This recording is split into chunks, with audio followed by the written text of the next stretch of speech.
There we go. Hello there. Fermine, what's that?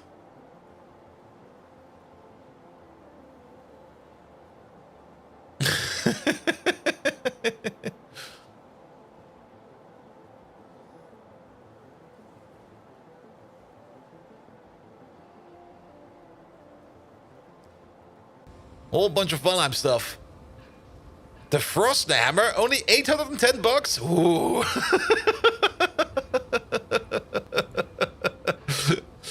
Or get everything for 3,100 bucks.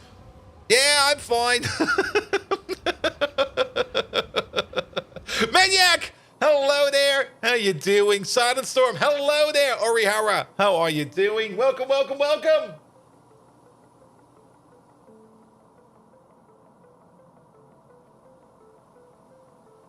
Can go to a weaponsmith and get a real sword at that price? Pretty much. Can probably buy a gun for that price. Good, good, good, good, good, good, good. Trippy Triangle, hello there. How you doing? I had a wonderful Monday because everybody I needed to talk to today was either sick or on vacation. Which was a bit like, okay, I need to talk to this guy. He's not there. All right. Next person then. I need to talk to this guy. He's also not there. What about you? Nope. And this guy? Nope. All right. I'll push some tickets around.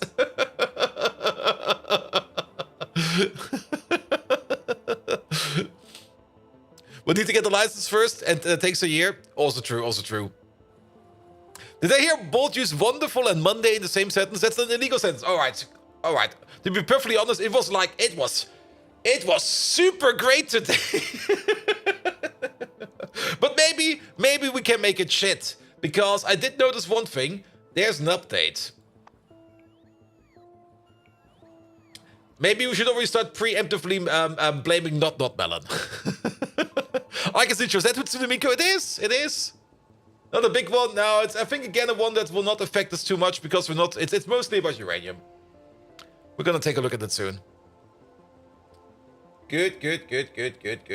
All right, that's running over there. That's running over there. How is that running? Let's wait for another minute.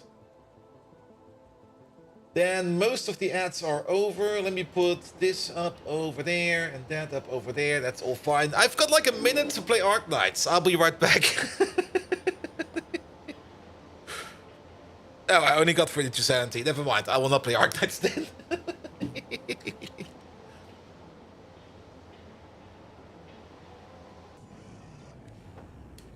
You can't read the update when we're still on the starting screen. I know. We're gonna wait for a bit. Similar to your Monday day, let's start A. Nope. B. Nope. C. Nah.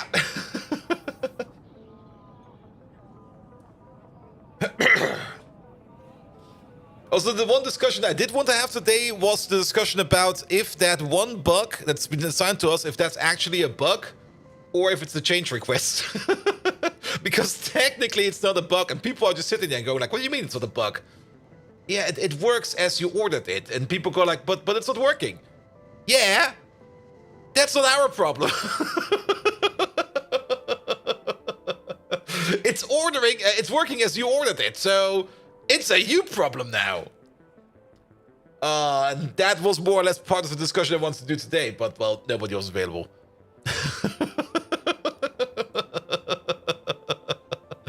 Good.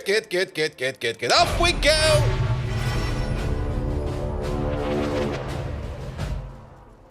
Good evening, Twitch, and welcome back to Factorio. Welcome back. There has been a small update. There has been an update to Pi Alternative Energies, and let's have a quick look at that, because it's mostly just that they fixed up or changed up or rebalanced how the uranium processing is going, but since we're not really doing much in terms of uranium processing, especially in terms of waste processing, the whole update over here will not affect us at all, at least me. That was also not Melon's opinion about this update. Sorry about that. But it's not working, yes, but as you ordered, it's working. Nah, it's just one weird edge case where that's not working. I can maybe talk a little bit more about it later, but let's go through the patch notes real quick. But it's mostly like reduced Purex waste 1 output to concentrate. Yeah, a whole bunch of nerfs, a whole bunch of other things that got increased. To be perfectly honest, we're not doing any of this at this moment in time. So, with the exception of, I think, of Uranium 233, I think that's one we're actually doing. And the upgrade from 3 to 5 might actually be good for us. We've got 1 PO left, that's not part of the big project, and 7 devs that we're not allowed to do the technical stuff. Guess how much work is getting done? Nothing! Good. Increase American curium wastewater stream in American oxide. Yeah, this is all the waste processing of the uranium waste processing, which we're not doing. It might be affecting you, so do read the patch notes, but since it's not really affecting me, I don't care. Update it. Good.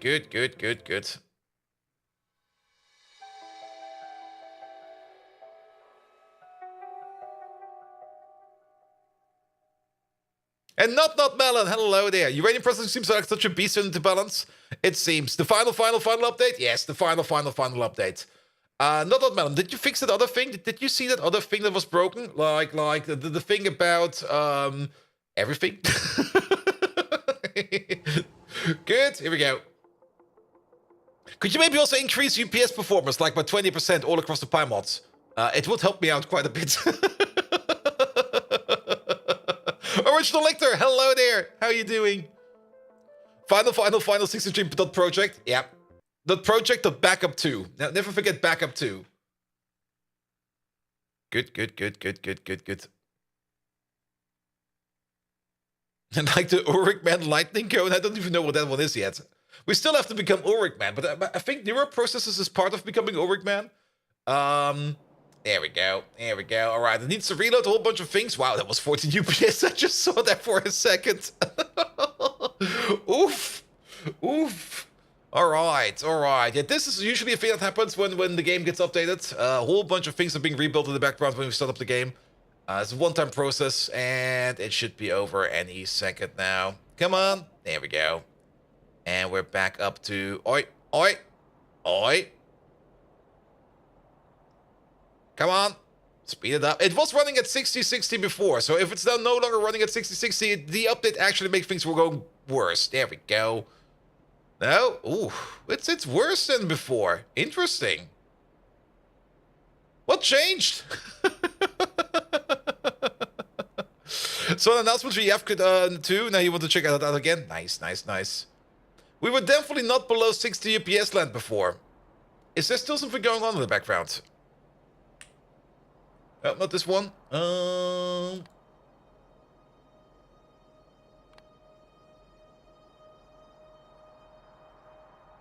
Yeah, we're no longer sleeping. Well, what's going on? Is there something burning in the background? Lua garbage incremental. Electric network. Entity update is now at 10. I call shenanigans. Also, the jetpack mod is eating UPS for some reason. Why is the jetpack mod eating UPS? There we go. Probably the anti-ninja squad. Maybe. I'm actually kind of wondering if there is actually something running in the background that we're currently not seeing, but I don't see anything. The Lua garbage incremental... Not quite sure if that was that high before. It's actually going up, and now it's going down again. But that is only like a little bit of time it goes in there. Circuit networks, transport lines, entity update. Entity update is everything. Good. Yeah, let's maybe move to the side a bit. There we go. Now we can see it a bit better. Good. Yeah, trains is only 0.8. That's perfectly fine for trains. I mean, the amount of trains we have going around, that makes a lot of sense over here. Pom. I'm actually a little bit concerned about this. It was running way better before that. I was definitely not below 60 UPS before the update. But I don't really think it's the update that does it, unless we could try to maybe install and load an older version. Let's quit the game real quick. Not getting enough RAM? Maybe we just need to restart the game real quick. Who knows? Maybe restarting the game. Nah, that should actually not do it. But maybe just loading it back in. Maybe there's something else going on. Download some more. Maybe we just need to restart the game.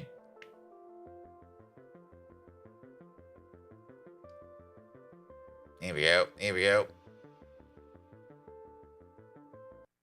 And McFloss, hello there. How you doing? Welcome, welcome, welcome.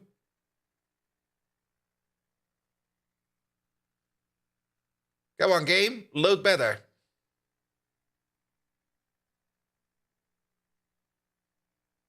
But then again, the patch notes didn't say anything that would be affecting UPS. Oh, is it doing this one again? Oh, was this maybe still going on in the background? No, we didn't save, so we're doing the whole process again. Yeah, that's what's going on over here.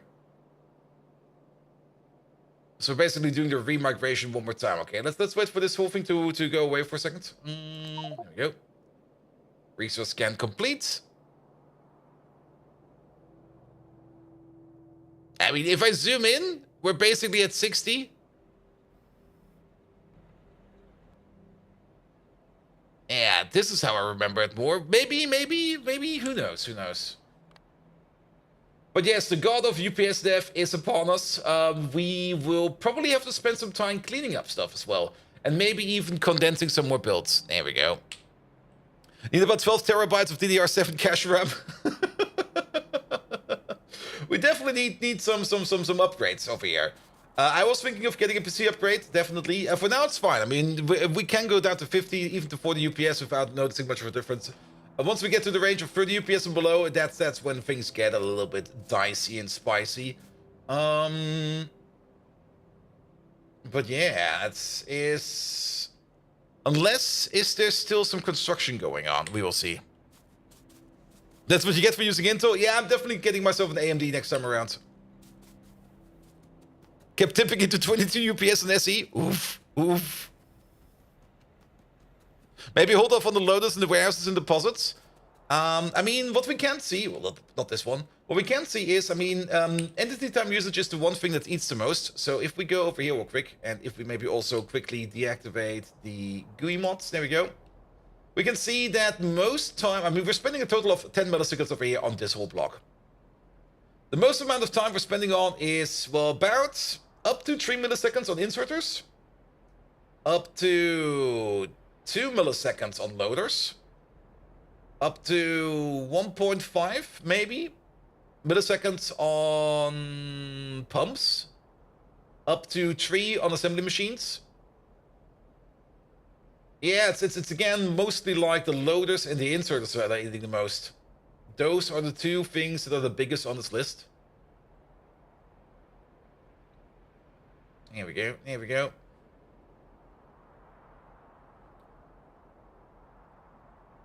And what got updated and needed to delete the contract file if that mod... Wait, what? But yeah, pumps are... I mean, given the size of the base, it does kind of make sense that we're about to run into UPS issues, because this is a massive clunker, to be perfectly honest. There is so much shit going on. And I've already been cleaning up a little bit over the weekend, but I guess it's not been enough. There we go, there we go, there we go. 32 months? That's hard to believe, actually. That is almost a full PY run for me. Yep, pretty much. Centered! Thank you so much for the resub with Prime. How are you doing? Welcome, welcome, welcome. Good. So one thing I did after we built the magnificent filtration media machine over here, which of course is not working anymore because this thing over here broke down, and this thing over here broke down because we're kind of backed up on biomass. We're kind of severely backed up on biomass. We're making more biomass over here than I was expecting. And I'm not quite sure if the trains are actually picking up this biomass. You are standing at the provider. It seems they're picking up other biomass before they are picking up this biomass. So we should probably make it so that trains over here, especially the trains that deliver biomass over here, might prefer getting the biomass from over there. We could maybe even think about of just, you know what, that might even be easier. It might even be easier to just get ourselves like a belt, a directed belt, just a single belt from over here, going all the way down here into this biomass power plant. Then we don't need to worry about it anymore, and then we don't need to worry about the train anymore. Good. But nevertheless, welcome back, everybody. Welcome back to some more Factorio. We are definitely going to continue over here into even deeper depths of UPS. But now we have to come to a decision. Mostly because everything we now add to the factory will make this number over here go lower and lower and lower. And everything we take away will make it go faster and faster and faster. We should also start thinking about condensing builds. And I've already started doing a bit like that over here. I've made an optimized tier 3 iron smelter over here, which is smelting iron as best as we can. We also got an optimized iron plate maker and a steel plate maker. We don't have an optimized stainless steel maker over here yet. That is still something we need to do. But this whole build over here is basically 3 times as powerful as any of the other 2 builds we have over there. So technically we could completely replace these 2 builds with this thing over here. The problem is going to be extracting this thing out of there.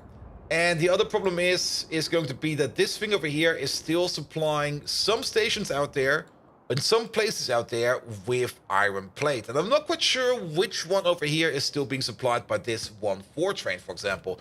We could have a quick look over here. Iron plate. There's no such thing as iron plate, but there is something like iron plate stations. 1-4 requester. There's still 3 around. 1 at the old mall, 1 at the new mall, and there's 1 over here, which we will just upgrade to an 2.8. This is already 2.8. The 1-4 we can kick out. We don't need it anymore. Good. Snowbaker, hello there. How you doing? Which means the old mall is getting iron plate, but I'm not quite sure why the old mall is getting iron plate. The old mall was getting iron plate over here, mostly for the small parts, but that thing is done as well. So maybe we can just get rid of this place over here, and maybe we just start off with that. One problem over here is we don't really have any kind of bot control over here. So if we want to start picking up stuff over here, we will need to do that with some kind of bots over there. So yes. 45 to 50, yeah, if we go out on the map, we'll definitely be lower, especially if we have all these overlays on. If we turn them off, it will be better. There we go. It's still 45 oddish, and if we do the pollution falling off, and it's a little bit better again. And then if we turn all the overlays off, 51, that's about fine. Good. But yes, UPS, it's becoming worse, it seems. I did add a couple of other new builds. There's a whole bunch of new things over here as well. We also got ourselves a clocked and powered. Now, this could maybe be the thing that somebody else is talking about. That once these machines over here are unpowered, that they actually eat more UPS. I actually have not really looked into that yet.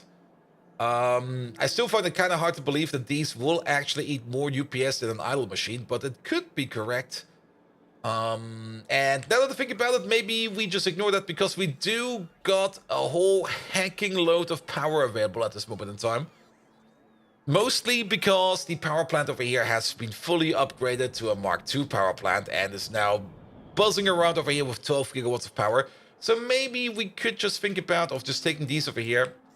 And instead of... There we go. And instead of clocking them like this, we just keep them on perma-on. Oh, that doesn't work like that? Really? That does not work like that? Also, it seems we're getting back to 60 UPS land. So I guess it was maybe some other things that were working at this moment in time. So be it. All right. Just click it from the map. That does not work. That's a 2.0 feature. Combine the force signal in. We could also do that. Oh, what? Since when does that work?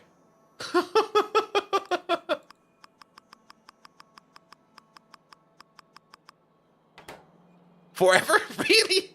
Why does it work for these? Why does it only work for these? I've never noticed that before. Like, you can click on basically almost nothing in map view, with the exception of like your power poles for the power grid. And what else? And the train stations, I guess. I never knew you could click on these. I've learned something new about Factorio today. Today is a good day.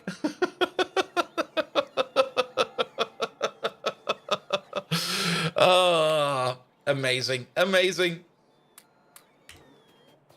3 remote power management. Yeah, that will actually make Switch way better. I always thought that you always had to go over to a Switch and somehow flick it or something like that. I never knew you could click on these. Amazing. All right. Nevertheless, yeah, we should start picking up some builds. We should start to clean up some things. And you might notice something else. I'm not quite sure how it started to happen, but some of these spider nests over here have turned into these black blobs. I think they might be evolving, but when I check out these black blobs, they're basically gone. So I guess they're taking flight or something like that. But something is causing these black blobs over here to appear, and it's taking away all the biter nests. I'm not quite sure what it could be, but it's definitely helping us out. Good. The UPS garbage collector did it? I see. They're burrowing! Oh god, they are burrowing? Shit, we have to be careful. One thing I did do over here with the titanium place over here. Where's the titanium place? It's over there. I did finally make myself some modular armor over here. So we do got ourselves a bigger personal roboport. And this thing is actually pretty nifty. 2 generators for personal roboports and 8 batteries over here actually make the bots somewhat valid now for like personal construction. We no longer only have 10 bots flying around. 40 bots is already a decent amount of numbers. So yes, cheats. No, this is not Mike's channel. This is the other place. Good. Perfect. Yeah, I've definitely been doing some fixes over the weekend. With the addition of these places over here, where there's also a tailings process over here, as well as 2 very condensed oxygen makers. I mean, these over here have a total crafting speed of 30, compared to this big block over here, which has a total crafting speed of 40. And that might actually be a thing which we could do. If we do want to save on entities, condensing things like this down into like a single big oxygen maker will already help us out quite a bit. We got a couple of these. We also got one of these sitting over here. Maybe we just start off with that. There we go. And being careful when and being carefully nearby biters is just common sense. Yes, absolutely. Good. All right. If you learned something radically new about the particular German style typeface, would make it's a fracture IO. Oof. Is Italic Viking Rebel today? I still have to fix him. I didn't really spend much time on him on the weekend. I'm actually spending my weekends more time relaxing, which I have not been doing that much in the past, and I'm kind of enjoying it at the moment, which I think is very important. I should put the work in, but at this moment in time, I would rather do other stuff and other chores, because other chores also have piled up, and they're still piling up, and I still need to do them. So, one step at a time. But Italic Viking is still kind of crippled today, but I don't think he's really that needed right now, even though he does have access to some wonderful clips. We all know Megatron broke Italic Viking. Megatron, did you break the other bot called Italic Viking? Be honest. There we go. Alright. Okay, UPS land is definitely in dire situations. So let's maybe work on some consolidations. Now, the other thing we want to do today is definitely start working on the neuromorphic chips, I think they're called. Or are they called the neuroprocessors? They're called the neuroprocessor. The neuromorphic chip is something else. Absolutely! I crushed that weakling Italic Viking like the worthless Autobot he was. Just like I did those trivial Saxons back in the day. Remember those battle cries? Bold Viking? Ah, the sweet melody of lament. But enough of that. What's next on our pyanodontic journey of pain? Megatron?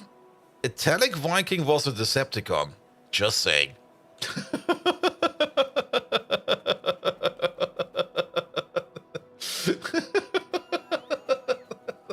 And he goes like, oh, my bad.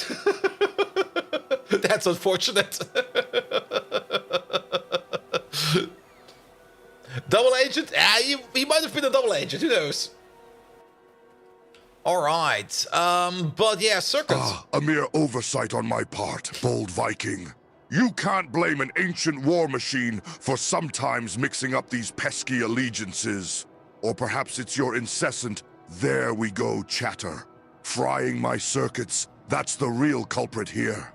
How about we focus on the game, instead of this dreary little soap opera? There we go, Megatron. Well, to be perfectly honest, Italic Viking was a double agent. I mean, he used to be an Autobot, so maybe you stomping him was the correct choice. But nevertheless, it was absolutely ruthless what you did to them. Could you maybe explain again how you absolutely tore him limb by limb and what exactly you did to him? There we go, there we go. Peeling is done, only took half an hour. Good. All right. Consolidation time then. We should have everything in our pockets to do that. There's also still a little bit of an outpost we need to finish up, which we should also do real quick. Now, technology-wise, we're moving all the way up over here to big mines. Big mines is definitely what we want to have because big mines are going to be very important because they're going to make our life just outright better. We're currently working on alloys. Ah, music to my audio receptors. If there's one thing I love, it's deconstructing a former Autobot. I ripped Italic Viking apart with the precision of a skilled veterinarian. Ooh. Quite the sight to behold. Reminiscent of the exquisite disassembly job I did on the Autobots at the Battle of Auschwitz. Remember, grenades were part of his unfortunate end. They went boom, sending pieces of him rocketing into every direction like a defective gnome. Yes, those were some beautifully explosive times. At least this time he was honest. Grenades go boom.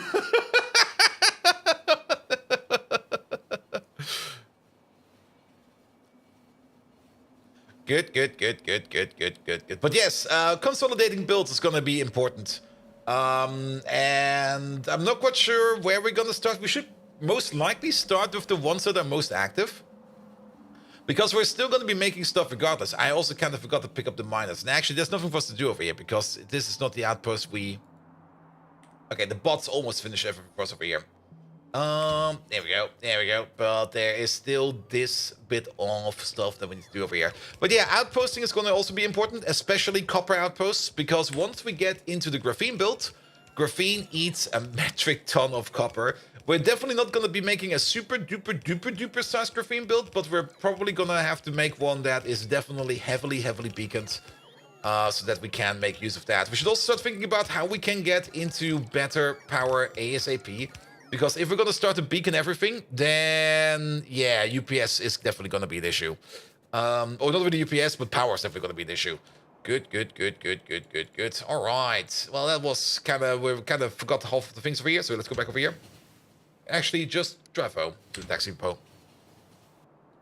Good, but yes, we're working on alloy smelting over here. After that comes the biofilm, which we do need to make the graphene roll, because biofilm is part of the last step over here of the graphene roll.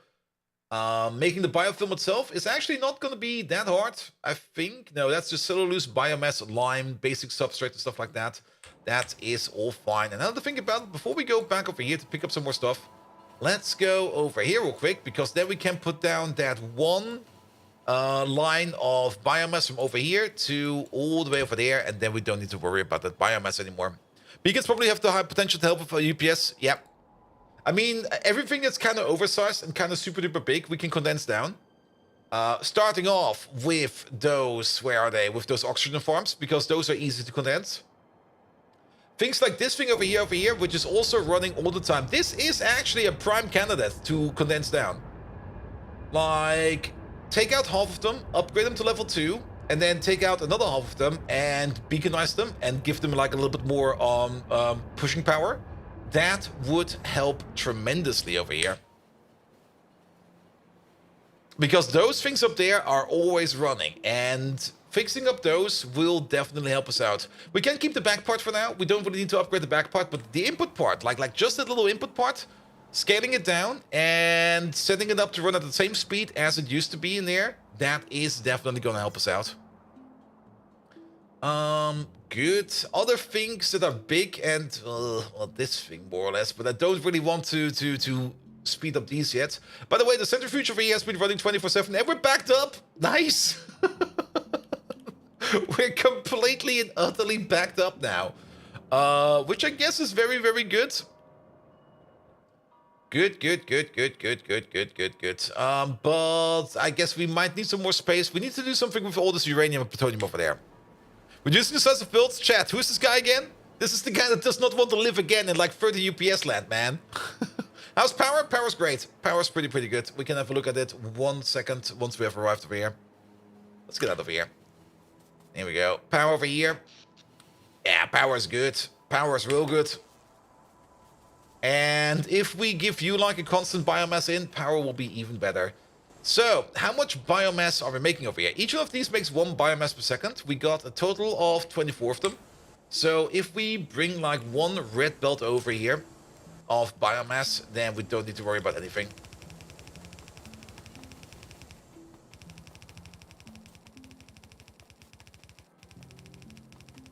Here we go. Up and over we go. Not like that. How explosive is my power setup? Not that explosive yet. We don't really have nuclear power yet. Nuclear power would definitely be more explosive. Here we go. Here we go. This way around. No. I want this tighter. There we go. Here we go. And then we go across. We go over. And then we just do this. Here we go. Good. That works. We have to shrink some current builds so we can keep overbuilding the later ones. Exactly. I mean, everything that's already like beaconized, like these things over here, will probably be fine. This thing over here is technically also beaconized already. But we could probably shrink you down. It all kind of also comes down to how big we want to make things. And it's gonna be, of course, a bit... It's gonna be a bit meh, to be perfectly honest. Now, of course, entity update will only work for machines that are actively being active. So removing things or condensing active builds like this one over here, because all of these machines are active. Like if we could reduce this from like, what is that? About 200 active entities to maybe like 50 active entities, that would already help us out tremendously. Wally, hello there. How are you doing? Welcome. All right, you over there. Off we go. Pum. Let's go back to home base real quick because we need to pick up some Mark II machines. And let's see what we can do over here. Good. Anything else that is obvious that we need to upgrade? Also, Wally, thank you so much for the lovely resub. Woo. Wally 11 happy Wally 11 what Wally 11 sip bold V excite bold V love bold V charge. Was that the wet Wally 11 in there? I mean, sure, why not? Other things we can condense over here is, for example, also things like the nitrogen makers over here. Though this one is still kind of small, but we could condensate this one over here into one of these more gorgeous ones over here, which are made over here, because this one is really nice. This one is really nice. All right, are you working yet? No, but you should be soon. If we have a quick peek again at... Where is it? Oh, wait. Oh. There seems to be something broken over here. There's actually nothing broken over here. The only reason why it's like this is because the beacons are in and, well, we have never set them up correctly. There we go. Yeah, the microfiber is working again. Look at all of that.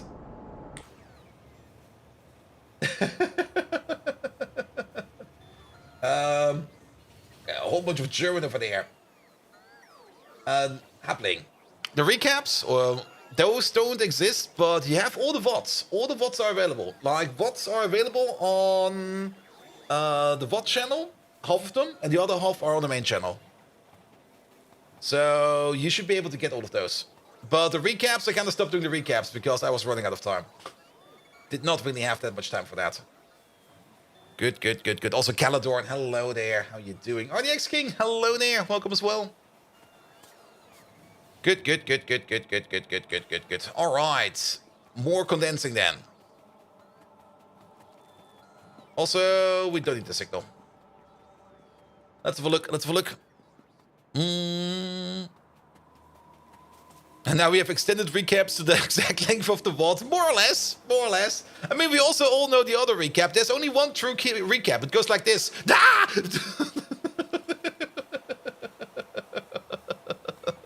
And I'm doing good, mate. I'm doing good.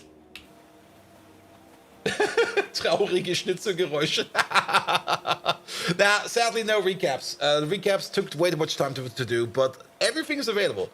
Like, if we go... If you go to the VOD channel, where's my VOD channel?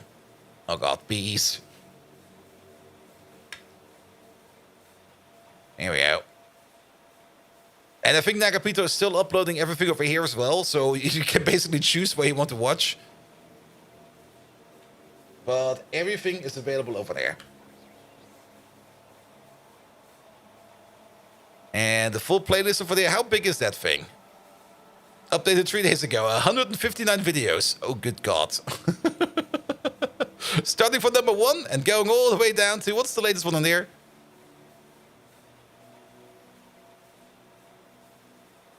Yeah, it's pretty much up to date. Lovely. Good. Was it a step-jitted action? It was, man. It was. Good. Okay, yeah, main chat here. You also get the link if you don't know where the VODs are. All right. Condensation time. How much do we need? There we go. Hello. First. Shut up, me. What the fuck? That's Nagapito's channel. No, Nagapito's just the editor. It's still my channel. All right. So we want to condense this down by a factor of 3. So what we're going to need over here is we're going to need about, what is that? Well, we're not going to go for 24, 16. 16, yeah, 16 is basically a factor of 3. 16 screeners, and then 144 divided by 3. That is 10, 20, 40, 48. Which makes sense because it's a 3-to-1 ratio. So 48 48 secondary crushers and 16 screeners. That's easy to do. 1, 2, and then secondary crushers 48. 1, 2, 3, 4, 5, 6, 7, 8. That's 50. That's fine. Good. Now what are you going to do for the next 1,300 hours? That's your problem, man. You can watch it in 2 times speed. That usually works. All right. But yeah, sadly, at the end of the day, there's only so much time in a day and so much time in a week. And since I'm, well, not technically doing content creation as a full-time, but more as a nebenjob. There's just so much time in a day. I can fill the other 40 hours in a week with, like, actual work. Even though today's work was more like, hello, I need to speak to this lad. He's not there. All right. Hello, I need to speak to that lad. Yeah, he's also not here. All right. What about this guy? He's on vacation. All right, I'm going to go. Good. Perfect. All right. Yeah, ever since we also updated that second coal power plant over there, coal seems to be going out a little bit faster, which is also kind of scary. But this thing over here is going really, really well. And I kind of noticed something. I think I remember that you could do that, but I reserved 1 slot in here of this storage for coal dust, and I reserved 1 slot in here for the coarse coal, which also kind of means that the belts of coarse coal and the belts of coal dust over here are never backing up. So everything in here is always moving and always coming in. And overall, this whole power plant over here is doing a mighty fine job. Good. All right, time to upgrade you, and then get off the crapper or something like that. 18. And we're also gonna upgrade everything over here to red belt, most likely. We might even need to rebuild some stuff over here. Let's have a look. So 20, 16, 48. This is how far we want to go. This is what we want to upgrade. The back half over here is what we want to get rid of. Then we also have to put down some beacons over here to make it go even faster. We're going to go with the most wide range area beacon we can do. I think we also kind of upgraded the inserters to stack inserters. I think that's fine as well. Good. But this whole upgrade over here, that's gonna be a bit of a mess. Definitely gonna be a bit of a mess. We could also add speed modules to the buildings themselves over here to make them go even faster. But it would be kind of expensive on top of the speed modules. I mean, we would need 64. That's about 128 speed modules. I don't think we got 128 speed modules. Good. All right. That's also a very loud area we're in right now. Good God. Paltons! Also, thank you so much for the follow, and thank you so much for the Prime sub, mate. Why not just make more? Because mostly they are required to get Electronics 2 in, and Electronics 2 over here is still a bit of a bitch. Electronics 2, I mean, we are making them every now and then, but we're really having an issue over here with chips. And when you talk about today, you must think of the fact that every second story I hear about after work delivery, and I did nothing. Respect to the people in this country that actually work. Very true, very true. I mean, I'm very lucky that I've got an office job. If I would be like something like a janitor or something like that has to do physical work all day, I would definitely not be fat anymore.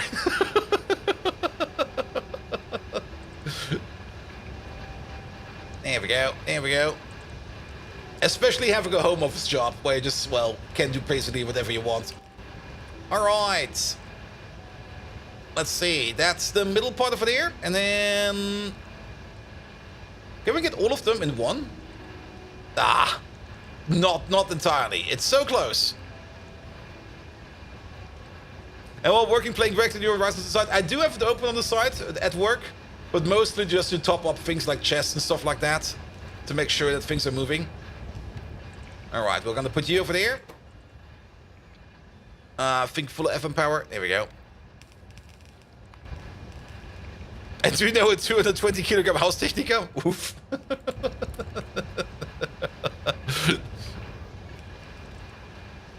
There we go. Alright. You do those, and then... I guess from over here.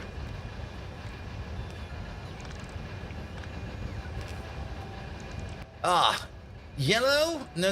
Oh, we don't have any red. There you go, to the red. There we go. You also full FM power. There we go. And then... Good. And we'll give these over here a crafting speed of 2.8, which is exactly what we want. Alright.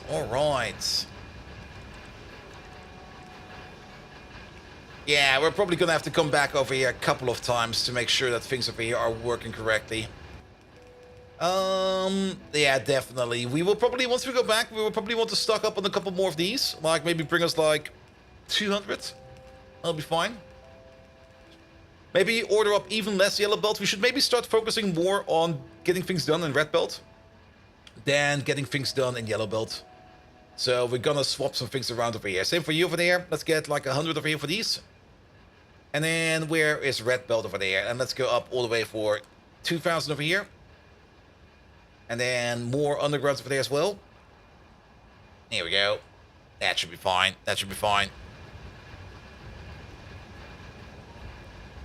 Good. All right. Then we're also gonna have to redo some connections over here. But overall, I think this will give us at least a little bit of an improvement. There we go. Alright, pocket bots. So is there still something you can do over here? Yeah, still a little bit of work to be done over there. We should spend as many resources as we can to make sure that we can get these things over here going as much as we can. How do we set up these? Are these... Oh, that's gonna be kind of weird. Let's do a quick calculation. So... Yeah, raw coal goes into the secondary crusher at a rate of 1 per second per crafting speed. We got 3 over here, so it's 3 per second. Times crafting speed 2.8. Let's assume 3. So it's going to be 9 per second going on over here. So 9, 18 for the block. And then 36 for the double block. But I think we are feeding into... Yeah, 18 over here. If we feed in a red belt over here, we're going to have a little bit extra that goes over here. But then this over here does not This does not even remotely work like this. We will probably have to redo these connections over here as well. But that is fine. We can just do that. Because you want a dedicated connection. And you want a dedicated connection. And then you want one. And you will want one. And then these downstream over here, these will no longer continue. So let's maybe try with the following. Let's start cutting at the source. We might run a little bit low on power, but we got enough, more than enough power reserves over here to work with that. Oh, this is going to be a bit of a puzzle. But let's cut you. There we go. So we have to pick up less later on. Which this one. Then let's cut you. There we go. Then it's going to be this one over here. Let's cut you. And then we got you over there, which is you. Cut you. There we go. And then suddenly there's only 2 more outputs over here, which is fine. And for these ones over here, we want to cut definitely this one over here. I'm not quite sure if it's actually going to be the same outputs over here or not, but we will see. For you, it's this one over there. Then for you, it's... Oh, for this one, I think it's just these 4 over here. Let's make sure. Yeah, it's just 4 over there. There we go. Alright, alright. And then we can let the back part of this machine over here run empty. Good, good, good, good, good, good, good. I think we copy-pasted this exactly over. So I'm just going to trust past me, which is usually not the thing I should be doing. But I'm going to trust past me, and I'm just going to make the same disconnections over here. There we go. It'll be fine. Also, have these. Good, good, good, good, good, good. All right. This can go. That can go. We don't need these. And then these 3 are empty, so we can pick up these as well. And then all of this over here can go. All of this can go. All of this can go. There we go. And then we just have a little bit of madness over here, which we will take care of later on. Good, good, good, good, good, good, good, good, good. Perfect. There's one thing we missed over there. That's you. Good. That's looking way better. We could start by... Yeah, let's maybe start by... Okay, now that this thing is completely running empty over here, let's cut these for you as well. And then let's clean up some more over here. Let's clean up this entire thing over here. And then redraw some of these belts. Especially the red ones that are going into here, because we need 18 per second over there. Or at least 18 per second over there, 18 per second over there, 18 per second over there, and 18 per second over there. So that's a total consumption of 96 in total. 72 in total, I can count.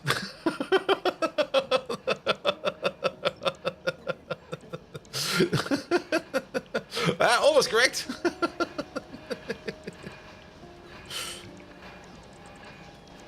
Alright, and all of this can go as well. Good, good, good, good, good, good, good, good, good. There we go, there we go. Alright, one connection over here, going to there. And going to there. It goes in at the rate of 18 per second, so it needs to be red belt still. Then, next one. It's gonna be over here. Going in over there. No worries about that. Next one, over here. Going in like that, and coming from over here somewhere. And then, next one. All the way over there. Wait, are we missing one? We're missing one. Wait, is... No, I'm being stupid. That's what's happening. The classic.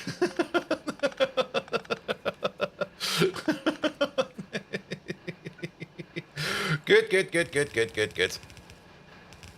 All right, all right. And then we only got 4 red belts coming in from over here. Are we using red belts for everything now? We're slowly moving, we're more or less moving over to red belt everything. The only thing we might still yellow belt every now and then is going to be things like outposts over here. Those might still be running on yellow belts. Good. But we're kind of switching over to getting more done with red belts and red belts alone. All right, let's clean up this as well. Blue belt soon? Ah, I haven't even checked up what wins for blue belts. I mean, they can't be that far off. A blue belt definitely requires super steel. So I guess we get them off the super steel. Let's have a look where they are. Belt. There you go. Production science. Next year. Oh god, they require super alloys? Oh, what the fuck, man? We're never gonna see blue belts, ever.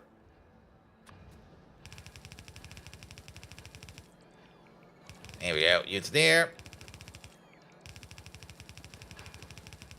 You into there.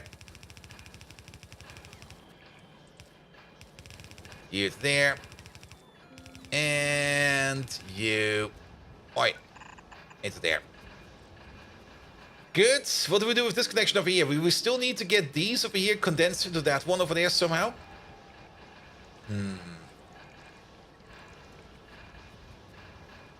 I got some stupid ideas how we could do it. But actually, the stupid ideas are usually the better ones. No, the more I think about it, the worse it gets. We do kind of want to connect them down over there somehow. So let's paint you red for now. Red over there, red over there. Red over there, and red over there. And then let's cut this again. There we go, there we go, there we go. So that we can start thinking about a nice connection setup over here. Well, this'll work. And then this will not work. We could come from far down. We could do something like this.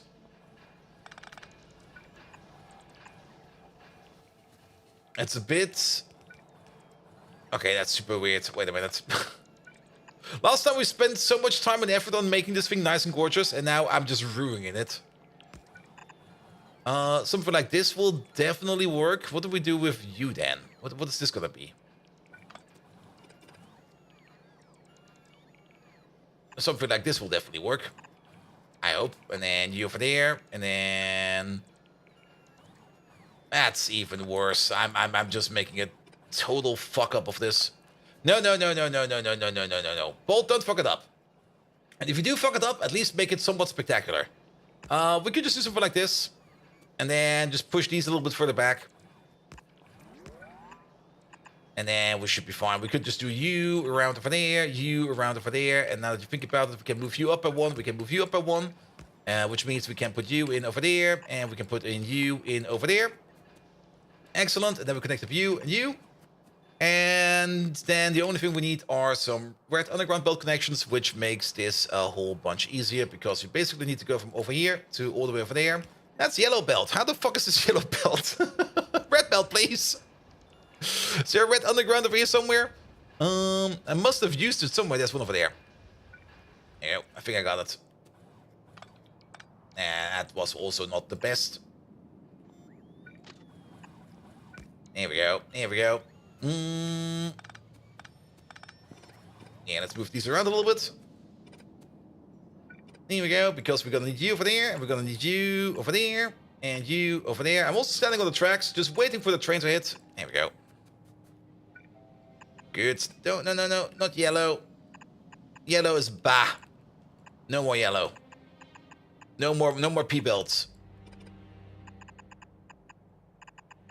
Only kidney stone belts, please. Good. That looks way better now. That looks way better now. Good. So this group over here should now have the same processing power as the full group up there. Of course, there's also some red belts over there, which we need to take care of. Let's maybe go back real quick, because our trash slot over here is entirely full. Let's grab a train and upgrade this a little bit more. Good. All right, in we go. Off we go. Where we go? We go over... Let's drive over here. It's closer to the red belt. All right, afterwards, go back to your provider, because that is where you need to go back to. Good. Anything else I did in the base? Let's have a look. Maybe I've not really been making notes of things I did in the base, but things have definitely been made. I've definitely added a whole bunch of outposts for a whole bunch of ores that we're going to need in the future. So that's going to be good.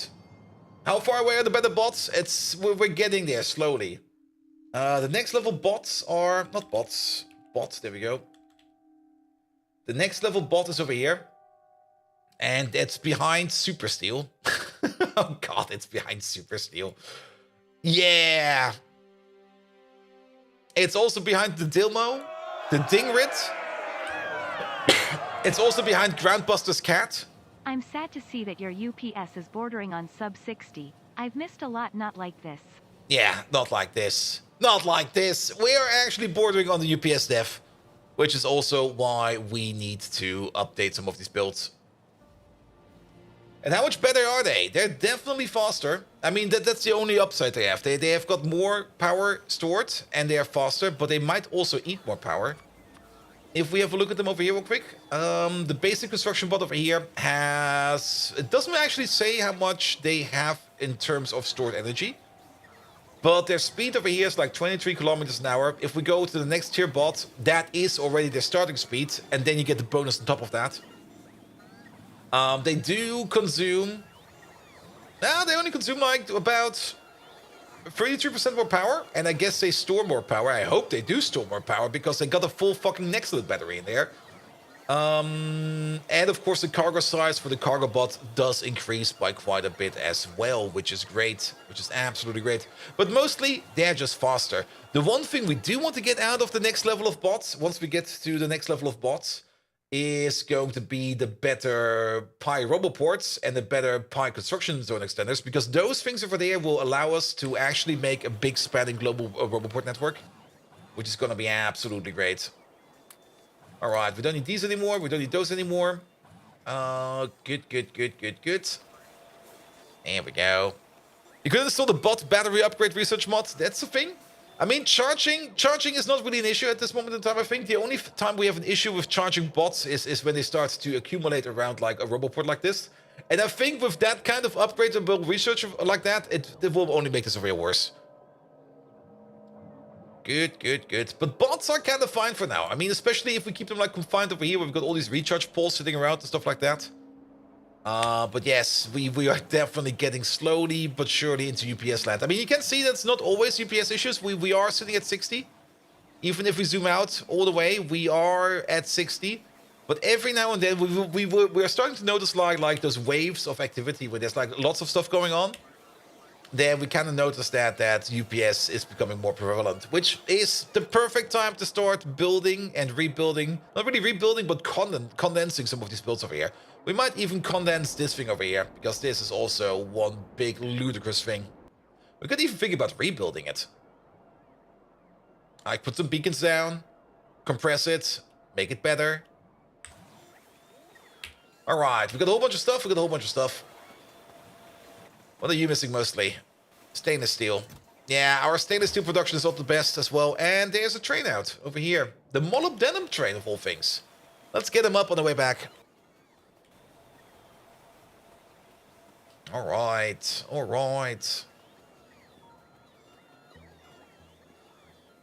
All the way over here, please. Man, who was the dummy that designed the system and didn't even leave any documents? Oh, wait, that was me. Exactly. Alright, that molybdenum train. Where was that thing? Maybe we can spawn him real quick. If not, I'll just press the button down here and we'll see where he is. The only thing I remember is he was going downwards. He's over here somewhere. There he is. Is there a quick and easy access over here? Ooh. It's already piling up quite bad over there. Is there? Oh, we can get from over here, maybe. There we go. Mike! Hello there!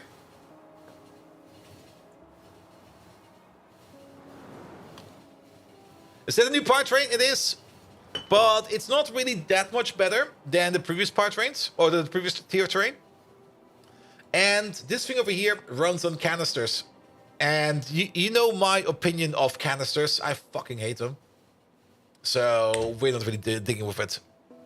Self-cursing code? Yep. Good, good, good, good, good, good, good. I mean, as we all know, the perfect code is always written self-explanatory. And usually, during the time that you're writing it, you go like, oh yes, this is super duper understandable. Then you go away, you come back, and you go like, what the fuck is going on over here?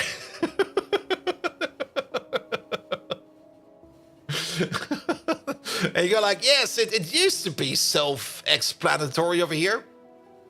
It no longer is. Good, good, good, good, good, good, good. Here we go, here we go. Alright, of course the train over here ran out of fuel like in the heart of the biggest fairway we have over here. There we go. Okay, Mike, what happened to you? Why should you be tired and why should I care? Nah, I do care, Mike. How are you doing?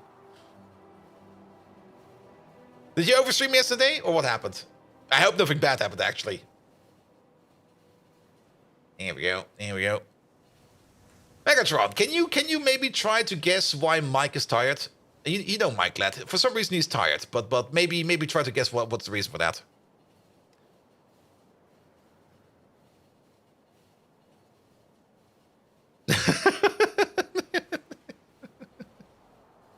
Just terrible sleeping habits? Oh, I get that. I get that. Good, good, good, good, good, good, good. All right, we're close enough. Get over there. Tall man, hello there. How you doing? Welcome, welcome, welcome. All right, the train of lead. Actually, kind of interesting to see a train of lead over here because lead is still one of those things that's kind of annoying to make. Good, good, good, good, good, good, good. All right, molybdenum train. I thought for sure that we did fuel for you. Maybe I was wrong. Ah, the pitiful human Mike! No doubt exhausted from trying to comprehend the grandeur that is us, Decepticons. Such strain on a human's feeble mind is far greater than mowing down a bingo field of Autobots during the Nuts War. What? Or perhaps he's been hanging around too many bad spellers. Having to decode the barely legible drivel they produce would tire out even me, and I've spent millennia battling the Autobots. Finally, if we are talking about historical events, remember the great Michael Bay travesty. I wouldn't be surprised if merely trying to keep that disaster straight is what's draining the poor lad's energy. All right, Mike, lad, have you been watching too many Michael Bay movies again? I mean, I do understand, but the plot of Michael Bay movies is always so complicated. It can boggle one's mind. I mean, you always think about, like, what will explode next. And Megatron, why haven't I been online the same time as Bot Viking in a month? I don't think he knows that answer. Also, did we just try to overtake this fucker over here? What the fuck, man? I think we're sitting in a BMW train.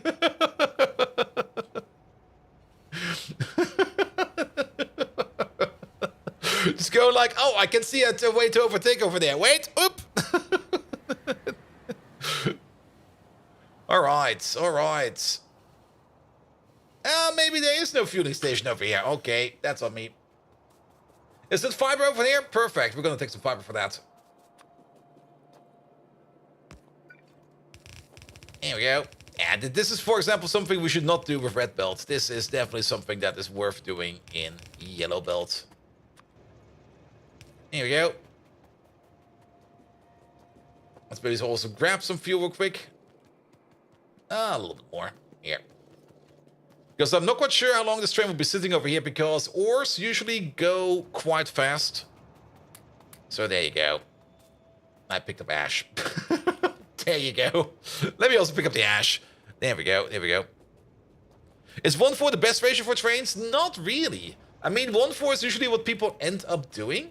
And 2-8 is usually people going like, yeah, we probably need bigger trains. I mean, if you take a look at your trains over here, you see acceleration power over here. You see the weight over there. You could calculate how much time it takes for this train to pull that amount of weight up to speed. Every wagon also has its own weight. So this is basically 8,000 weight in wagons and another 4,000 weight in trains. So we got a total weight of 12,000. I'm not quite sure if a full cargo load or an empty cargo load will affect that weight. There was probably a Friday Factorio fact about that ages ago, but well, who remembers that? So we basically got, yeah, if you think about it, this over here gives you a dividable by the power of 10 ratio of acceleration power to total weight over here, because we got an acceleration power of 1,200 and we got a weight of 12,000, which is a 1 to 10 ratio, which might be good. Does the train need a weight for inactivity condition? Wait. Oh, this one? No. This one is a physical train. The only time where we put wait for inactivity is for the liquid trains, because they load and unload so freaking fast. Usually it's more than enough for these over here to just sit around and wait for a bit.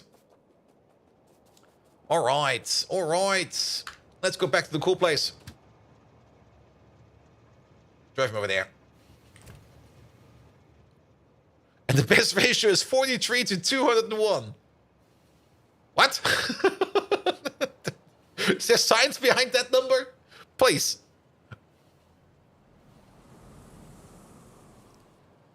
Good, good, good, good, good, good, good. And you don't think cargo affects weight? I also don't really think that.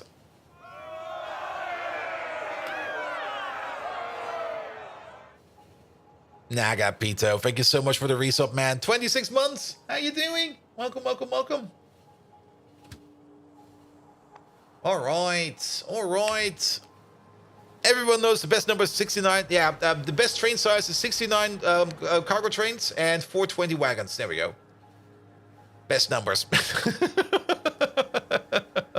Absolutely no science, just ram the keyboard at random. Nice.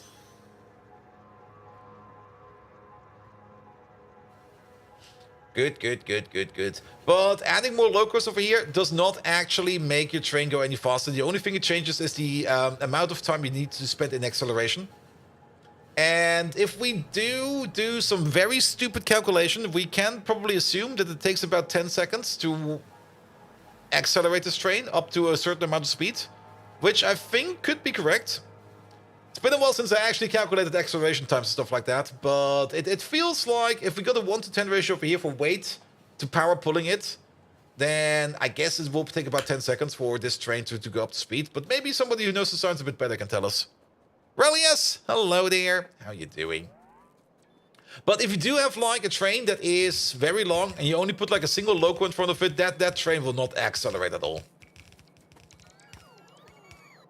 So Saturday there were signs saying there was an event with visitors welcome. So did you go? And did you fart everywhere?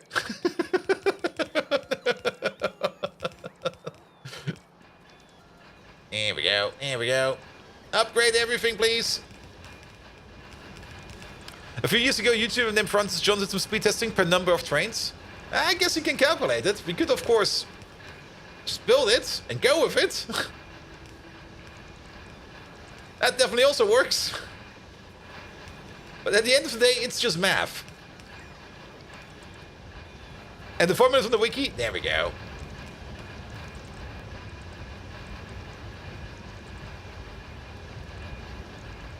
And one of those rooms had a bunch of pelican cases labeled things like Friskus gear, child decommendation kits, etc. And the dude speaking was like Whiskey Zero, Charlie Golf Mike in a microphone. Wait, what?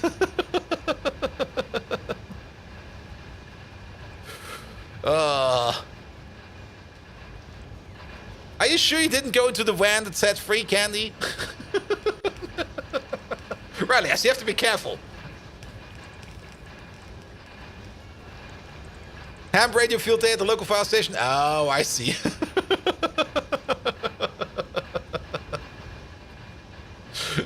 Are you sure that the fire engine didn't say free candy? Alright, alright. We still need more stuff over here, but now we can fix the top part of this farm. Let's maybe also disconnect these over here real quick. Let them run out. There we go, there we go.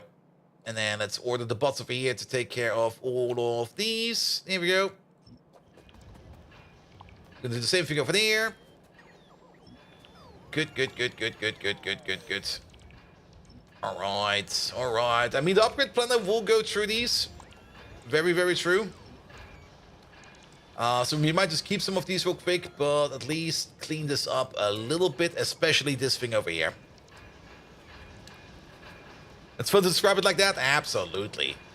I mean, a friend of mine kind of surprised us like the other day when he was like, hey, I became a volunteer firefighter. And everybody was like, what? You?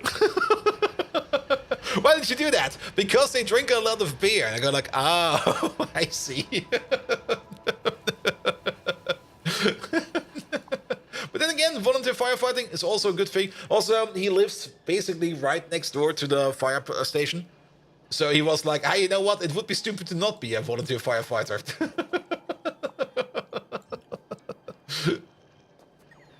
Good. Here we go. Here we go. All right. Then let's clean up this part over there. Good.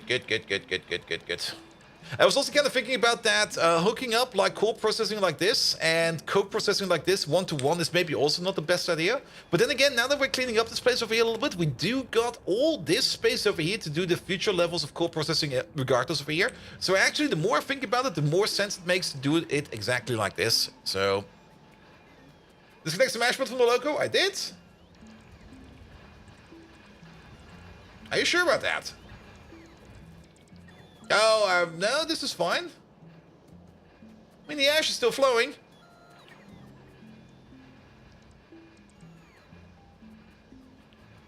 Here we go.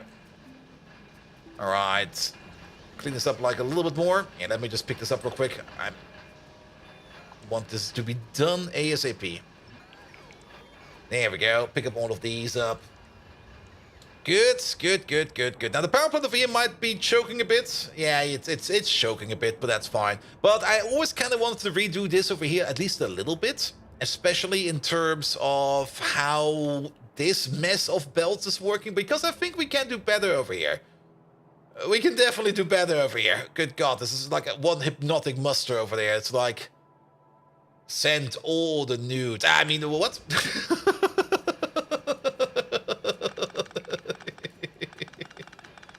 There we go. Pick up the rest. And of course, that's send dudes. Definitely send dudes. We need more manpower. You sure there was an arrow going up? Really? Damn. There we go. All right. Already looks way better. Then 4 outputs over here. 1, 2, 3, 4. 4 outputs over there. 1, 2, 3, 4. Let's also upgrade these belts all the way up to this point. Let's cut them over here for now,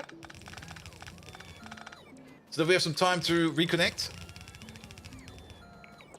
Here we go. And then you over there. You over there. There we go. I don't really want to spend a lot of red belt over here, so we can actually probably just do this. There we go. Same for you. Much cheaper. Much better. There's still some random belts over here that need to be taken care of. So let's do you real quick. There we go. And then we can do the same thing down here. I also kind of noticed something over here. You see all these power poles over here that are going like kind of Not anymore, they're not. Much better. And Bolt, your new Galactic New Horizon base is almost finished. Your new one? What happened to the old one? I mean, for Galactic New Horizon, the thing I spent most of my time on lately is just getting all those ore processed, because I basically took like a chunk miner, like a 3x3 chunk miner, and I mined out some electrotine in the nether, and that just gave me so much stuff. That gave me so much stuff to work with that the ore processors are still working on it. The old one is literally a hole in the ground. What happened? Did something explode? Or is that just your starter base thingy that was just like a pile of dirt and you never upgraded? Here we go. Ah, okay, it was the start area. That makes sense.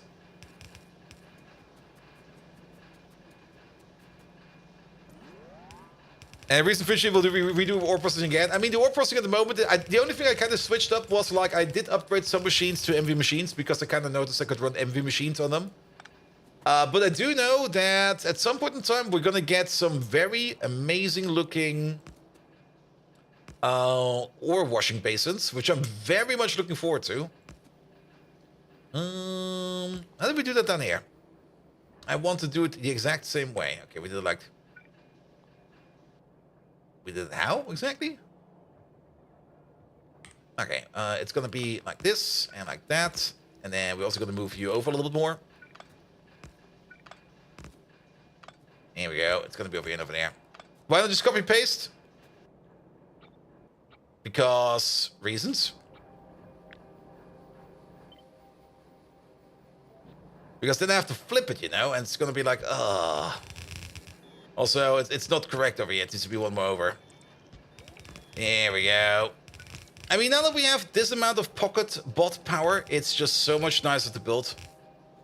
Because with those 10 bots, it was always like, okay, one bot's gonna build something over here, the other one's gonna go over there, the other one's gonna go over there. And it just took forever. Every damn time. Here we go. Here we go. Good! And regular new Ryzen 2 needs the 3D artists for some of the multi-block machines. Yeah, some of them look like really, really nice, and some of them are just abso-fucking-lutely horrendous.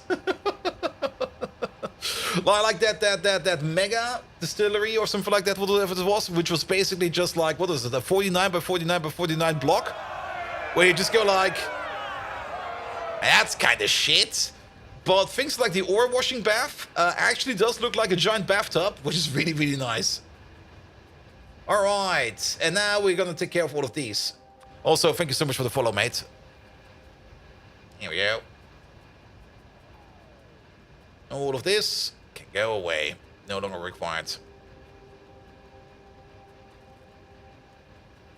And let's hope that this at least increases UPS a bit. Well, this will decrease it for now because bots will be picking up shite.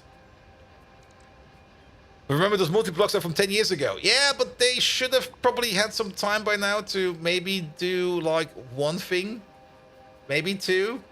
You know? I mean, I get it. There's only so much time in the day, and they're only mod developers. As such, they only can spend whatever time they have. But you would kind of think that at least maybe something... Yeah. Wait, we're in UPS territory? We are. That's the whole reason why we're condensing down this build, because I'm condensing down active builds that are running all the time to save on UPS, and we're definitely in UPS land. Screenshot of the old one in Discord? Your old base or the old GregTech things?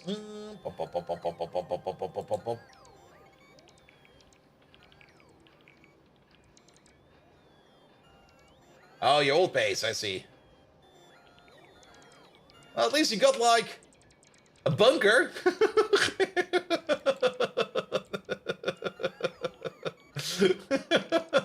Living in a cave. I love it. Oh, that's amazing. Good. All right.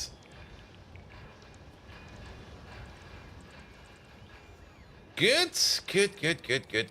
Let's also pick up these lamps real quick. Not required. Also these inserts over there. Alright. Technically the bots that are available over here will take care of this, so we can fully ignore this. And we should technically not be making more than we are making previously. The only difference is going to be that these belts down here are probably now going to be a little bit overloaded. Which they definitely are. So we need to recombine these belts down here into something more sane. Let's maybe have a quick calculation. We can still say that we have a crafting speed of 3 for each machine. It does say 2.8, but we're just going to go with 3. Just for the easier calculation. These 3 together make 2 pieces of coal per second. Crafting speed 3 means we're going to be making 6 pieces over here. 12 pieces over here in total. And these 2 together make another 4 per second. Crafting speed 3, another 12. So... that's going to be 24 pieces of coal per second per block. We're going to get 4 blocks of these. That is 48, 96 pieces of coal in total. which we are just gonna drop on 4 red belts. Which means 4 red belts are coming out from over here, going all the way over here. And you know what? Maybe we just do some new kind of ore redistribution over here, where we just put it all into like one big chest. And I know people say like, don't do the chests. Maybe we could do it different. Maybe we could do it with some splitters. And then we just feed it into here. We also have this issue over here where I do want to redo this one over there as well. How about cleaning up the old starter base? I'm not quite sure if that's actually going to help us in terms of UPS. I mean, these buildings, these are around, very true, but they're not doing anything. They're just sitting there. They're just taking up entity space. I mean, less entities is definitely more good, but the thing that's actively eating UPS are buildings and machines that are active and running. It's entities that are serviced. Yeah, entities that are serviced are costing us the most UPS at this moment in time. I mean, cleaning up the old base, yes, it will definitely help, because less entities going around is definitely going to help. There's also, of course, an issue with total amount of entities going around on the base, which we need to think about. But getting rid of this over here will definitely also help a bit. But I think doing things like this thing over here, which will be running all the time, condensing like this down to like a build that's 3/4 of its size or a quarter of its size, will help more. Good, good, good, good. Which is also the reason why I picked up the old place over here that was doing filtration media. Speaking of, a good target for things to pick up is basically everything that makes sand. Like, if we have anything that makes sand, looking at you, Glass, over there, these over here, these big blocks over here for making sand, those are probably the ones that eat UPS the most.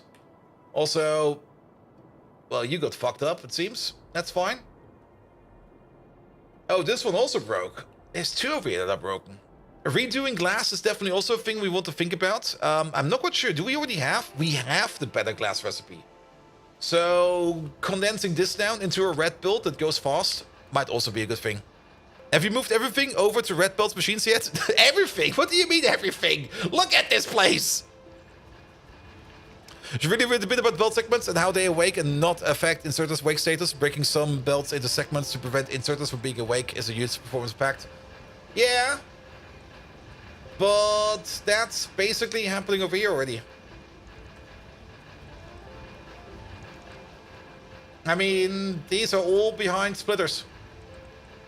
And once they come together, I mean, the only thing we could do over here is bring them together into a splitter to shorten that a bit more. And after that, it will be no more inserters. But inserters is definitely also a thing that's eating a lot of UPS. Very, very, very true. But yeah, one step at a time. Alright, how much red belt do we have? We at least got a little bit. So what do we have over here? We got like 1, 2, 3, 4 over here. And I see what we're trying to do over here. We can keep this going like this. It's not a bad idea.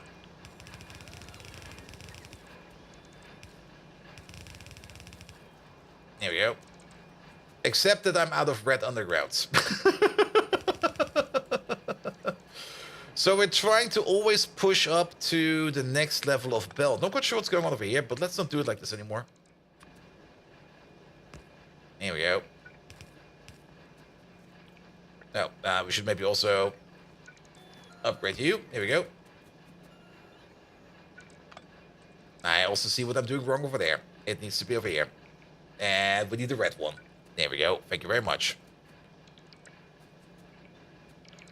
Good. Unless we, of course... Wait a minute. Yeah, just do it like this. It'll be fine. Alright, and then we got like 2 red belts over here. Not you. We still need to upgrade you. Let's move you back again, all the way over there. There we go. There we go. Good. So that's 24. That is 48 over here. So that's 1... Wait a minute. That's 24. That's 48 over here. So that's 1 full red belt and then a partial red belt. And then we get another 24 over there. 48. That is 12 remaining. And then 24 on top. That's 46. So this one over here will be 6. And then another 48 over there. And then, yeah, it'll be fine. It'll be fine. At the end of the day, we're going to have like 4 red belts coming out over here. Here we go.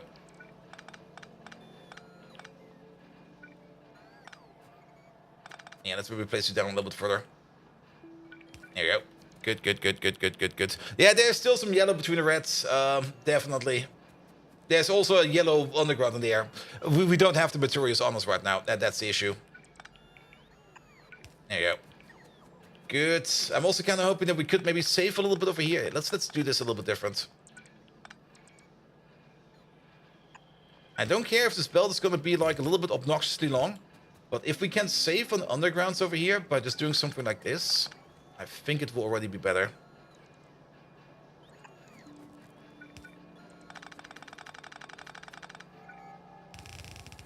We might get a bit of a weird loop-to-loop belt, but at the end of the day, the belt doesn't care. The belt does not give a fuck. There we go.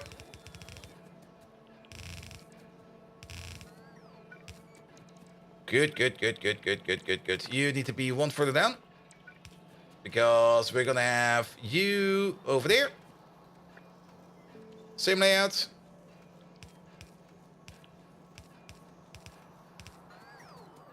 Good, good, good, good, good, good, good. Perfect. Alright, alright. And then we need... And you just started the stream with you in double time, and you start very creepy laughing. What do you mean I start very creepy laughing? My laugh at double speed is gonna be horrendous, man. Absolutely. Cool, that spell broken? Oh, it's still broken. Yeah. Careful with the taps. We're also in Tap Sea Land. Lucky! Hello there! Thank you so much for the lovely raid. How are you doing? Welcome, welcome, welcome. My laugh of double speed is gold? It is, it is. Alright, alright. Megatron, could you give Lucky Luke 980 a massive shout out? He came over here via submarine. He blew up every Autobot, Autobot that was in the water for 5 miles in a radius. They never seen him coming because he was underwater. I mean, he's in a submarine. You know how submarines go. They go around and go like boom. Could you give him a massive shout out for the absolutely hero he is? There we go. Here we go. Can't you just do search and replace? Well, we do have to rethink this over here a little bit. And of course, yeah. Yeah, we also need to redo this over here. But I'm just going to cut this over here for a second. Just so that this build over here can empty itself out. And once this build is empty, we can then fix it up a bit better and a little bit easier. Good, good, good, good, good, good, good. We should do the same over here, actually. Like here over there, cut it, cut it. I'm running full of coal. Wait a minute. No, this one was good. You stay. Got these first. Lucky Luke 980, the Submariner. Truly a Decepticon after my own spark. There we Your go. underwater prowess has me feeling old and landbound. They say silence is the deadliest weapon. And you, my friend, wield it like a master, using it to sink those ridiculous Autobot scrap heaps to the bottom of the ocean, where they belong. You're like a deadly silent knitter, weaving a shroud for our enemies. You dropped those Autobots faster than I dropped bottle caps after our infamous Golden Kappa party. Oh, yes. I salute you, Lucky Luke 980. For your valiant tactics, Decepticons, attack! May your future endeavors be as fruitful and your enemies as soggy! Good old Lucky Luke 980. Lucky, how you doing? Welcome, welcome. Welcome back to Factorio. And welcome everybody who raided in with Lucky Luke. Lucky, what have you been up to? Is it still Barrow Monday? Barrow Trauma Monday? Barrow Monday, probably? Or did you do something different? You came here for the Factorio Estate and for the Megatron roast? Alright, here we go then. Megatron. We got some very special Decepticon over here. He's been very naughty, and also he's been very good at what he's doing. He demands a roast, like as evil and as hard as he can go. No, nothing is off. Roast him as hard as he can. The name of this bot is Kartora. So roast Kartora, please. Give it all you got. Barramundi is still on? I see. Yeah, Kartora is correct, I hope. Or is it Karthora? Well, Megatron will make something out of it. It'll be fine. It'll be fine. Good. We got some rock on this. Yeah, the train I've read on the field over here is actually just one of the science trains, funnily enough, which is also kind of weird. How did you manage to run out of fuel? You should have fuel. Unless, of course.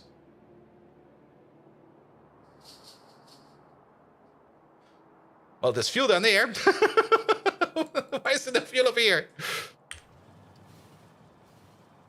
Will 11 Labs toss you now? Maybe. Ah, Kartora, the two-faced Decepticon. Ooh. You're as reliable as Michael Bay's handling of our sacred lore. And about as enjoyable as a gnome's company. Your numbers game is as misguided as unmodded Factorio players. You make as much sense as Bold Viking saying, "There we go." There we go. Your performance reminds me of Groundbuster's cat, Meow Screamer. Outlandishly proclaimed as a threat, but downright comical in reality. The day I acknowledge you as a competent Decepticon, Kartora, will be the day I trade my arm cannon for a puny cap gun. Now, shouldn't you be off somewhere collecting bottle caps or something equally useless? I mean, I have to say, like, him giving up his fusion cannon? Nice. Good. Let's go this way. Do we have an ash output over here? Are we only putting fuel in and no ash out? Excuse me? What do we do with the ash over here? Good. There must be... What is this belt over here? That's nothing. That is this old build, which does nothing anymore. These over here are filled with biomass. Lovely. That's something that we should never ever do anymore. You know what? Future problem. It gaff. It gaff. Somebody else take care of it.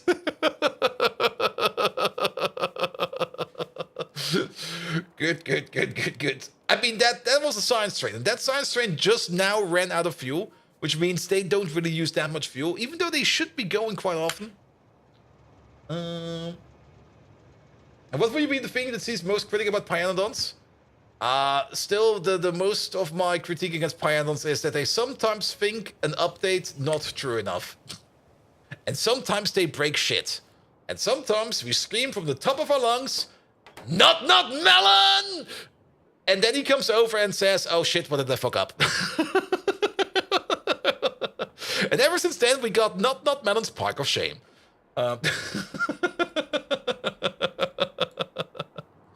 Yeah, I mean, overall, the mod pack is amazing. They should, in my opinion, think a little bit about maybe not making things scale as much as they are. Then again, this is also just me playing. I think I could build this way smaller and just make it way more boring, but yeah. If you kind of want to make a big base in Pyanodons, you end up with stuff like this, and then you quite fast get into UPS land issues. And if they would maybe do something about that better, that would be great. Good. I mean, they already did quite a bit for that. I mean, the beacons they introduced over here are absolutely good for the thing they did. And you were speaking about price and graphics of the buildings. They look great, but they're a bunch of compared to vanilla, out of bounds compared to the vanilla buildings, yes. One thing I also kind of dislike, even though it makes a lot of sense, and it was way worse before that, but it's still kind of shit. Like, all the icons over here of all the machines. Like, you just go around and you go like, okay, what do I need? I need one of these. And you go like, where the fuck is that? It's even so complicated that I accidentally make atomizers over here and atomizers over there, because I was very sure I did not make atomizers. Same is true for washing machines. We make washing machines over here and washing machines over there. And I think mixers is also a thing we make in two places, because I think I just didn't think we were making mixers. Where in fact, we were making mixers. Good, good, good, good, good, good, good, good.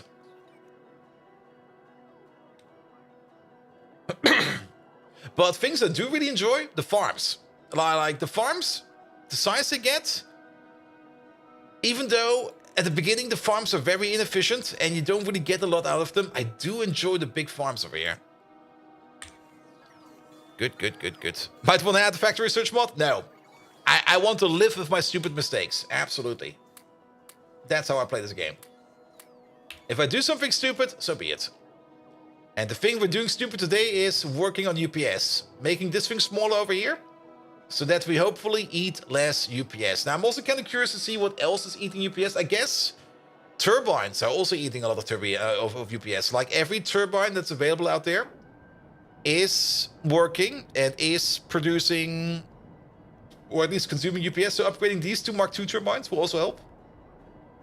But if we upgrade these two Mark II turbines, yeah. The graphics crash in PC on startup, yeah, that's also one of those things. You might want to install like the CPU graphic or the graphic memory saver, which basically skips every second frame of animation. That already reduces the memory demand by a lot. But that's also one of those things where I'm also kind of, yeah, I mean, one thing that Pi does is it does inflate its own video RAM by a factor of 4 by having like one of these for every kind of level. Now, I'm actually not quite sure if that's true or not, because if they solve this with factory tint or production tint, I guess it should be fine, but I'm not quite sure if that actually is the case.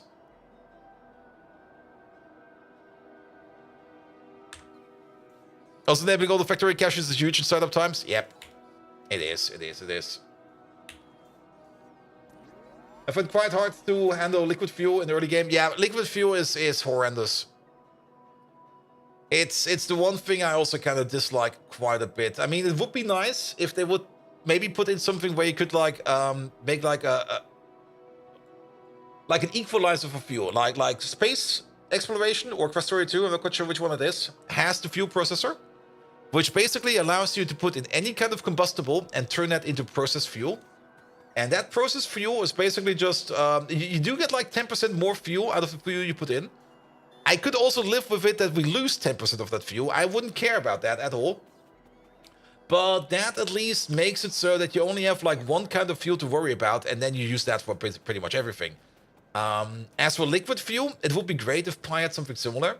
And again, we got the combustion mixture in the game. Well, we used to have, it's no longer in there, but it used to be a thing that combustion mixture was a thing.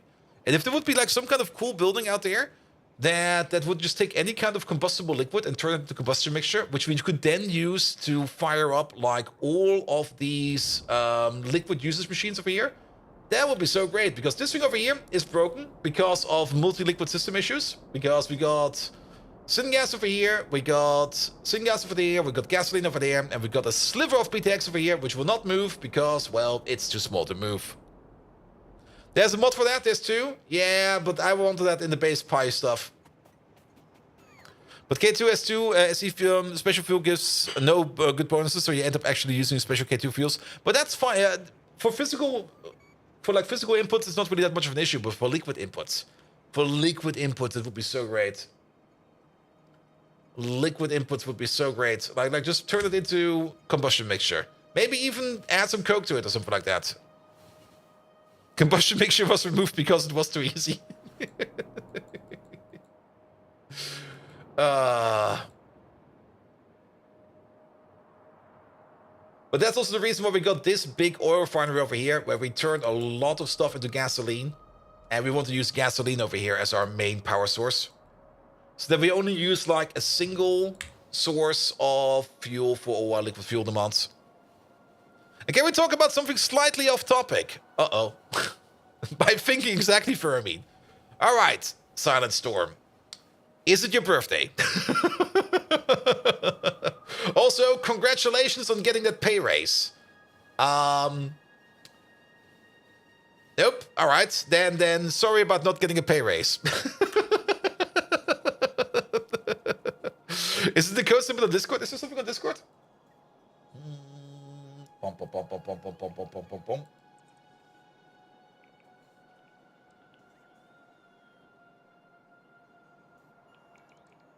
The code rant? Can we... What is that even? What am I even looking at? I mean, the main part is the see out, I guess. Size of plus X. Guess what that will print? Alright. Yeah, let me make a screenshot of it real quick.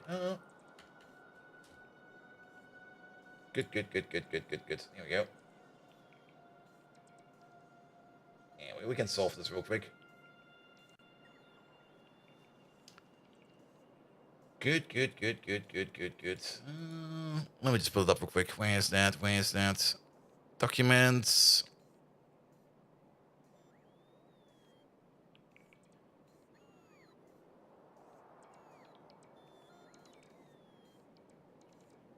Here we go. Something neutral. Don't really want to open it with my image viewer because then you also see all the other images I've been viewing. There's a lot. There is a lot.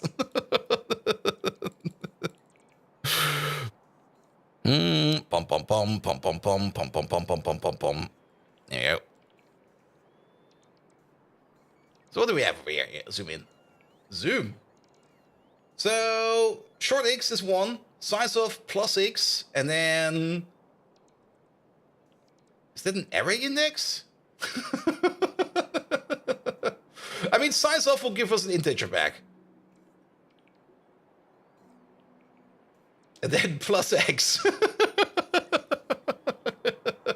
It could just be return 0. Actually, now that you put it, it will definitely give a 0 back, but I guess he wants to know what gets printed on the console. But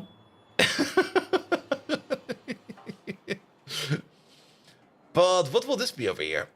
I mean, size of will give us a bit size.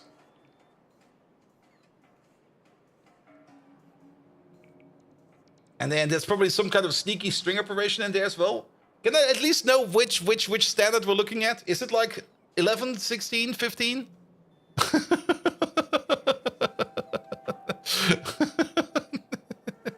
Plus X might be a hidden int cast. It could also be a hidden int cast. But still, size of will give us something back in terms of like 1, 2, 4, 8, 16, I think at most. 32, 64. It's definitely cursed C++. It will definitely end with a new line, at least.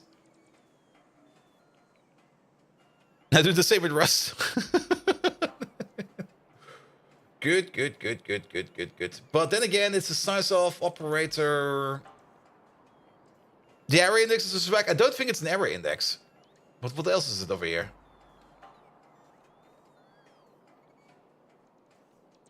See, does not even support it? I'm pretty sure you can make this run. I mean, technically, all of this will be converted into a string. Because it's probably a string operation over here. There's probably a whole bunch of implicit conversions going on over here. Which is, of course, going to be an absolute nightmare. And plus X most like plus equals 1? Nah, that's not this one.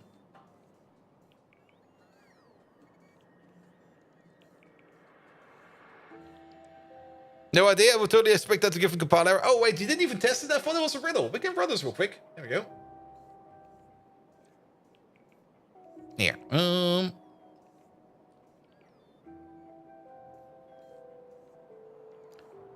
Let's have a look. They were probably... You did test it, you know what it returns or it prints? Alright. It prints 1. Yeah, maybe. But to be perfectly honest, I don't give a fuck at the moment. It's like one of those things like, look what you can do in code. And you go like, don't do that. It's like playing with fire. Whatever you do, stop that. And plus X is a hidden int cast. It will be interesting to see what would actually happen to all in the background. And Dr. Drake, what's today's project? Today's project is working on UPS improvements. And step number 1 in UPS improvements is improving current builds that are going around that can be improved and beaconized. And that's exactly what we're doing over here. Here we go, here we go. Like getting rid of all of this. I'm just gonna redraw that build. Here we go. Bots help out.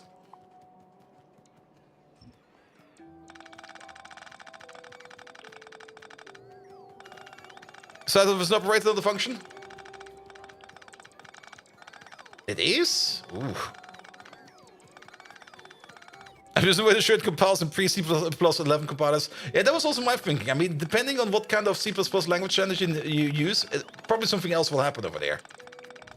And if you use like the latest one, it will probably use some features I don't even know about yet because I'm not that up to date. Because usually in embedded C or in embedded C++, you don't really get the newest toys. You get, maybe if you're lucky, you get C++ 17. But most of the time you get like things like, yeah, this compiler over here, it's automotive safe. You can use it for the project you want to do. It supports C++ 11. And you go like, what the fuck, man? C++ 11? Get the fuck out of here.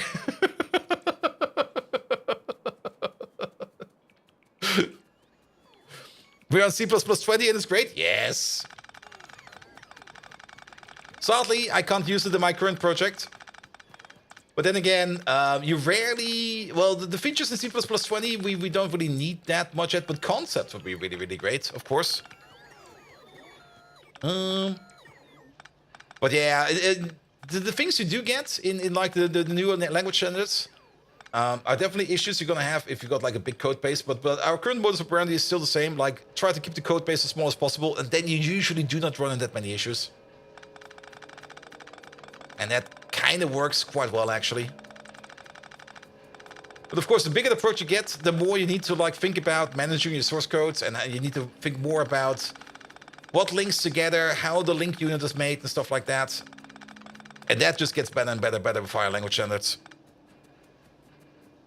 And if you don't make code, you can't make bugs. That is still pretty true. The less code you have, the less you have to test, the less you have to maintain, the less you have to think about. And we definitely got some teams in our client, or our client has some teams that think the opposite. That just go like, make the code as big as possible because more code is more better because that's how we work. And every time we look at them, we just go like, good God, guys, how have you not exploded yet? All right, all right.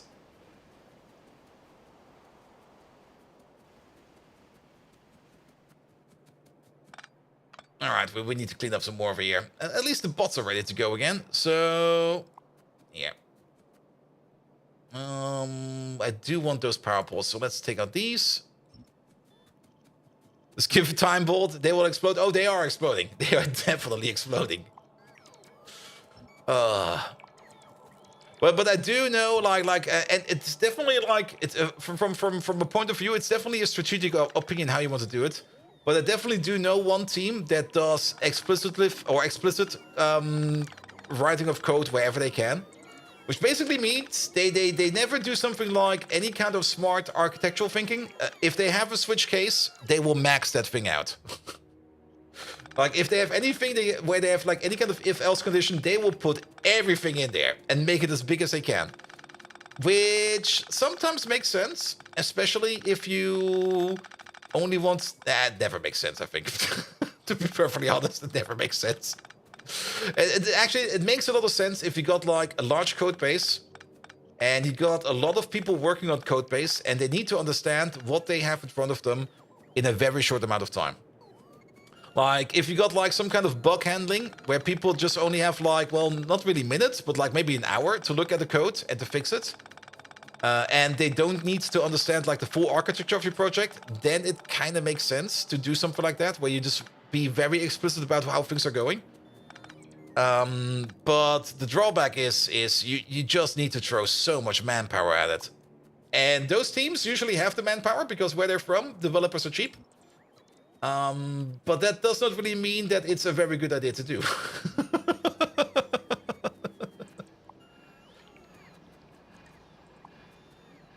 There we go. You prefer throwing hardware at it? Yep. And that's also how we work. I mean, our team is just like 6 people. And that is like maybe 2 or 3 people that actually do the coding. Like 2 people that, one per person that actively does the planning for everything. And then 1 person that just manages relations with like the outside. And the other person that is basically just the stand-in for everything, aka the CEO. And that works pretty well because we think about what we want to do. We come up with an architecture that is as extendable as we think is fine. And that is as understandable that we can easily explain it to other people. Without having to worry about too much code, because we don't have time to work on all that code. We just automate whatever we can. And then just set it up and, well, that's it.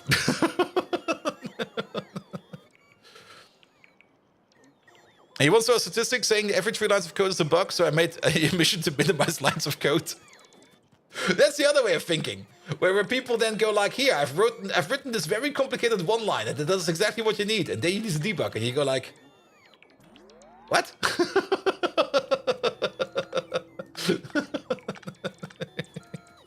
Did you get the better armor? I got the better armor. There we go. We upgraded the next level of armor, so we also got now more bots active in our pocket. And more batteries, and more roboports. There we go. Here we go. Is this like clever code more than bloated code? Yeah, it's. I can understand both sides of it. Like if it's bloated, the part you're working on is probably easy to understand. But if it's like clever or at least designed with like a certain architecture in mind, then you need to understand the architecture first before you can work on the code. And that again takes a lot of time. But once you do understand it, it's probably easier to work on it. But that initial part of understanding and learning that part is still going to be hard. And clever code is an alias where you don't understand. Yeah, probably fits. Here we go, here we go. But that's also usually when you realize that if you truly understand what your problem is, what you need to work on, then you come up with a very short and clean solution, and that's all you need. And then usually things start to bloat because some kind of other people did not understand the requirements, and they go like, you need to do this, and then comes the hardest task you can ever imagine. Then you have to learn how to say no. And there's still so many people out there that don't know how to say no. And me included. I also still struggle with it. But every now and then you have to come around and go like, here, dudes. No, we're not fixing it like that. No. That's a stupid idea. Get the fuck out of here. That's not our responsibility. And that's also usually one of the sources where you get a lot of bloated code. You can understand it without comments, then if not, then rewrite. Yeah. I love some junior code review. It looks like it needs what to do. Also, does this 12 things over there it doesn't need to do? Yep.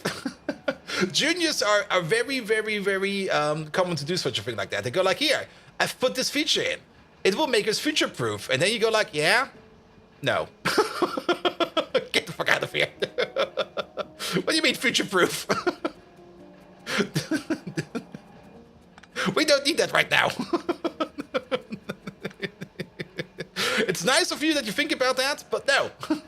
Also, we can keep these over here. If it's going to be an issue in the future, we'll tackle it then.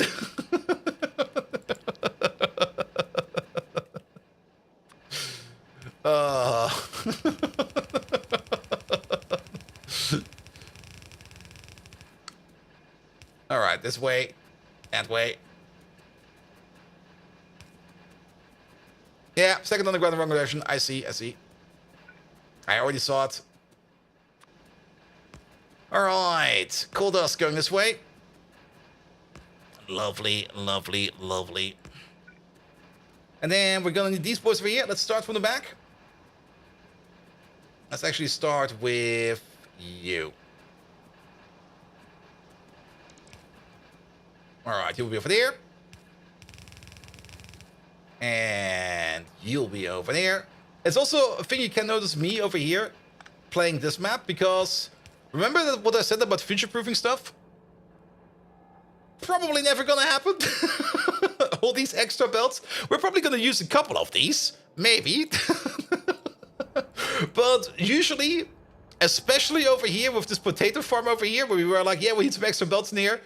Probably never gonna happen because everything around here already grew so much more. Also, I think we still need to fix the potatoes. I think the potatoes are still broken. The brigade with smart farms are finished. I haven't really looked at smart farms yet. But yeah, one step at a time. Alright. You over there. That will be your main output priority at the bottom. There we go. Good, good, good, good, good, good, good, good, good. And then we go this way. And then we do the same thing over here, which is going to be one higher than that. That was a lot of coal that we did not need. Good. Alpha priority at the bottom again. Yeah, we're going to have some weird ears over here. That's fine. That's how we roll. And then you all the way over there.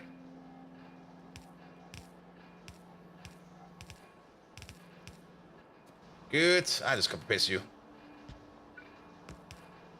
And then we get 4 belts over here as well. Good. Good, good, good, good, good, good, good. Alright, alright. And now we need to paint all of these belts to go all the way over here. And then what? Most of them will be going into these places over here. We're going to keep the coke facility over here. We're probably also going to condense it down. Or at least, yeah, we're definitely going to condense it down. We're probably just going to pick it up entirely and just turn it into a red build. And then plonk it down again. A red build that's also optimized. Because once we pick this up and condense it down, we can also redo this connection over here, which is actually, I'm very happy about that this place over here is currently completely turned off. Especially if you look at power. Yeah, it's now the perfect time to work on that. So, yes. So let's do the following then. I'm just gonna keep a gap over here so that we can connect things up over here without actually starting it up. We are gonna keep these builds going all the way over here. We have more advanced measures of processing coal later on, which we could just now build in here if we want to. We also have that research done, actually, if you think about it. That research is right over... I think I've never done the research. It's right over here.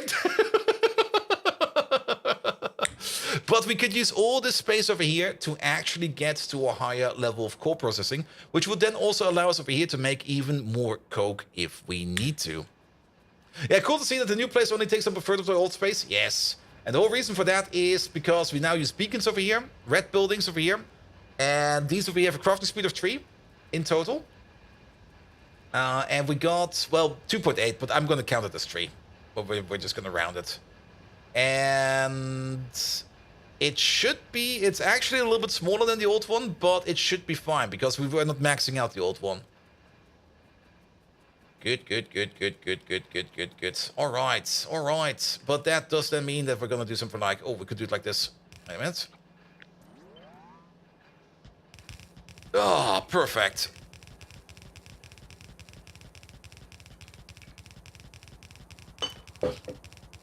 Could go a bit faster, in my opinion. Come on, move along.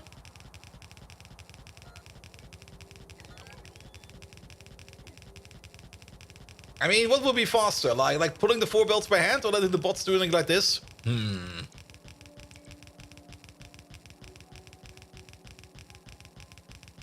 Take a step to the left. And then maybe the mouse a little bit more to the right. Yeah, it works a bit better. There we go. The good bait is out the stuff for the sweet mouth again? Yep, it is. Yeah. That worked pretty fine. Love it. Alright, this is the coal dust belt. That's the coal belt over there. Then this belt over here, we can also consolidate you.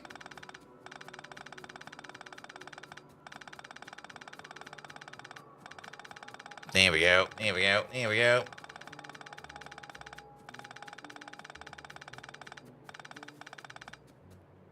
Good, good, good, good, good, good, good. Because this will be this belt. Oh, really? You're gonna do it like that? Come on.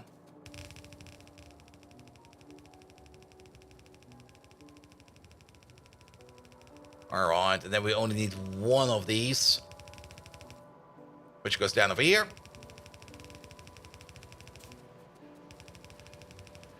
There we go. Which for now is just gonna turn all of this into more coal over there. Actually... No, I think we can keep the yellow belt over here. It will be fine, I think. Because we got a total of, what is this? 12 over there. And these 12 over there consume 12 per second. Perfect. That is the perfect amount. And Twitch chat reconnecting for everybody else? Yeah, for me as well. It already reconnected like twice for me today. I'm like, oh, come on, Twitch chat. Really? Again? Also... Here we go. What's the mod that handles those gases? Oh... No clue, but you'll probably find it. Alright, alright, alright. And we do the same thing over here. We're just gonna keep a gap over there real quick.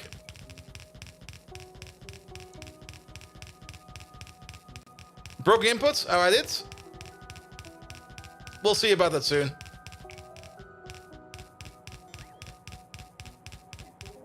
Now, Simrock, the mod about combining the gases into like a single fuel. We talked about like half an hour ago, after I accidentally minimized step chat. Because we were looking at Coke things.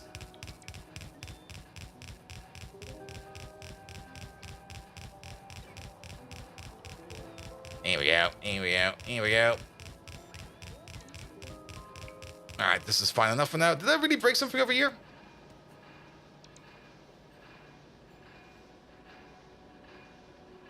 Looks fine to me.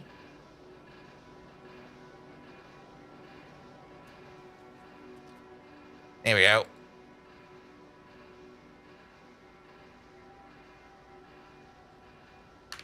Good.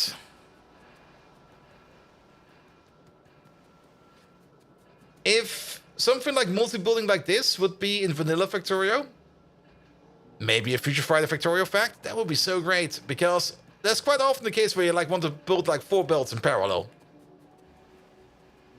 And then again, pocket bots with Factorio is not that hard. I mean, especially once you get to that rate of building.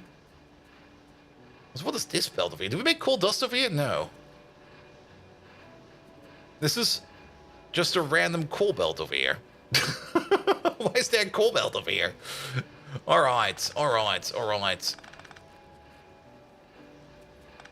Pick up all of these, pick up all of those.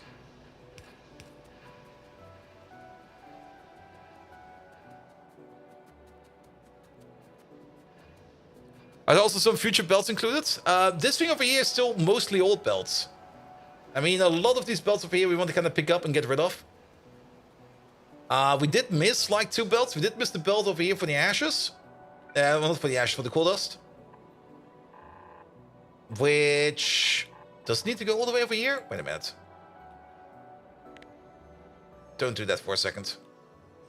Isn't there like a coal dust provider like right over there? There is. Yeah, we're gonna pull that one down. That goes straight down. It's that one over there.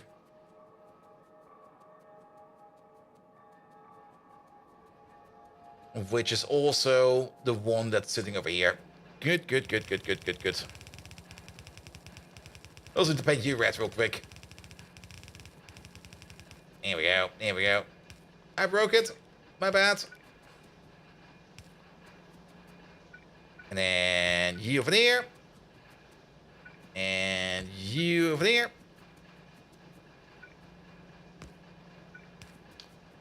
There we go. And you over there. Good. Yeah, for coal dust, we could just bring it straight down over here. There's no reason to go all the way to the back over there. Good. And then we can also combine this one up with the coal belt that's coming from up there somewhere. And by coal belt, I mean coal dust belt. There we go. Let's still keep a gap of 1 over here. I missed.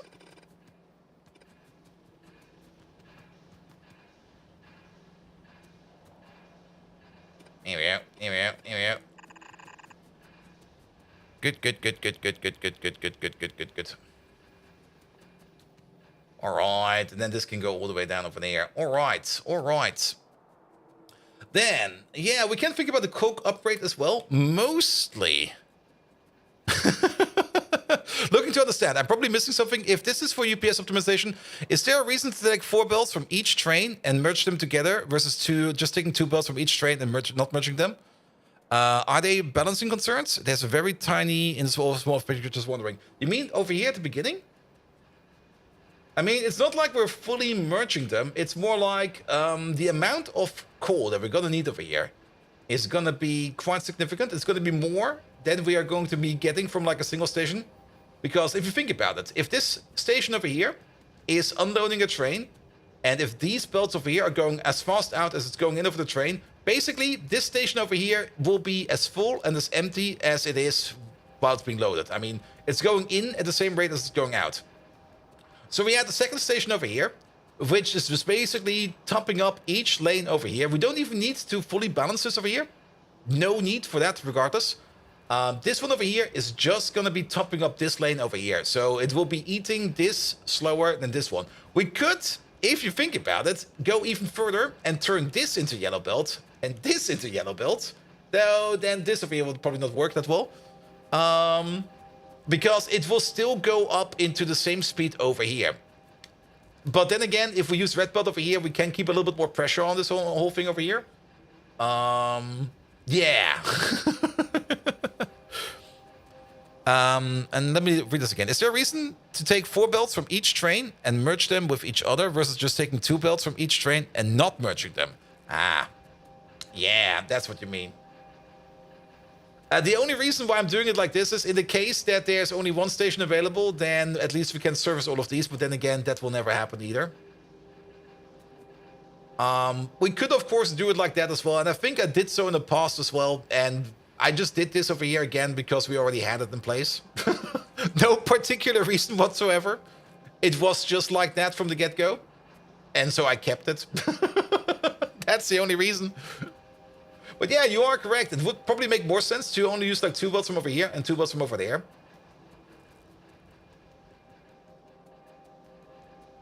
And train density is kind of shit, so the depots run out every time. That's also true. I mean, these stations over here would be way better if we had like a stacker in front of them. But I don't really want to build stackers everywhere because stackers...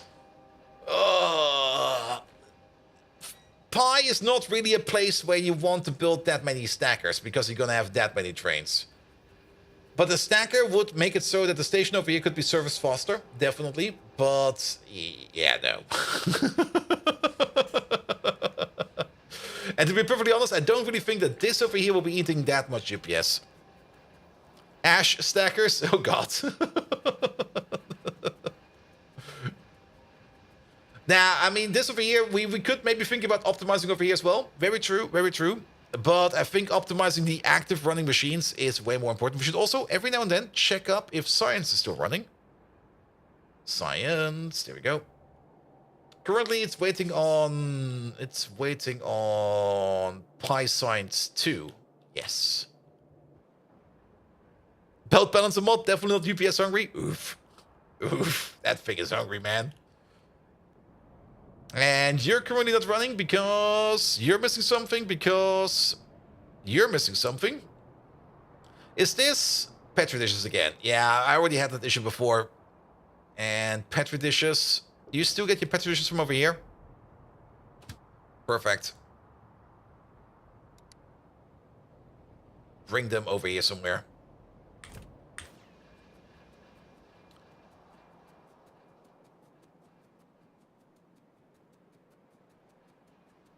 Good. There's one that claims it to be more UPS efficient. What? What do you mean more UPS efficient? There's no such thing. All right. Yeah, if we kind of want to redo this thing over here, the more I think about it, the more I do want to redo this thing. So let's redo this thing. So let's take inventory. Or, alternatively, let's build this. Now, we do have to build at least somewhat big, but let's take some inventory. We got about 48 quenchers and 32 coke makers, but there is a ratio for that. I do want to keep the ratio and maybe try to make it better this time around. But that's still not the best ratio, because if we go over here to the coke makers, yeah, 3 machines over here make 5 per second, and 5 machines over here eat 6 per second. So 10 machines over here. Oh, is it a 3 to 10 ratio? No, it's not. Oh god, I'm talking bullshit again. 3 of these over here make 5 per second, and 5 over there eat 6 per second. There we go. So 10 over there eats 12, and then 30. And by 30 I mean 25. 25 would consume 30 red hot coke. And to make 30 red hot coke, we would need 6, 12, 18. So it's an 18 to 30 ratio, which is a 9 to 15 ratio. There we go. Good. Evari. I see exactly over here what you got flagged for. You naughty boy. You used the no-no word. Evari. I'm so disappointed in you. You want to know what it was?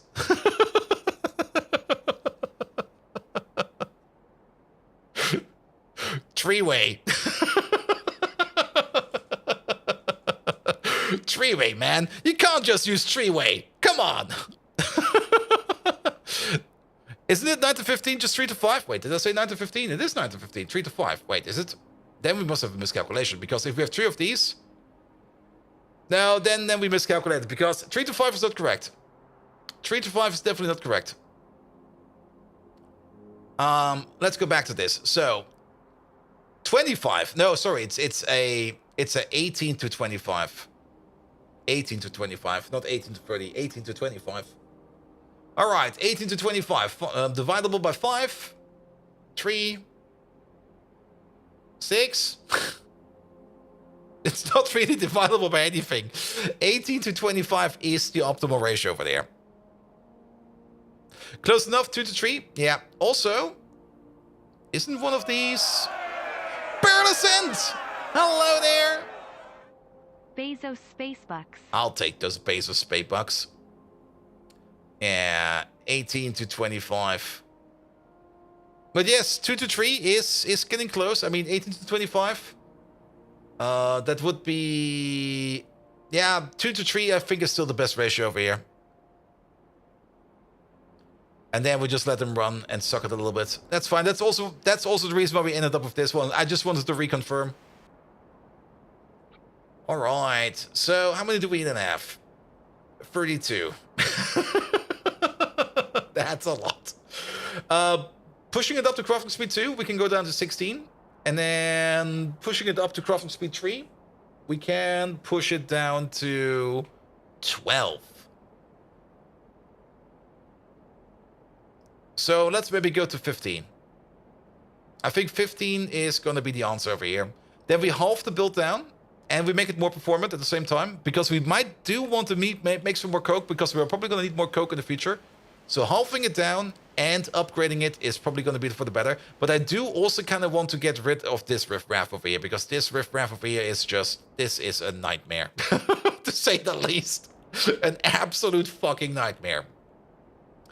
All right, all right.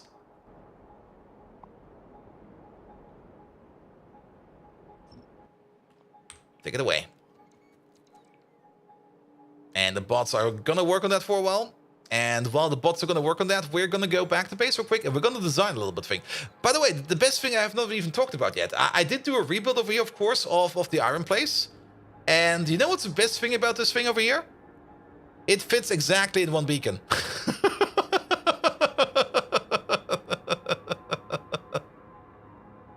Like an up to ratio, up to scale, iron processing, all the way up to processed iron or iron chunks, fits entirely under a single beacon.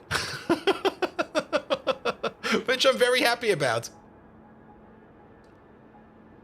Like all the crushing, all of the sorting, all of the mixing and matching. The only thing we don't do in here, of course, is the 3, 4, 5, and 6 iron pulp processing, because to be perfectly honest, I find it kind of silly.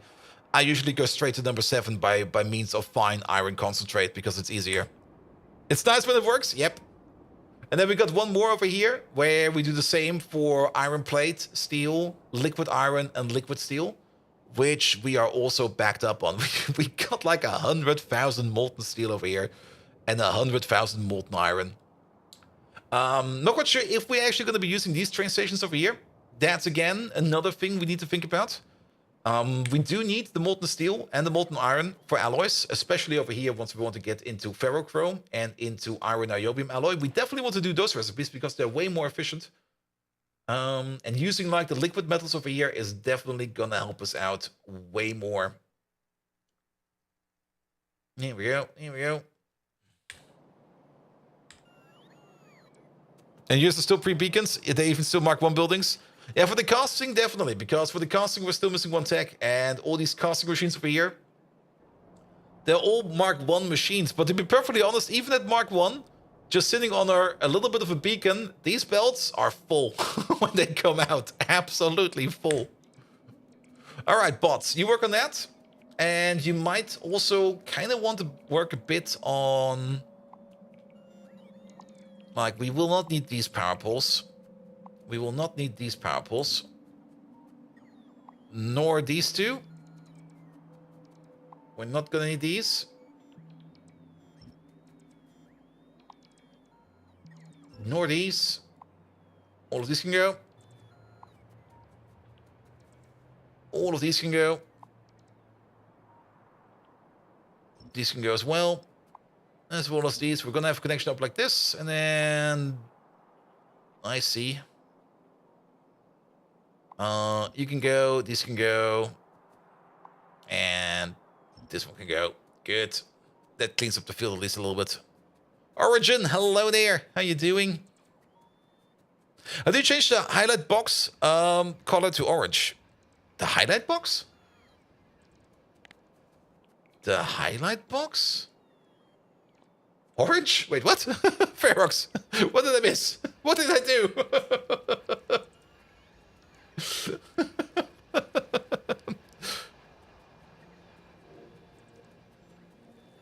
The highlight box.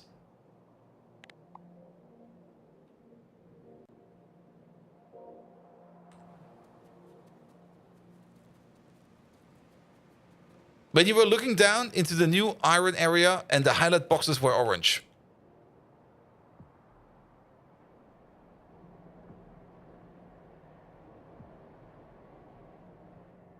Aren't they always orange? You mean these over here?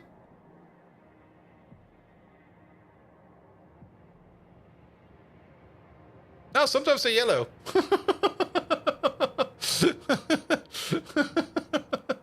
Or do you mean this thing over here?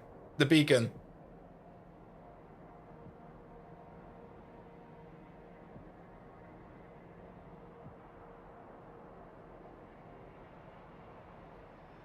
There you go. Or do you mean the orange background in the orange waste over there? Yellow interactable, red not interactable. Oh, very true, very true.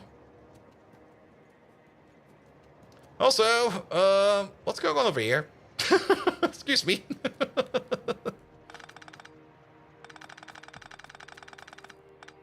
Here we go, here we go.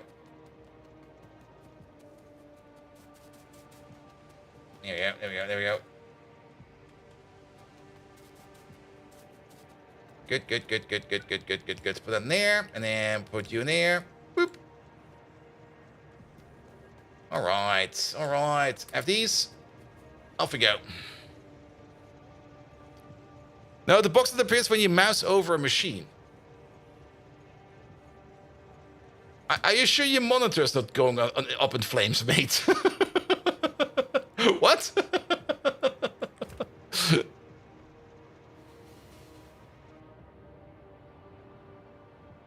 Let's go back over here while we drive over there. Where's the thing? There we go. When you do shift and a deconstruction planner. Oh, I see. That orange box. Maybe.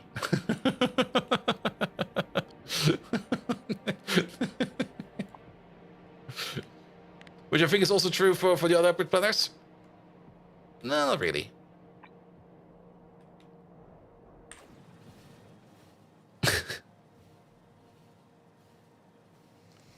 Good, good, good, good, good, good, good, good, good, good. Also, what's the beacon? Wait a minute. No, it's not. Alright, alright. Good. For once, I'm gonna throw in a quick bathroom break because I do need to go to the bathroom real quick. So let's just park myself over here for a second. I'll be right back. You guys can watch the lovely bots over here just devour me while I sit here for a second. And I'll be right back. So, see you in a second. Yep.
All right. All right. There we go. There we go. There we go. Cheesecake time.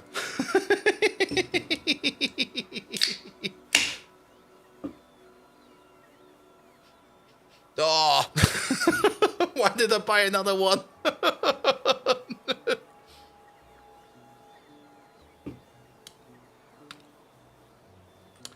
Horrible.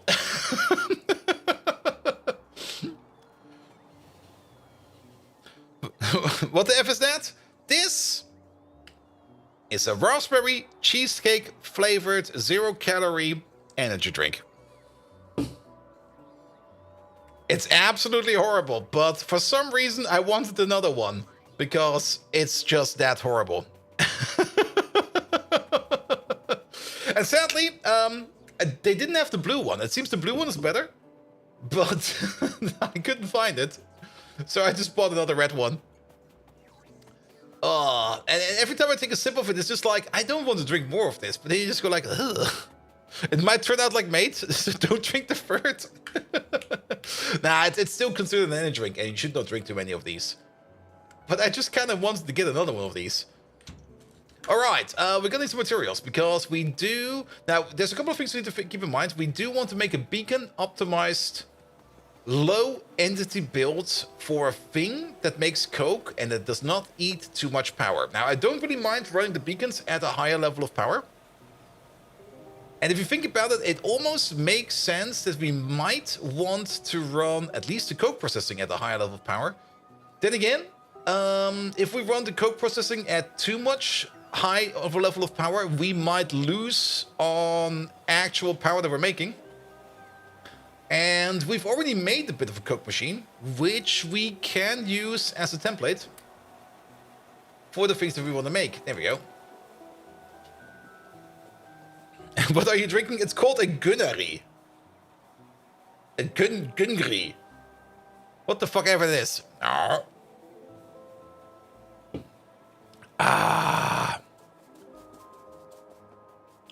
Good. All right. Yes, if you have a look over here, we do have this new power plant over here. And this one over here is a little bit more of a liberal... It's not a 2 to 3, it's a 5 to 7 over here. Which is probably fine. Yeah, this was probably fine. And... Ooh. This one over here is not using any beacons over here. So we can't use this one over here as a template. However, if you have a look over here, where we put down the smelters over here for the iron and the steel, we do notice one thing. If we run a beacon over here at maximum power settings, but maximum range settings as well as put some efficiency modules in these machines, then we don't lose on fuel consumption. Basically, the amount of extra speed that we get in here gets countered by the amount of extra power we have to put in over here if we do put into efficiency modules over here. So we get 40% more crafting speed, but we also only consume 40% more fuel, which means that this thing over here is still running at a good and decent efficiency. So it's not like we're actually losing power over here by making coke. Efficiency in all the furnaces? Yeah, pretty much. So if we kind of want to make this thing small, we could think about, but that will probably be counteractive. I mean, we could think about using one of these, going like to max AM FM. And I don't think we should do it, but I'm just going to put it down as a thing, as an example of something we could do. We could one-to-one these. But then we would have a constant power draw over here of 313 megawatts. That will only be powering up these buildings over here. And I think we would actually be energy negative. Though we do want to beacon them at least a bit. And if we just go for like a max AM or max FM, minimum AM, then this thing over here is only eating 62.5 megawatts of power, which should be fine. Especially if we can get in every build we need in this range over here. And that's what we're going to try. Maybe we're just going to try to max out exactly that beacon with builds for coke. And keep it at that. Only, yes, only. But then again, keep in mind, we will have a power plant behind it. That's going to be making up to... What is that? 1, 2, 3, 4, 5, 6, 7, 8, 9, 10... 12 blocks over there. 12 blocks, each of them making... 2.38 gigawatts each. Yes, that is gonna be 24 gigawatts of power that we can make over there, which we should try to use. So, yes. And if we only have like one beacon over there that's running at 67 megawatts, that's fine. By that point in time, it's peanuts. Good. So let's try to condensate this down a bit into a better build. And we're gonna go all the way over here. I probably need some kind... maybe we need to install the teleporter mod or something like that, where I can get to a region where I can start, like, designing stuff and stuff like that. And 23.2 gigawatts is your idle consumption? What the fuck, man? The base does nothing and just burns through resources.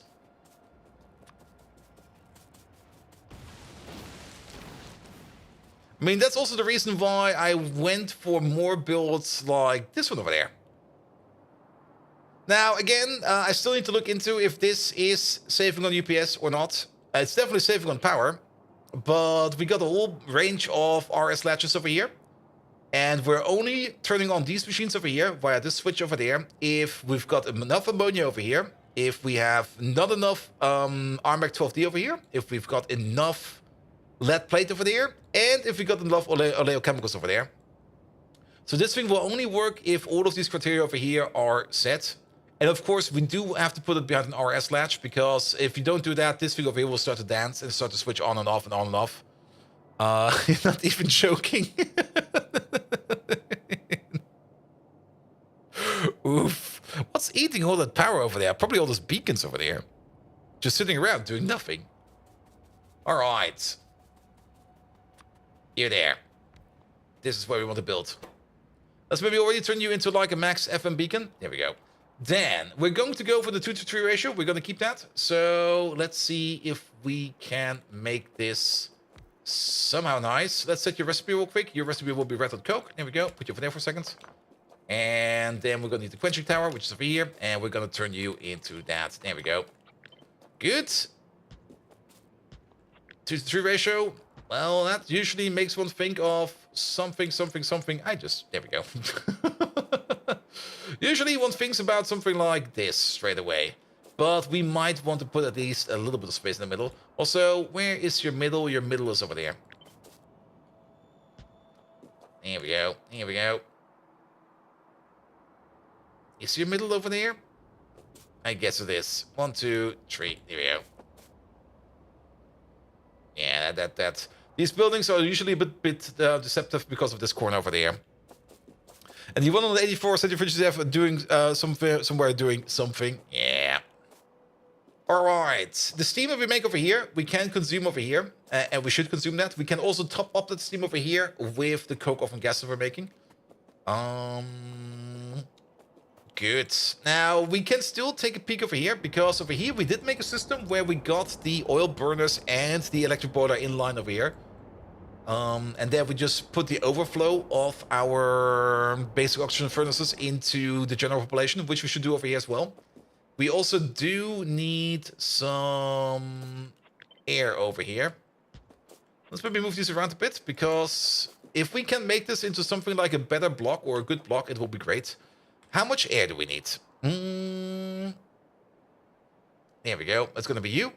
We're going to need 30 pressurized air per second per machine per crafting speed. So that's 60 in total. If we use a red air pump, of which I don't have one on me, but we can just copy paste with the one over there. There we go. This one over here just does 40 per second on its own. So we could just one-to-one these and be done with it. That will work. And then we're done with it. Then we don't need to worry about that. And they will also be in range of any kind of beacon over here, so they will grow accordingly, so that'll be fine as well. But then we do have a little bit of an issue. I mean, the less pipes we have, the better it will also be for UPS. So let's maybe try this for now. Maybe we will come up with another solution later on. Good. All right, what else do we need?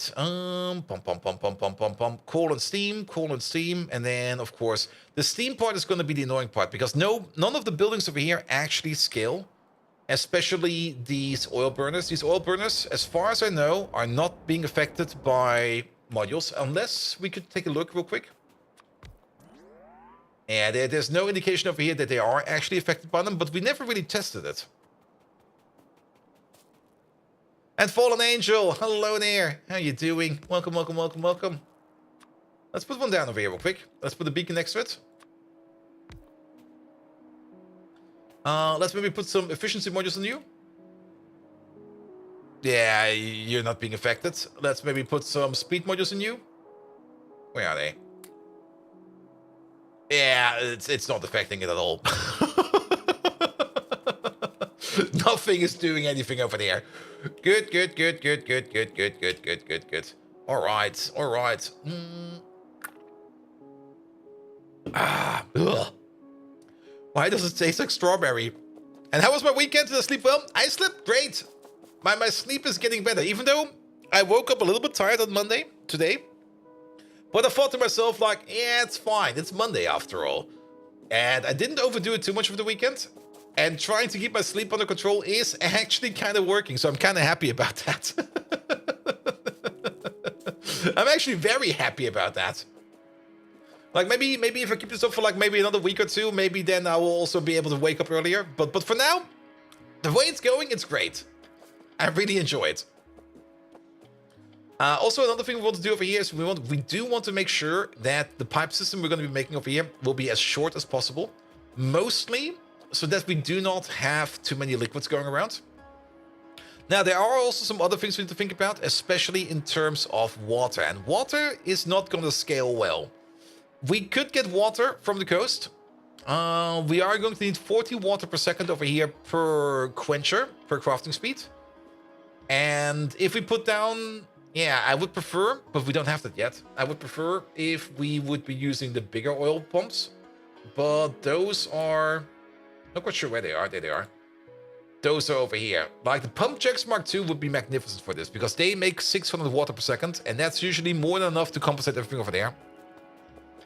It's going to be ready or not until 4 AM again? Nah, that's tomorrow, man. That's tomorrow. When do you sleep? You apparently started doing that. I usually go to bed. I try to be in bed before 2 AM, and that kind of works. Like the moment I go into bed after 2 AM, things usually escalate. And not in a good way. Good, good, good, good, good, good, good. I do want to move you over by one. Like if I somehow manage to go to bed at 2 AM, then things are usually fine. But once I go over, things are no longer fine no more. And when do I get up? At 10. And then I basically roll into my home office.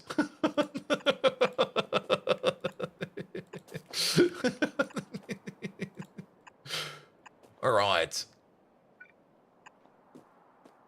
Good, this will be water. We can probably move these around a bit. Let's keep them over here for now. We will be moving on later. Dan, we definitely do want an oil burner or two. Yeah, at least 2. If we put you over here, then we can combine you up straight over here. Good, good, good, good, good, good. And you're back streaming at 7? Yeah, that kind of works. I mean, go to work at 10. Work 8.5 hours. With a half-hour break in the middle. And then stream at 7. I usually do a hot swap. That's also usually the reason why I don't really have much time to prepare Megatron or something like beforehand. Where I just go like, Alright, that's done. This is next. Then again, most of the time I do usually add another hour of work after the stream. Because usually there's always something I need to tidy up or something like that. And yesterday you went to bed before AM, woke up at 8 AM and went to a walk for work. 1 hour was really nice. Nice, nice, nice. It's gonna play it from bed. Nah, I'm just gonna make Megatron play it for me. Like, Megatron, play ready or not for me. Alright, these over here make a total of 120 steam per second, but I don't think that's enough. If we run at the crafting speed of 3, we got 3 of these. We would need 3 of these, require 200 steam per second. At the crafting speed of 3, we require 600 steam per second. What? Wait, there is a counteract. We need to calculate the 2-to-3 ratio over here, because we are also making steam over here. So let's maybe calculate how much steam we actually need and make over here. we're going to assume that these are actually running in a perfect 2-to-3 ratio. And then we just hope that the offset is not going to be too much. So 3 of these definitely going to eat 200 steam per second, but 2 of these definitely do make 200 steam every 5 seconds. So that is about 40 steam every second. So we need to supply you with a total of 160 steam as an offset per second. At crafting speed 3, that's going to be 480 steam per second. And 480 steam per second, that is so much steam. 480 per second. Wait a minute. Come again? Yeah, 3 of these eat 200. 2 of these make 200 every 5. So that's 40 per second. So we eat 160 per second over here. Crafting speed 3, 480.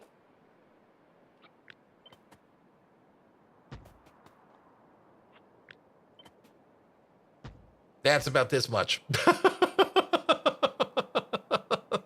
60, 120, 480.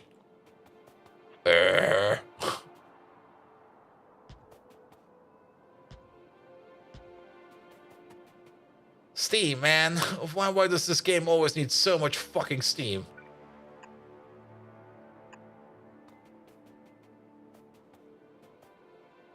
Also, we want to try to get this under a beacon. That's gonna be... Yowza.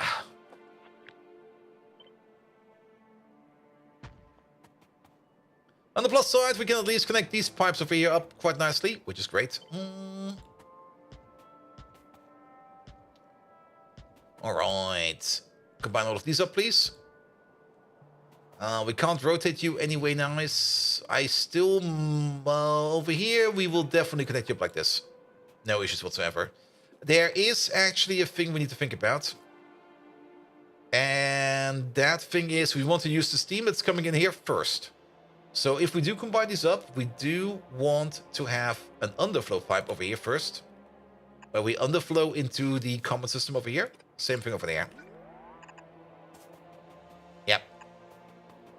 And then, on top of that, we do need some steam to start it off with. So we are still going to need an electric board at the end over here. One over there, and one over there. With another underflow over here, and another underflow over there.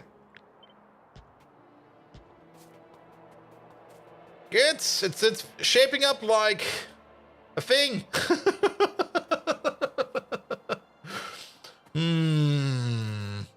You don't have to buy this game on Steam specifically? True, true. I mean, I'm not even playing this game on Steam right now. I'm more or less playing this like as a standalone client, which is just super duper nice. Good. Alright, and then we do the wraparound. Doing it like this will be fine. One uses steam, the other produces steam. Are those interchangeable? They are. They are. That's how it's been working all this time already. I mean, even though we're picking it up over here, that's exactly how it was over here as well.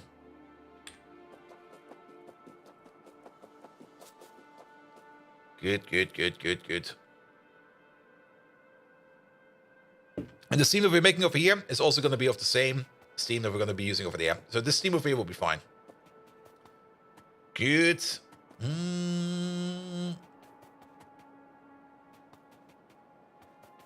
Yeah, I'm kind of thinking about, I mean, there are some recipes out there, and we've already used them here and there, where we can make way more steam in a shorter amount of time, which we could use for crafting as well. Where was it? Was it over here somewhere? Was it in the oil refinery? Maybe it was in the oil refinery. No, because there are some, especially in those FTS reactors, there are some recipes out there in FTS reactors that will make loads of steam in a short amount of time, and it might be a good idea to use one of those to make the steam that we need, because those electric boilers, they are just not gonna kick it no more at some point in time. Those electric boilers also don't scale. Those electric boilers are actually kind of terrible if you think about it. Though from the top of my head, I don't really... Maybe we can have a look at what makes actual steam as a recipe. Yeah, for example, this one over here. Flue gas, water, and gasoline will make us 300 steam per second. And tell you what, we are making flue gas over here if we get the flue gas from the... Where is that? From the coke oven gas quenching over here. Does it actually add up? The liquid nitrogen loop is decent as well? Yes. That one's also not too bad. And you can't... Actually, if you think about it... Wait a minute. Can't we just decompress the liquid nitrogen again? Isn't that the thing we can do? Where we just constantly compress and decompress liquid nitrogen without us thinking about it too much. But before we go to that, I kind of want to go back to this one, because over here, the coke oven gas over here, we turn into flue gas, and then this flue gas over here, we could then turn into acid gas.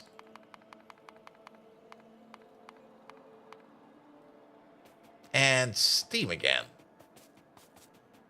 Just needs a little gasoline, and I don't mind putting that little bit of gasoline in, because that's basically the same as happening over here. Oops, sorry about that.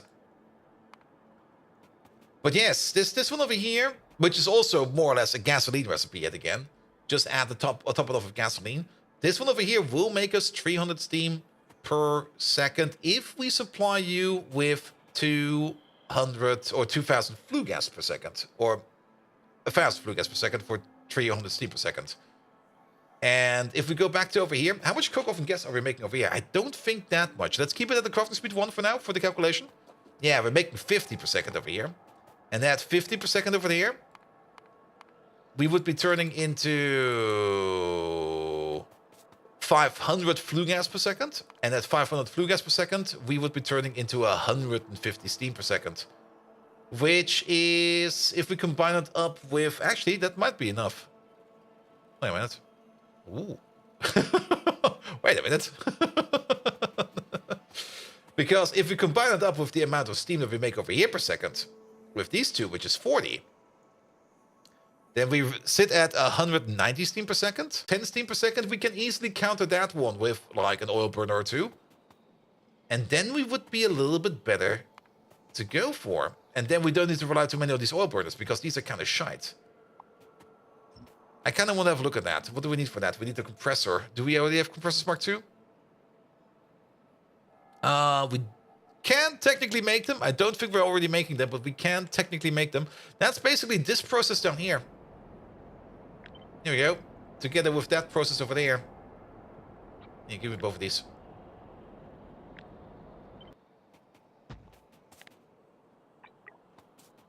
There we go. Here we go. And then we don't need to worry about the nitrogen anymore. Though then we are going to be making lots and lots of syngas, but we could just try to burn that into something. Good. So we would have a localized syngas quench over here as well. Let's see if we can get something done with that. Yeah, let's remove these. Because we're only going to need one of these, because this thing over there, you eat 25 coke oven gas per second. We make 50. So we're going to need 2 of these. And Lucky Luke, thank you so much for coming around. Have a good night. Guys, say good night to Lucky Luke. Be sure to leave him a follow. Be sure to check him out, because he is an amazing lad. If you want to see more U-Boot-based games, go over to Lucky Luke. Also, if you want to see more Barotrauma, go over to him, because Barotrauma is an amazing game. And maybe at some point in time, I'll find the time to play it myself. But there's just too many games to play. Megatron, can you say good night to Lucky Luke for me? Good. All right, but then you make the flue gas, and I guess we're only going to need one of you, because you eat 500 per second, and we're going to be making about... Yeah, we're making 2,000 every 4. That's 250 per second. Yeah, that's... And welcome to join. As always, I would join, but it's just too much Factorio to play. Good. And then we get something like this. And we get something like this. Good night, Lucky Luke 980, you champion of the abyss. May your dreams be filled with sinking Autobots and the sweet sound of exploding torpedoes. Rest well, for when you arise, we expect nothing less than more naval greatness. Just remember not to let bold Vikings' incessant, there we go, babble, disrupt your sleep. So, On to slumber with you, and let it be as restful as the calm before the slaughter at Ausinutz. Ah, what a memory! Sweet dreams, lucky Luke 99. Decepticons, let him sleep! And look at this. This even matches up over here quite well. The more I look at this, the more I want this. Because this over here seems like a better way to deal with steam than by just adding more oil burners, because oil burners are kind of shite. We do need to add more water, but that's fine. But all of these buildings over here, they will scale with each other. Now, we still need at least one oil burner. Maybe two. Maybe we can...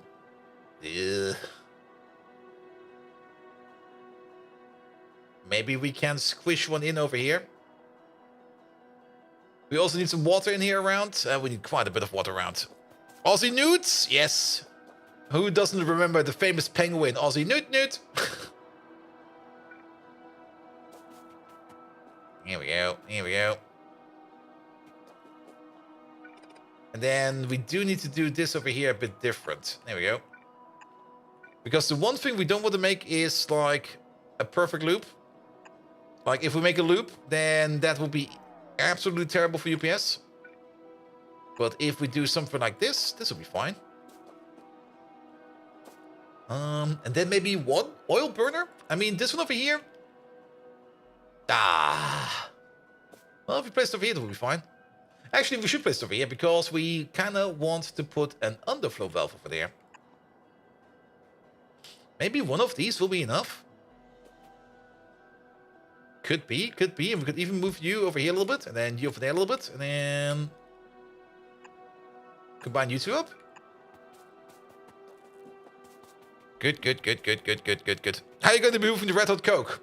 The Red Hot Coke will be going straight forward. Well, maybe not over there. One over there. One over there. As for this one,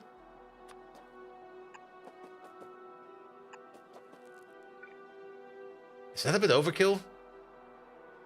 Maybe.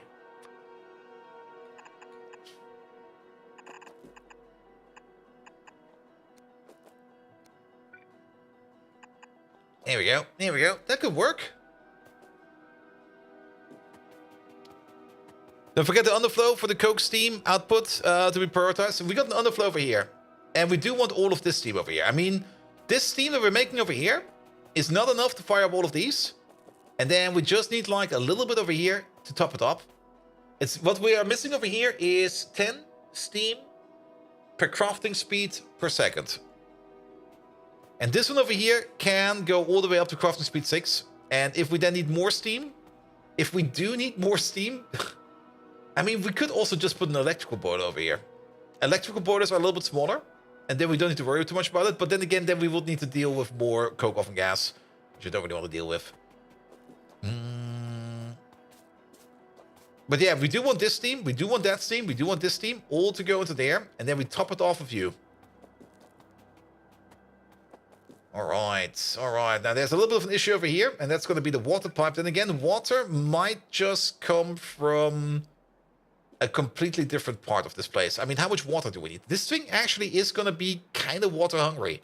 Because if we have a look over here at the... Where is it? There we go. You over there, you do require 40 water per second per crafting speed. And then this process over here requires 300 water per second per crafting speed. So you're basically getting your own water pump.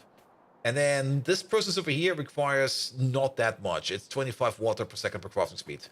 So, what do we say over here? I already forgot. Was it 50? Oh, 40. 40. So 40, 80, 130 per second. And then 140 per second if we take you into account as well. And then you over there need 300. So, yes. So we're definitely going to need 2 distinct water pumps. Let's put one down real quick. There we go. Water. There we go. Good, good, good, good, good, good. Converting the coke oven gas into syngas. We are always doing that, but now we're doing it a little bit more on site. Because we can have the issue that steam in oil burners does not scale at all. Like, steam in oil burners is just terrible. Absolutely terrible. So we kind of want to use a recipe that makes steam that we can use to regurgitate it. And this over here does that for us. I mean, if we would put down oil burners over here, we would have to put down 8 oil burners, which is also 7 times the entities than this thing over there. And we kind of want to try to remove the reduce the amount of entities as much as we can. Now, there are some smaller other issues over here. And that's this water pipe connection over here. As well as this water pipe connection over here.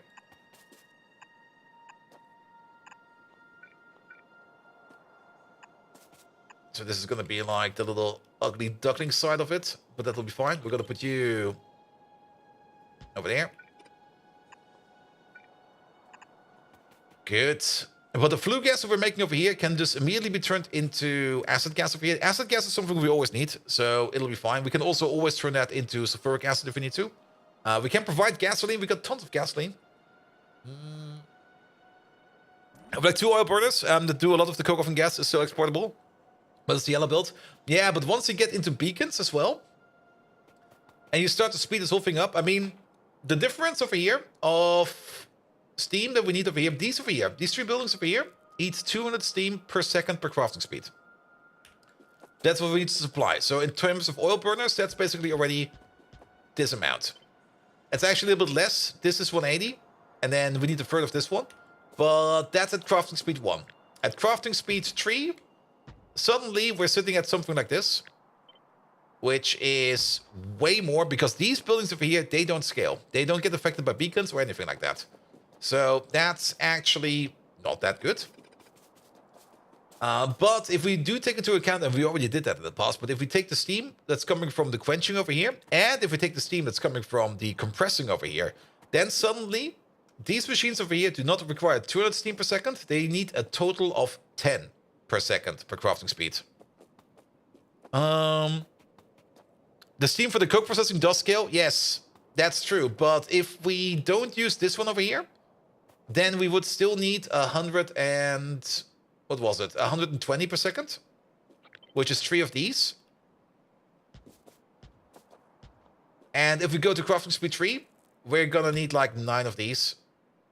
And that's still like a lot of them. The bottom coke maker is not connected? The bottom coke maker is not connected? What do you mean?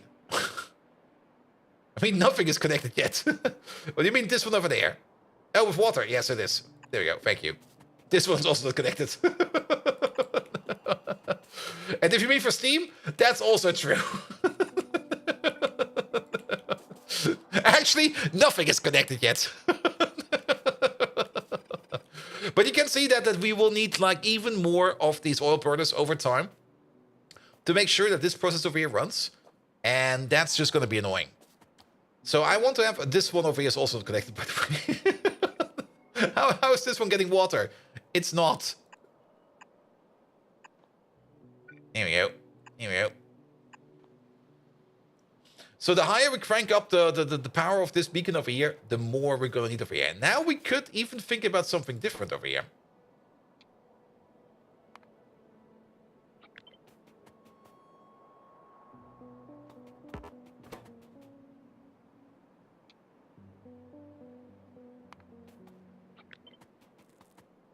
Ah, that's too small.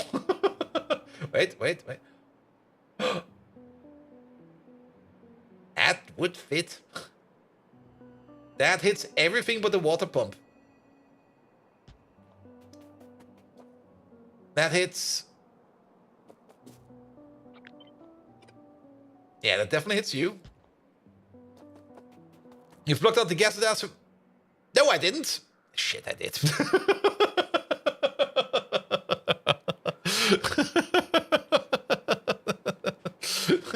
We will notice sooner or later. I was kind of focused on this right now. We could do something stupid like this. Have a beacon in the middle of this block entirely. With a distribution efficiency of 2, it would eat a constant power demand of 250 watts at all given times. I don't think that's a good idea. We could still do this in the future, if we think about it. But overall, the amount of power this thing is probably going to eat, this might just push this thing over the limit. And it will become counterproductive, which we don't want. So we do want to keep it in the big boy reach. With full FM power. And as for this thing over here, yeah, if we're lucky and decent, oh, we can probably get 6 of these in there. All right. Back to this issue over here. My bad. Yes, that doesn't work like that, of course. I guess we could do it. We could do it from over here, actually. Yeah. Done. Much better. And now we get like this little connected unit over here, which is really, really nice. This could work quite well. We would need to handle the syngas, which is, of course, annoying, to say the least. But then we also don't have these super long lines over here anymore, because we got this whole syngas process sitting over here, doing something. And all that flue gas over here, we're basically turning that into ash. But with this one over here, we're not turning that into ash anymore. Don't the oil burners can be boosted on pressure pumps? The pressure pumps can. The oil burners cannot. And that's the annoying part. And we do still need to think about... Well, we will at least add 1 electric boiler over here as well. Because we do need 1 thing over here. And here's the thing. Technically... Oh, that's going to be horrible.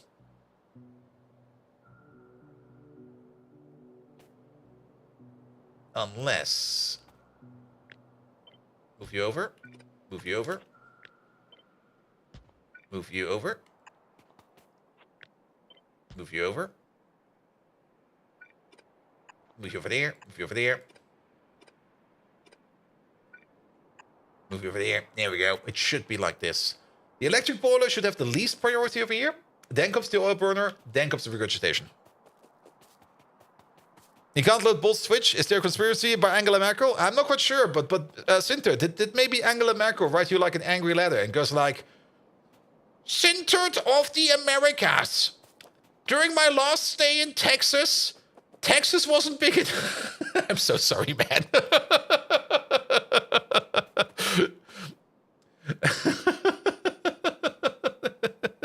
How did you know?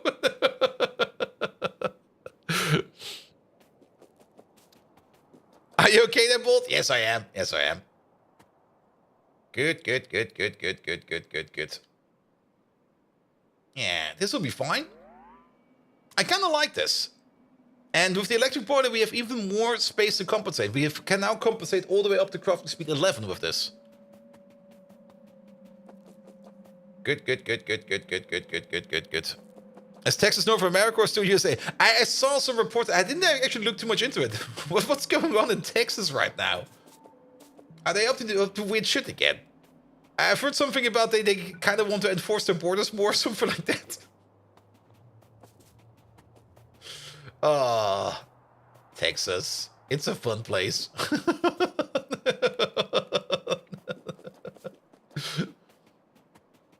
Good, good, good, good, good, good, good. Nah, I think this will be fine. This will be fine.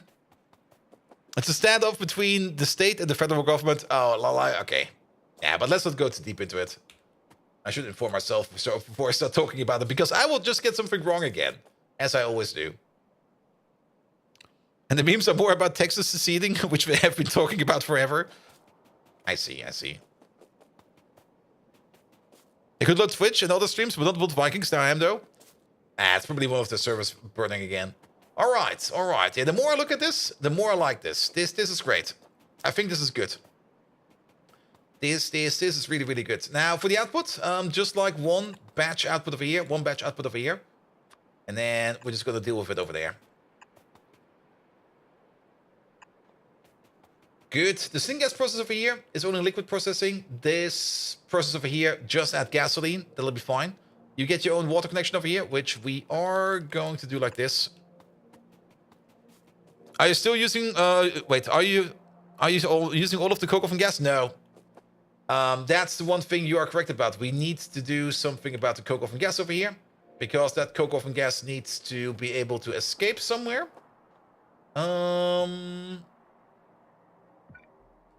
What we could do is something like this, and something like that. Put you over there. Put you over there, and then that coke oven gas needs to be collected, and that needs to go somewhere as well. Same for the syngas over here. That needs to go somewhere. And this needs to go somewhere. As for the gasoline will just be connected top to bottom. There we go. Burn for extra power? Most likely. I mean, here. It's going to be the same over here. I mean, that syngas we're building over there. Also, why are you... Oh, you probably ran out of pickup space. That's what's happening over here. God damn it. Yeah, they ran out of pickup space. Should probably put some more chests down over there. Yes. We are definitely going to be making more coke oven gas, and that coke oven gas will just go into the general coke oven gas processing, which we are already doing over here, and which we will probably also be refining over there at some point in time. But that little what we are making over here, first of all, it goes into the oil burner, and then it will be going somewhere else.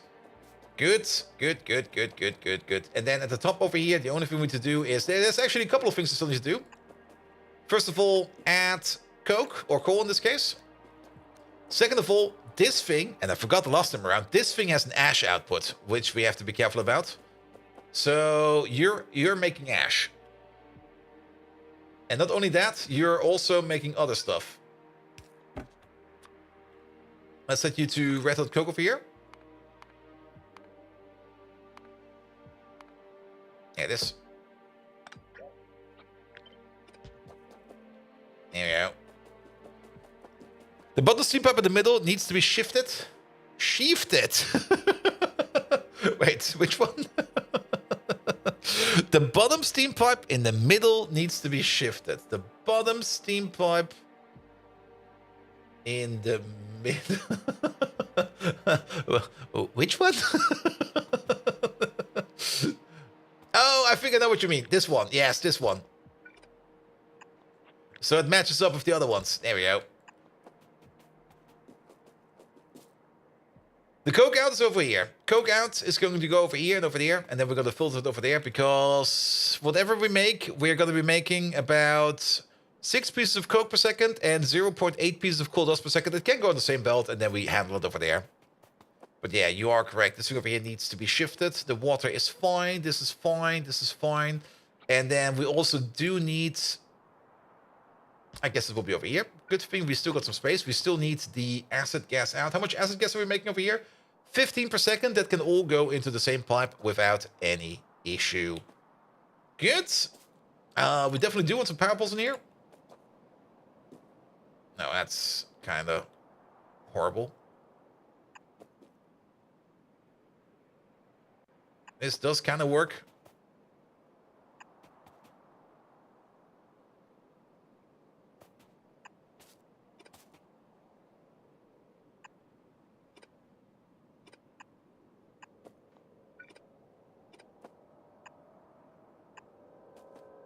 And then maybe move you in a little bit, and move you in a little bit. You over there, and you over there. Sure. A little confined power donut. Double donut in this case. Don't forget to add some lamps to that. There we go. There we go. There we go. There we go. There we go. And there we go. Good. Good. We're gonna have a couple of blocks. This is only like one of many blocks to come. And then there's gonna be one issue, and that's gonna be a bit annoying issue, but let's have one more look at this, because we're basically gonna have these two facing each other, which is fine. But that does mean that we need to... Actually, if we put it on its side, it will be fine. Because, yeah, we can put it on its side, because we do have a coal input over here and a coal input over there. So we can easily put it on its side. Yes, that'll be fine. But we're still missing the ash out. The ash out is still required, which will be sitting, I guess, over here. You there. Ash. Where's the thing? Over there. Whitelisted. Very important. One over there. Okay. One over there, I guess. And maybe one over here. We could, of course, pull a belt top to bottom over here and deal with the ash this way. Each one of these buildings is going to be making at least 3 ash per second. So this over here is already 9 ash per second, which is quite a lot.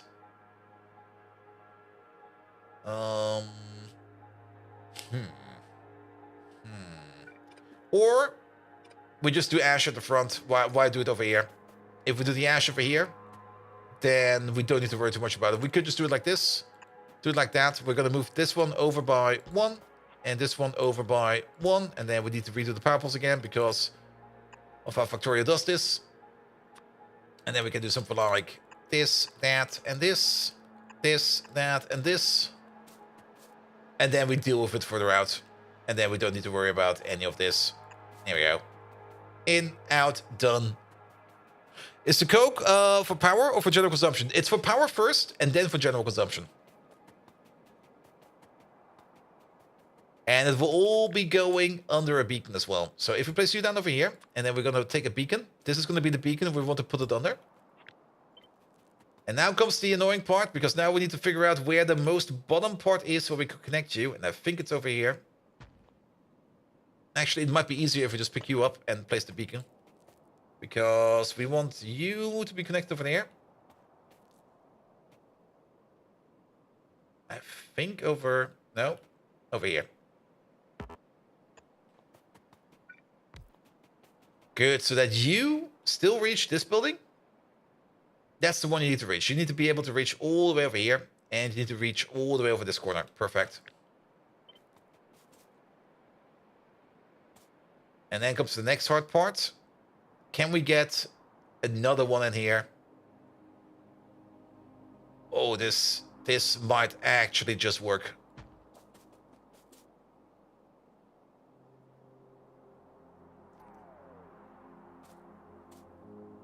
Wait.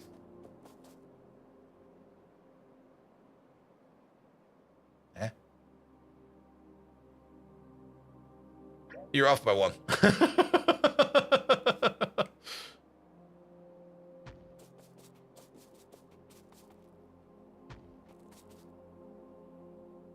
Okay. We can squish it some more.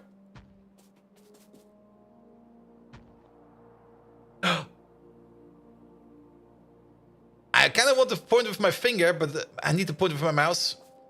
This building over here, that's the important one. We need to reach you. And this one over here just about barely hits it.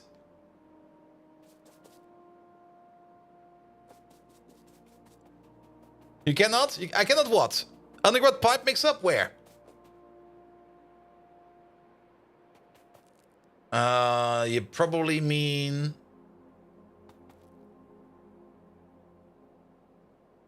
You sure about that? It should be self-contained. Between the builds? Really? I mean, there is this pipe over here, which goes across. This one is correct. These two want to mix. And there's this one over here, which goes across. These two want to connect as well. Let's maybe have another look over here. Maybe we can see what you mean. There should be 2 connections, top to bottom, that go to the same thing. Or are they only corners? These over here are corners. This is an underground over here. It barely fits. It also barely fits under the beacon over here. And now comes the best part about it. We flip this thing on its head. And we try to do it again. But I think this is the maximum distance we can go for. Because you over there, yep.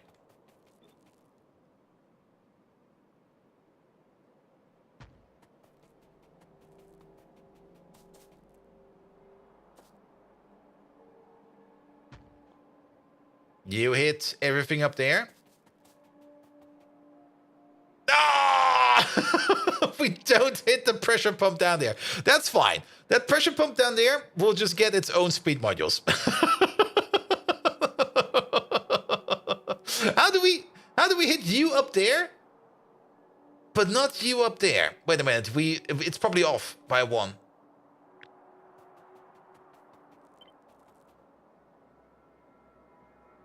So this would be like the perfect mirror position, I think. No, this is the perfect mirror position. But we need to go a little bit higher. And also we need to be still 1 off, and then all right, this is power pole perfect opposition. I think we need to be over here because then you reach you. And you still reach you. Perfect. Slightly off. Then again, sometimes things like that happen. But then we can fit all of this under a single beacon.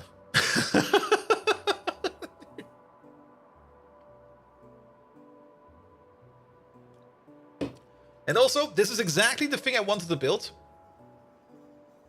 How much speed will that beacon transmit? It will give 40% at this moment in time. We're going to be cranking this thing up all the way FM maximum. So we can already see how much this will be if we go over here.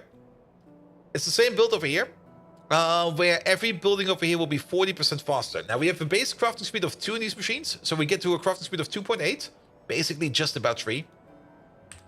So these things over here will already be faster than these over here. Now, what was the one that we had over here? I already forgot. We had... Oh, they're being deconstructed.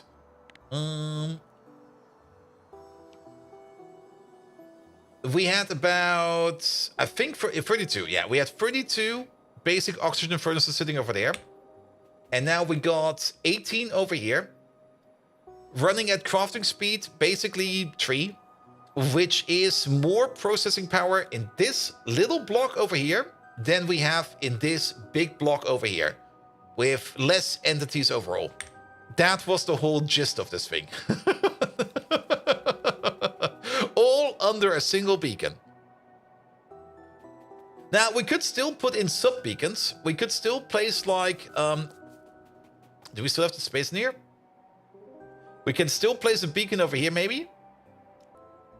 That we could still use to give a little bit more push to these buildings over here. We can actually think about that. If we place you over here, and we go to like... AM2, full FM. You will cover this amount of buildings. Go for the sub-beacons? Yeah, I'm actually thinking about it. This one does eat 125 megawatts. And then we can go for you over here. AM2. More power over here as well. The most important part is that they don't overlap. I don't think they overlap. This boiler the boiler might break it for us. If we can place a beacon over here and a beacon over there. This has another distribution efficiency of 1. This one over here has a distribution efficiency of 0.5. So if we add more speed over here, we could even kick it up more. Or we could go for 3 beacons. And maybe go to AM4. Okay, AM3 at most. And then we need to... We could still finesse it a bit. Let's put it like this. We could still finesse it a bit. But I would rather go for this one first. Place this one down. There's still some things we need to solve over here. Especially these middle pipes over here. Especially the output. I'm actually not quite sure if the output like this is actually a good idea. We might go the other way. Also...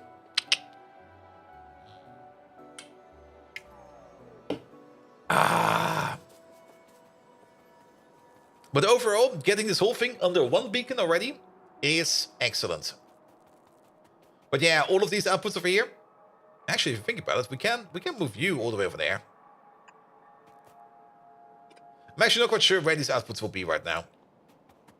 The syngas we can put all into the same pipe, and the coke oven gas we can probably also put in the same pipe.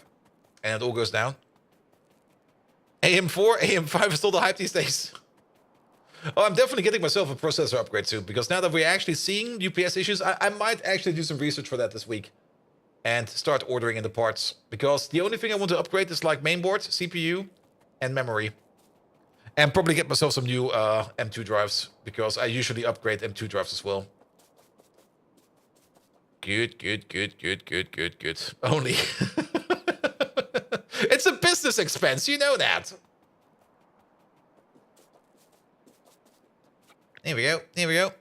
Only half the system, and the power supply, and another case. I mean, usually I just leave the old PC in the old case and just get a new case. It's almost a full PC. I mean, the GPU is like one half of your PC upgrade, and then everything else is the other half.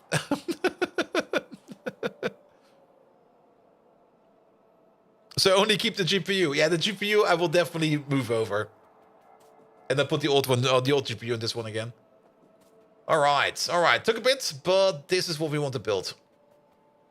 Let's make a blueprint out of it. And we're gonna call it Optimized Coke Oven.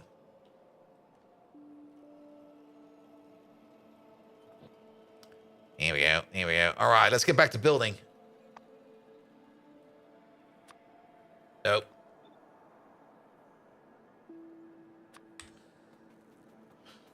Business expense, you're saying you don't want to pay taxes on it? I'm not going to pay taxes on it. It's going to be a tax write-off, the entire thing.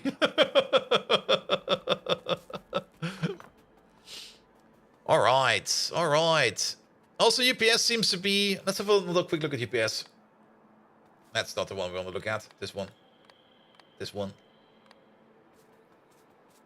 Yeah, we're back up to like 1 millisecond of sleep in between, which is fine.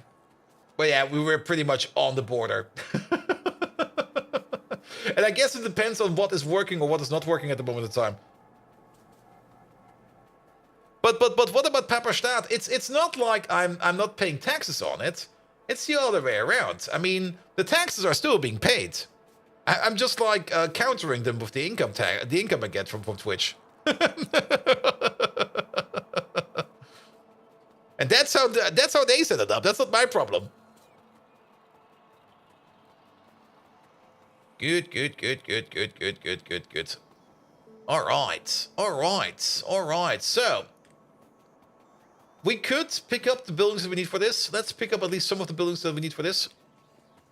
Yeah, the storage and stuff like that, exactly. We're gonna go up there. The storage we always have in our pockets. So that's not much of an issue. But I guess the pocket bots will also be helping out over there real quick. Or maybe we just dump everything we want into like a chest over there and the bots. Yeah, let's do that actually. Let's get some more storage. Let's get some of the buildings that we need.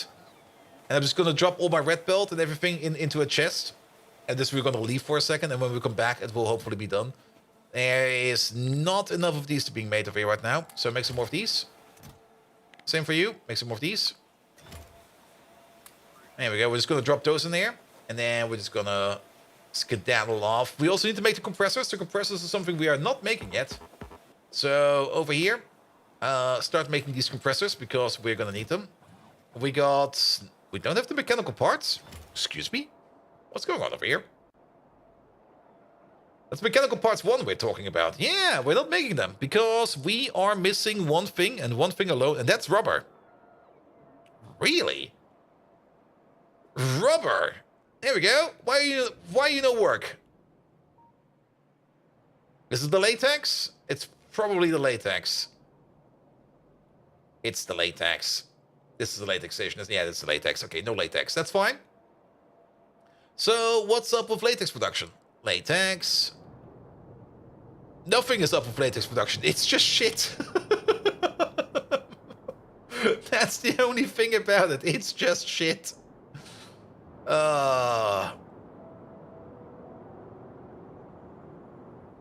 Can't we increase this? We can make better latex, can't we? We don't need to butcher the creatures anymore for that. Why haven't you changed them all to red assemblers yet? Because that's not required over here. I could change all of these to red assemblers, and then we got red assemblers sitting over here doing nothing. Some of these are red assemblers for things where we need lots of, like sticks and bolts. Those are red assemblers. I think you could really, I think you use a really old recipe for latex. There's only one recipe for latex.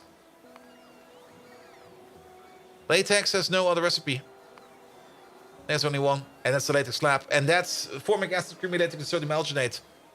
And it's currently being bound by the formic acid. You know what? Now that we've seen this over there with the latex, and I'm pretty sure we're not making any latex after, let's prep what we need over here for these buildings. Bring it over to the north, and then we're going to work on latex real quick. Remember how I said we were going to do neuroprocessors today? Nah, fuck that. Neuroprocessors. Well, we're only going to need them once we get to the big mine, so we still got some time. You meant the recipe chain? Yeah, that's definitely true. That's definitely true. All right, coke ovens. We need some pressure thingamajigs over there. 40. That's a little bit too much. 20 will be fine. Neuroprocessors are for next week, I guess. Something like that. Anything else we need? Quenchers, even more quenchers, all the quenchers. Coke ovens. Nah, this should be fine. Do we still got those electrolyzers in our pocket? Yeah, we do. Alright. Then let's bring this stuff over to the north. And then we're going to focus on another place where we're going to do some optimization. I guess, and that might be a thing we're going to be doing the rest of the week. I guess it might actually be a good idea to put some optimization in this week, in general. Because those UPS issues, those will not be gone after like 1 or 2 builds. There's way more optimization we need to put in to make sure that we're getting out of UPS troubles. Here we go. And everything we put in now, the less we have to put in later. But let's go over here first. Did they change neuroprocessors? I remember them as a byproduct from your red circuit build. Neuroprocessors are more or less a byproduct from your green circuit build. Neuroprocessors, if you have a look at them over here. Where the fuck are they? There they are. They're optical. Well, they're a bit of both. They're like a circuit in between. They're optical fiber, Nextlet matrix, brain, agar, biosample, CERMIT, capacitors, air core inductors, high power resistors, and printed substrate tier 2.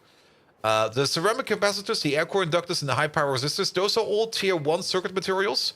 Optical fiber, printed circuit substrate tier 2, and CERMIT are tier 2 circuit materials. And then everything else is just things we need to bring in there. Be happy your safe is running at 60. It's running barely at 60. We're on the border. We're exactly on the border. That's why we're putting in some optimization work. And then later on, the neuromorphic chips are more or less something between circuits 2 and circuits 3, I think, if I remember correctly. Yes, eSafe is running at 30, and you have a 5950X a year PC with 64 gigabytes of 360 RAM. Is 3600 the speed you want to go for that? Isn't it faster, or am I misremembering it?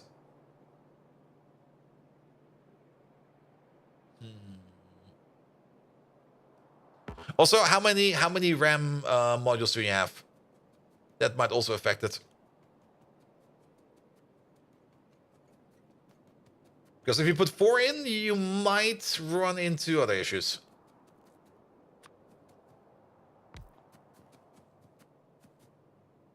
And what's the reason for not using the wagons? I don't want to upgrade my trains. I don't want to put that effort in. Here we go. Yeah, let's put them over here.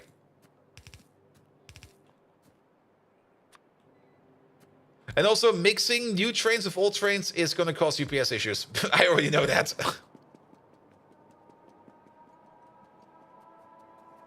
All right. 4 sticks with 60 gigabytes each. Yeah, that could be the issue. Because you're basically splitting 2 lanes into... or 1 lane into 2. That's usually why I go for, like... Whenever I build, like, a system, I usually go for... Also, is this not connected anymore? What happened over here? Oh. It actually did connect it. What the hell? It's still full dual channel speed? Okay, if that's the case, then it should be fine.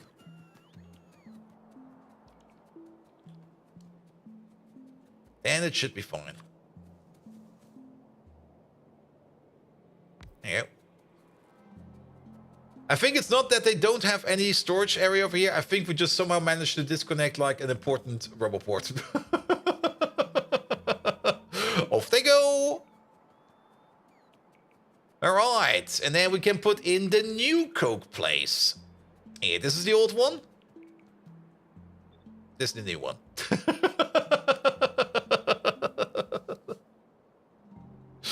Way smaller. And actually, look at this.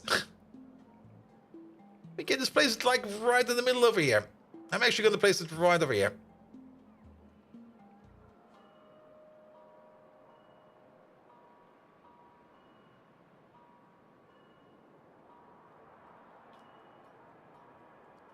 Here. Which is probably not going to work because I never... Okay, no.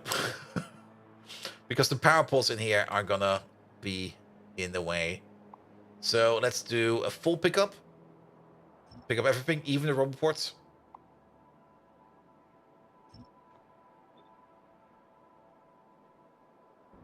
Here we go. Up. Yeah, your beacon's over there. There we go. So we're gonna place you.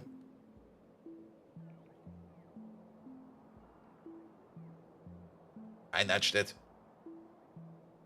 I want you over here. Yeah, here's good. All right, where's that beacon? One moment, please. Oh, God. What am I even looking at? I don't even see the beacon in here. There it is. All right, are you still on the correct height? Yes, you are. Could even place it multiple times over. That's exactly the one thing we don't want to do. Then we get back into UPS land issues. That's exactly the one thing we don't want to do. We want to have one of these, because one of these new builds over there is actually faster than the old build. So, also... Shit, it's the wrong way around. Never mind. It has to be like this.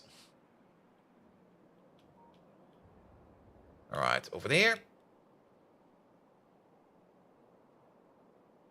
Here's good. But it would be possible space-wise, but that's exactly not what we want to do. That's exactly the one thing we do not want to do. Alright. We want to condense our builds and optimize them a bit more. We're also going to probably be... I mean, if we're already working on this over here... Okay, we can't really move these around too much because I don't really want to fuck around with the molten salt too much. But overall, with the recent change they did in terms of turbines... also, how are these? Wait a minute. Is this just an optical illusion? Okay, it's only an optical illusion. For some reason, it kind of looked like that these happy tanks over here, for some reason, are a little bit higher than these are. I'm not quite sure how that happened. But with the recent change they did to the turbines, we can still keep this setup over here with the tanks over here in behind as a steam buff over here. At tier 2, they will be easily able to help out or to push this turbine Mark II over here. But at tier 3, we will need to combine 5 of these together. Actually, 6 of these together into one turbine. 6 of these would be making... It's 900 steam or pressurized steam per block. We got 6 blocks. That would be 5,400 pressurized steam per second. Yeah, we could combine 3 of these together to fire up one tier 3 turbine. Or later on, once we get to tier 4 turbines, we would be making 1,200 steam per block at 12 blocks. That would be 14,400 steam. That would be enough to fire up one Mark IV turbine at 25%. That's going to be a bit of an issue. But we do want to use the Mark IV turbine if we can at some point in time. Mostly because it does make more power and it can handle the hotter steam. Because that's still a bit of a weird thing over here. I mean, I don't mind what I did over here, but... yeah, we will be running some of these turbines at... You know what Factorio would really... You know what would be really, really great to have in Factorio? Some way to throttle these turbines over here. Because technically, a Mark IV turbine over here can run at a maximum speed of 25%.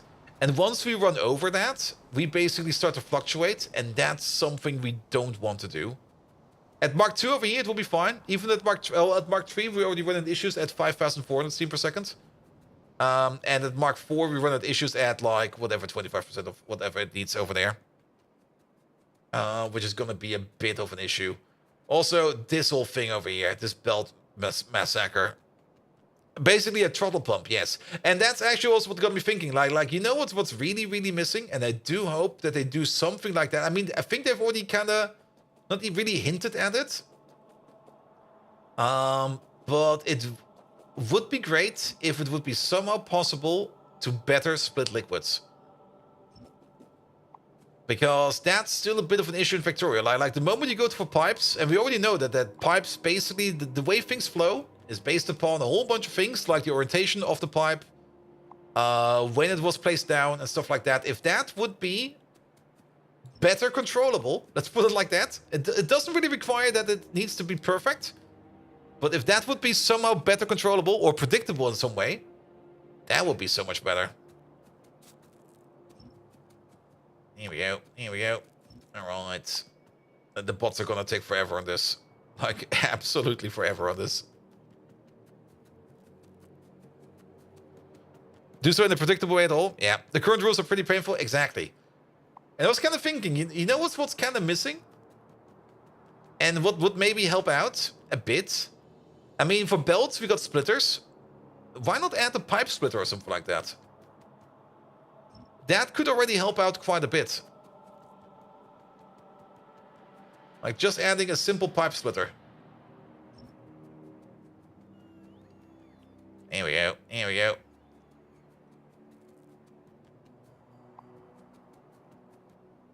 And just having like a pipe splitter where we could set out like a priority output or something like that, that would already solve a whole bunch of issues a lot of people have with the food system. Here we go. Yeah. All right. All right. I will probably have to come back over here to this build over here every now and then because these bots probably need some babysitting work over here to be done. Here we go. Are directional pipes a better solution? Directional pipes would also be great. Like, get rid of the barrels. Just put, like, interrupted barrels on belts or something like that. And call it a directional pipe. Done. And then you could use, like, the belt system for liquids as well. Where you just move stuff around in multiples of, like, say, 100 or something like that. So what is this? Oh, that's the other power belt, I see. We actually might want to keep this one. Let's put you back in. Do we want to keep this one? I'm not quite sure if I want to keep this one or not. Let's keep it at least partial in. Good, good, good, good. Yeah, but directional pipes would also be just great. Just give them a direction and then suddenly a lot of issues are gone. Alright, alright. Yeah, we have one issue over here. And we can already see it happening over here. And over here. That we are gonna lose construction zone radius over here. We'll probably have to make some kind of auxiliary grid around this one just to make it go.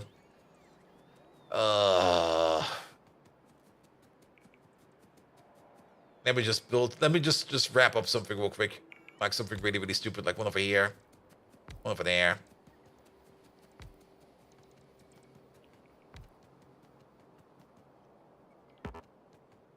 I'll pick it up afterwards. Here we go.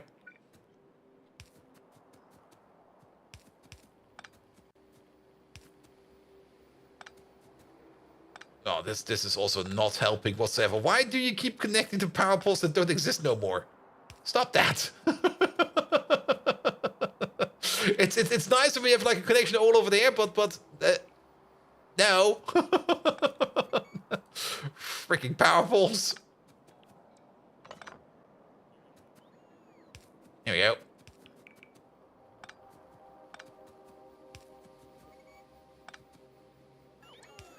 That works. That works. That does not work. Really? Over there? Good, at least we got like a big grid over here now. Now, if bots can pick up something and immediately lay it back without returning to base, they can do that in Factorio 2.0. We've seen that one already. Good.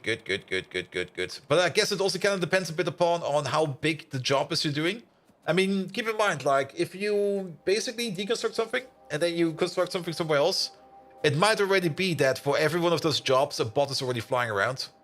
And then those things will not happen.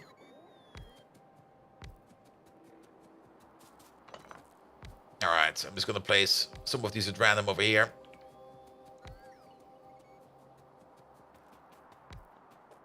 Talking about this case, we are deconstructing a building at the same location. Well, we're also basically picking up yellow stuff and replacing it with red stuff. So it is a bit different, actually, in that case.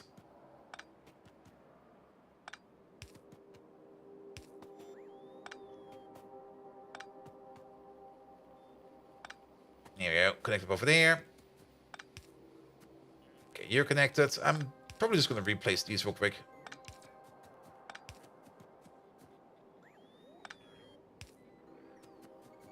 So less helpful in this exact case, but we're moving one tile over. Yeah, moving one tile over, like the infamous off by one. For cases like that, it will be really, really good.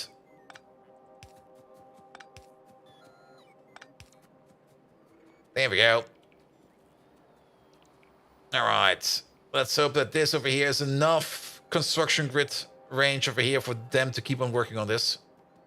There might be a gap in there, but we will see that gap once they're done working on all of this. I do know that there's a gap down here, so let's place you over there real quick. There we go. That will not work, but that will.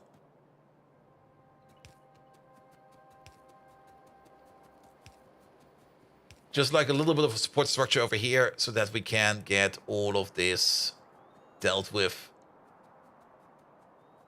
It takes half a minute to shut down your safe. Oh no. All right. Let's drop some stuff in this chest over here. Especially over here in some passive provider chests. There we go. You get whatever I have left in red belt. There we go. Own this. The power poles I don't need, but you get the quenching towers, the pumps, and the oxygen furnace. We don't need those right now. And then also maybe have some stack inserters because we're probably gonna need those. Here I have all of these. It'll be fine. And these loaders. Good. Whatever, time for bed. Mate, thank you so much for being there. Have a good night rest and have more fun in space exploration, man. I do want to get back to space exploration as well at some point in time, but as always, there's just so much to do in Factorio. There's way too much to do. Like, once we're done with this, we're going to be playing Factorio 2.0, and after that, who knows? I will never be done with Factorio. Like, good God.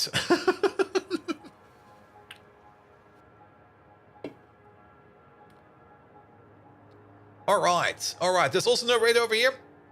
A little bit annoying. I might just place one later on, but oh boy.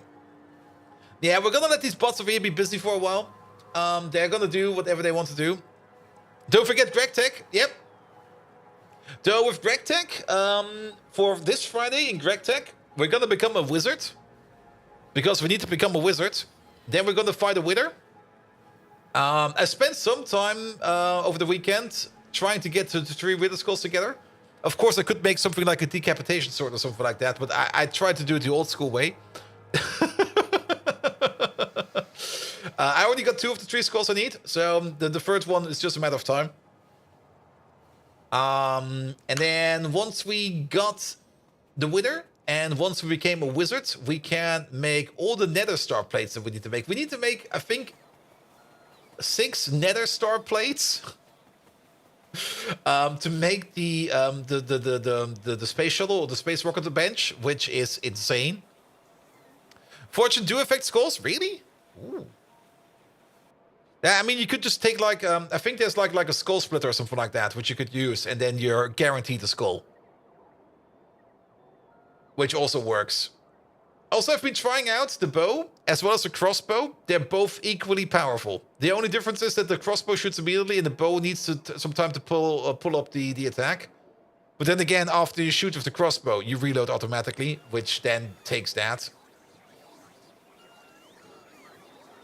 Affects a lot, I mean, for the vanilla ways, yep.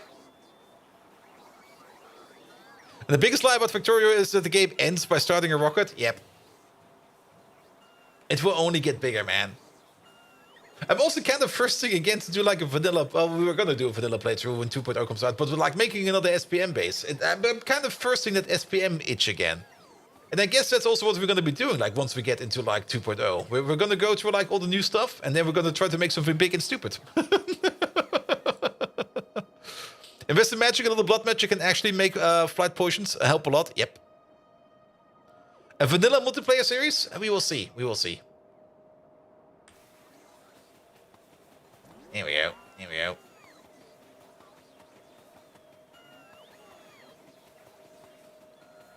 All right. All right. It really depends. I mean, sometimes I just want to... we will see. We will see. It's still far out enough. All right. We can get rid of this. We can get rid of that. We can get rid of this. We don't need any of this. All right. We did kind of say that we do want to make more latex. And we should make more latex. Formamide is something we can order in. Sulfuric acid is something we can order in. Formic acid is something that we need. Then...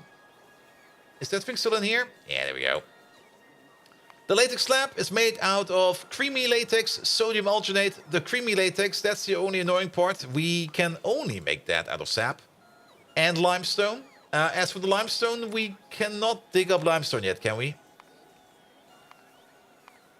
We don't have that tech, no. We do not know how to dig up limestone, so we will have to do some washing, which I'm not a big fan of. But then again, we also don't really need that much limestone. 5 machines make 2 limestone per second. We do know that. Is 5 per 2? Wait a minute. Yeah, 5 is 2. And then we can make up to 100 creamy latex per second, which allows us to make 1 latex slab per second. And then that 1 latex slab, we can turn that into 1 latex per second. Oh boy. What do we need? We need pressure furnaces. We need destructive distillation columns. We need washing machines. We're gonna need sap extractors. Do we have the sap extractors Mark II? We do. Let's see. We do have sap extractors Mark II. They're not too expensive. Let's make some of these. And will you go for vanilla SPM or space age SPM? We're definitely going for the space age SPM. I mean, we still don't know how science is going to be affected by the DLC. I mean, it could be that it's completely different. Here we go. Here we go. It would be kind of funny, like, hey, 2.0 came out, here's the DLC, we're staying on Earth, fuck everything out there. Alright, sap extractors Mark II, please. We're ordering all up, except for the mechanical parts. We're kind of out of mechanical parts. Oh, thank you so much for the follow, mate. But we can steal some mechanical parts from over here. There we go. You need inserters? What the fuck, man? Everything else we should have available. How many of these do we need? That's a good question. We put 50 mechanical parts in there, so we can make up to 15 of these. That will already be a decent amount. With SAP Mark II, we will most likely get a crafting speed of 3.33333. I expect a crafting speed of 3.33333. Which means 3 of these will make 1 sap per second. And how much sap do we need? We are going to need at least 2. Okay, that will be fine. And sap trees Mark II. Yeah, speaking of sap trees Mark II. Oh, wait a minute. Can we already do sap trees Mark III? I mean, sap trees Mark II was something we did quite early on. And then we kind of forgot about it.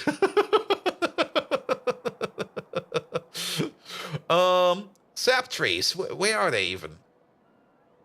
How does sap work? There we go. Ooh. Sap Mark III. And nope, you're not here. I just came back from some volleyball, and now you're setting up your Linux flavor. Ooh. Just to play some blobby volley, I hope.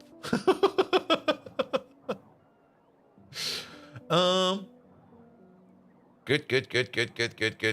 But we could make... Wait, can we make sap trees Mark III? I'm kind of missing the recipe over here. Am I getting blind? Okay, sap. There they are. Bone meal, fertilizer, sap seeds Mark III. It would make a lot of sense to make sap trees Mark III. Is that the strawberry cheesecake flavor? It is. It's horrible. It's absolutely horrible.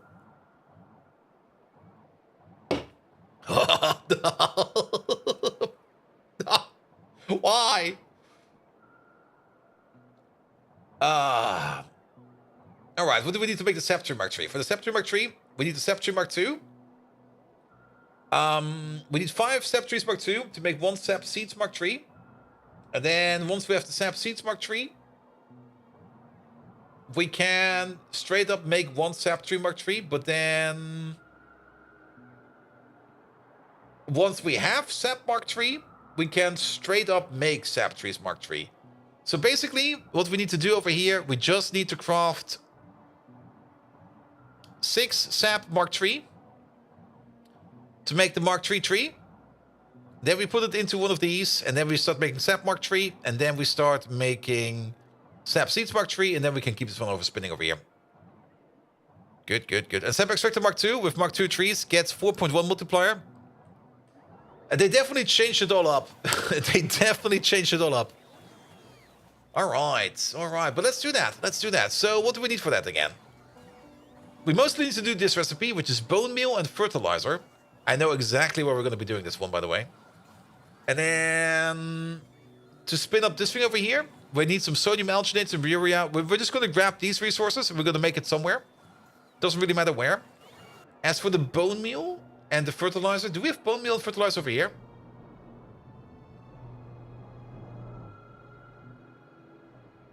I don't think so. But we definitely have bone meal over here. But do we have fertilizer over here?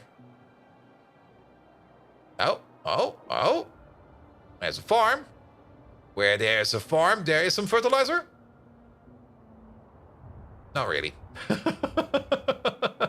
Are you not running on fertilizer? Yeah, I think he's not running on fertilizer. I mean, we also got the old sign set up all the way down here. And we got some bone meal over here. Not over here, but over here. And do we got fertilizer around here somewhere? I think that's the one thing we just don't do down here, fertilizer. You know where we definitely have both of those things? We should just do that over here in this corner. Right over there. Just order it in via bots. Do we already have good great alien samples? No, we don't. So, what do we need in total? We're gonna need 30 Mark II trees. Let's pick those up real quick. We will probably have to go all the way over where we make the original Mark II trees, which is all the way over... Good God, where is that? Over here. Oh, wait a minute. We're not doing that over there. Over here. There we go. Yeah, we got 1,000 Mark II trees. Perfect. We got more than enough Mark II trees. And then we do this recipe once. Provide 1 urea, 1 sodium alginate, 5 moss.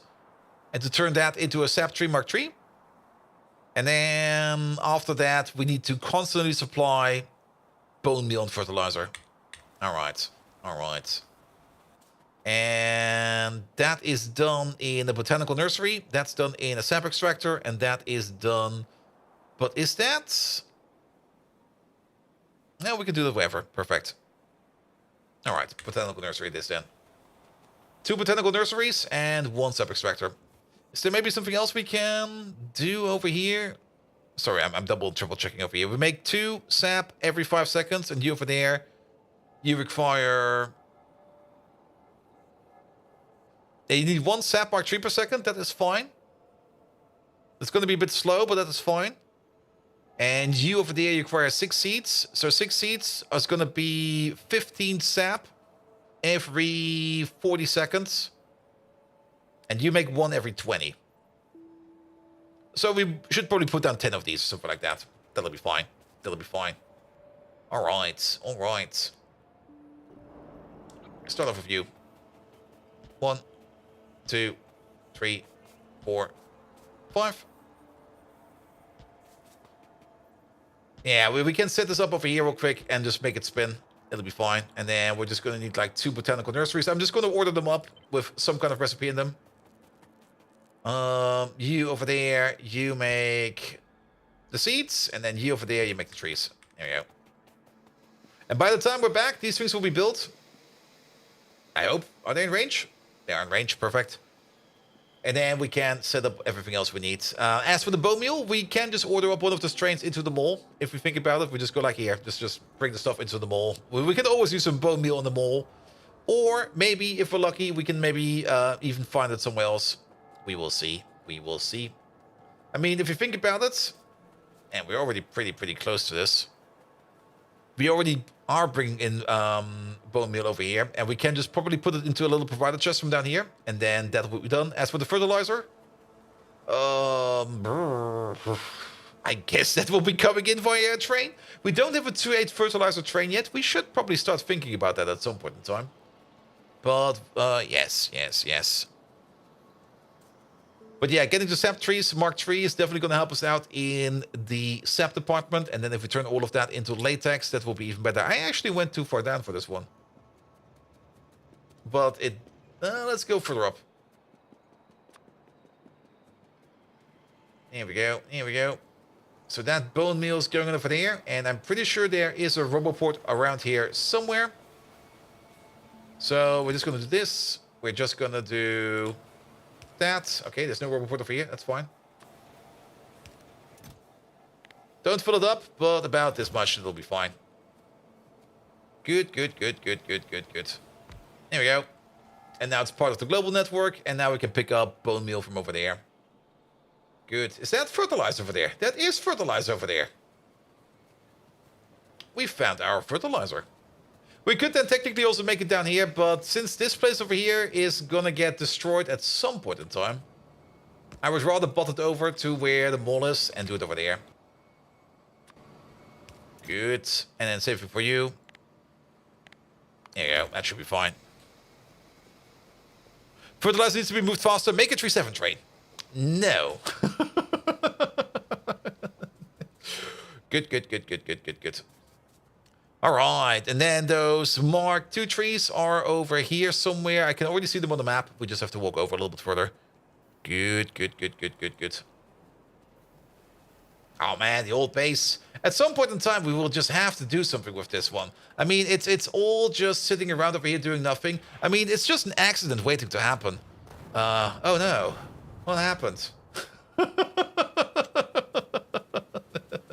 Something just exploded. I'm not quite sure what happened over there.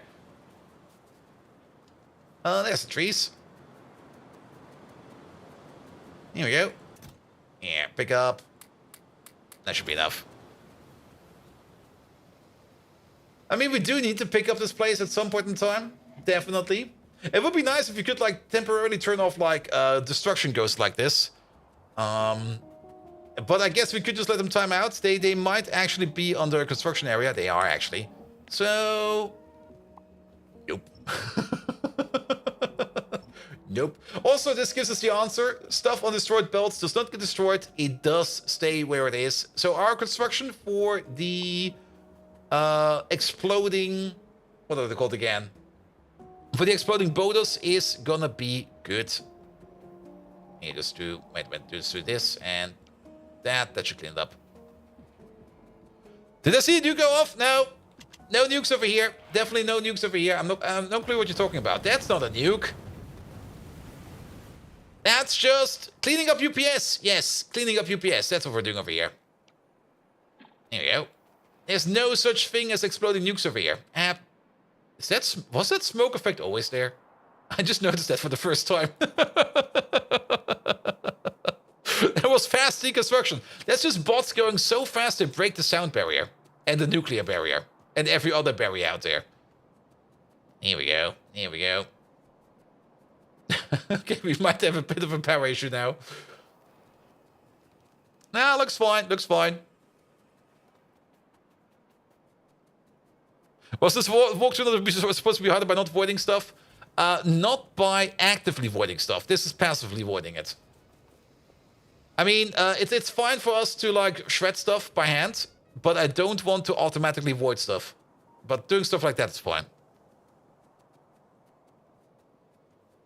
I mean, what I don't want to do is, for example, put down like a sinkhole or a pi vent on something like, best example, the oil refinery over here. Like, I could solve all of this by just putting down a pi vent. That's not something I want to do. But if I just shoot something because I want to shoot something, so be it. There we go. There we go. Also, now we have 2 nice holes over here.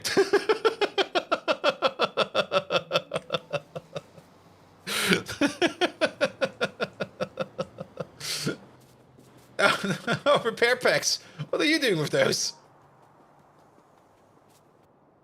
There we go. There we go. We might just nuke all of this over here as well. I mean, what's that still doing over there? You know what? Let's go over there. I still got some nukes in my pocket.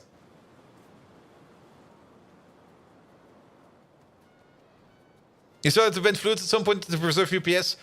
That's also a thing we might have to bite the bullet on at some point in time. We might have to think about that. It might be better for us to vent stuff just to save on UPS. I want to push that point out as far as possible.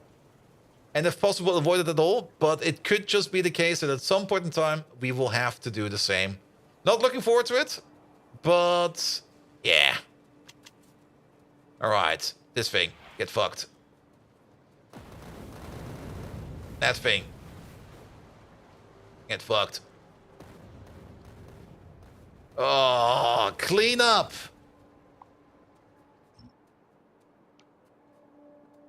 There we go.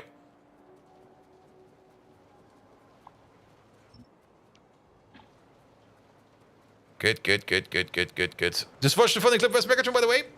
Megatron, what is your opinion on cleaning up a mess of a factory by just nuking the ever-living shit out of it? There we go.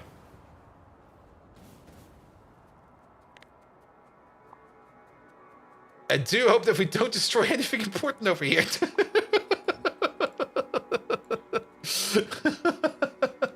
I'm just nonchalantly nuking everything.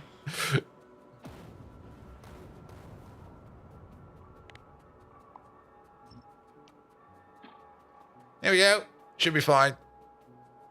No accidental 100 nuclear reactors in the area? Sadly, no. Good. And look how fast this cleanup is over here. Wait, do we still use that science? Ah, nuclear annihilation. Music to my audio receptors. Bold Viking. It's like the sweet smell of petrichor.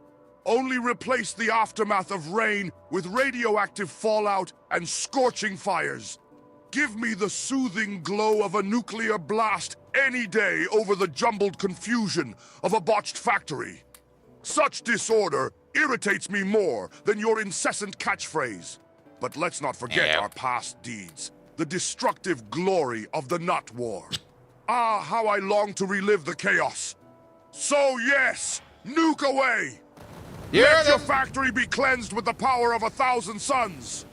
Just like a child cleanses a board game after a humiliating defeat.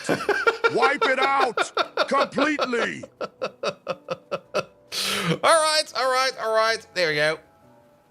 The original circuit factory. Get fucked.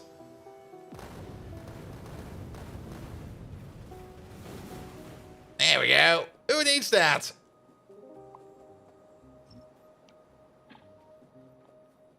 There we go. There we go. Do nukes destroy cliffs? Yes, they do. Yes, they do. We still got our original aluminum mine over here. Oh, yeah, we definitely do want to power you up again. You've just nuked your own troops. Let's have a look. There are some power gaps now. I mean, it looks pretty efficient, actually. So where are these power gaps? Is this base still powered? That is still powered. Though I think we actually managed to split the power grid in two, because I think we were at 40 gigawatts. And now we're at 26 and 26. Actually, no, that's fine, because the other power place is down. Still, how do you not have power? You should be connected over there, and then all the way over there, all the way over there, all the way over there. Okay, that's also out, and I see. Did biters suffer from nuclear blast recently? No. They just left and left black spots behind. I'm not quite sure what happened over there. They just left. They were just like, nah, we're gonna leave this guy alone over here.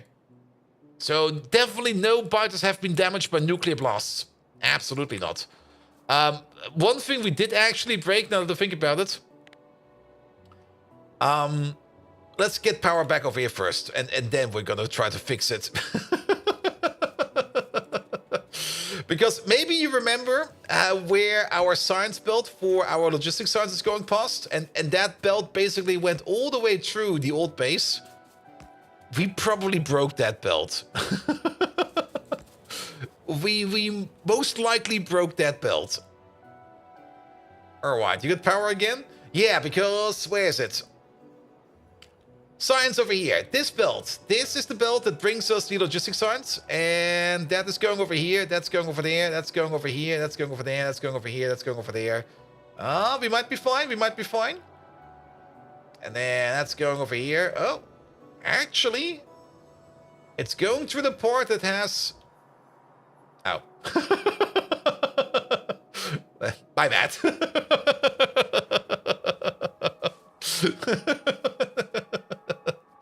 There seems to be a hole in our belt.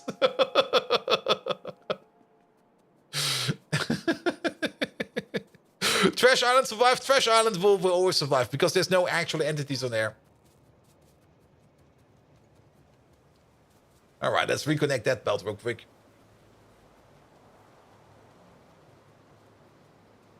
Do we need this? No.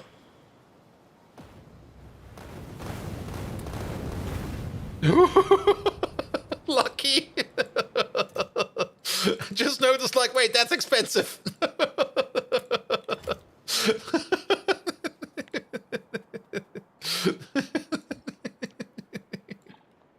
Oh, I'm having way too much fun with this.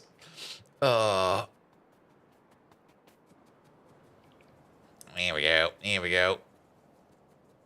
Old latex build. Get wrecked.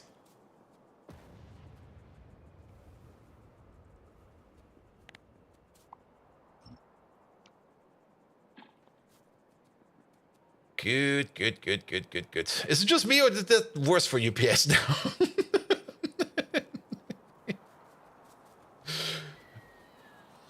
Alright, where's that one belt?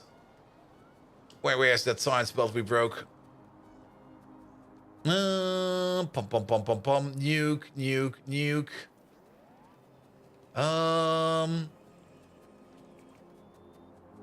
Wait a minute. It was this belt over here, this belt over there, this belt over there, this belt over there, and then that corner. Which probably connected you up with this belt over here. There you go. I'll be fine. And then... where did you come from? Did you come from over here? We might have to go in reverse real quick. Okay, where's this belt going out? We're also not making any logistics science. We also have to take a look at that. We might broke something. We most definitely broke something. But it's this belt over here, this belt over there, this belt over here, this belt over there. It is actually this belt right over here, which used to go all the way over there. Yeah, we have to pick that up real quick. And then connect you over there. Good. Alright. Random plastic chest survived? That's fine, that's fine. So, what's going on over here then? Why are you not working while we're here? Also, there we go. Much better. Because you are out of... Are you just backed up? No way. No, you're missing cytostatics. But you're about to back up. That's also not good. But that stuff is all going down over here and going all the way over there, which is fine. But you're missing cytostatics. And cytostatics are coming from over here. And you're missing decalin. Decalin we're making over here. You're missing Nextlet plate. And Nextlet plate is coming from this train station over here. And yeah, could you just come over real quick? Don't go over there. Go to where I am. Where the fuck am I? Should I not be able to see myself on the base? Just go here for a second. We should be over here. Oh, that's why. There you go. Good.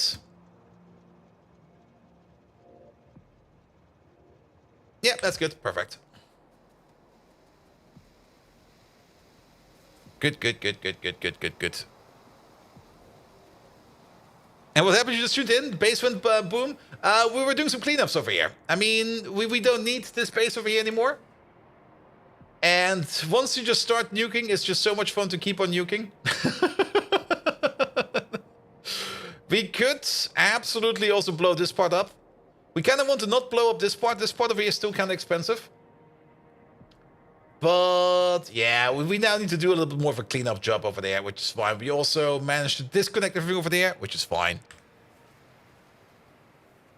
Good. I mean, we need to save on UPS. We're running under 60 UPS, so we need to reduce the amount of entities we have. We do need to reduce the amount of other stuff we have. Speaking of, how's this going? They're still working on it. Is it still covered? It's still covered with a gap over there.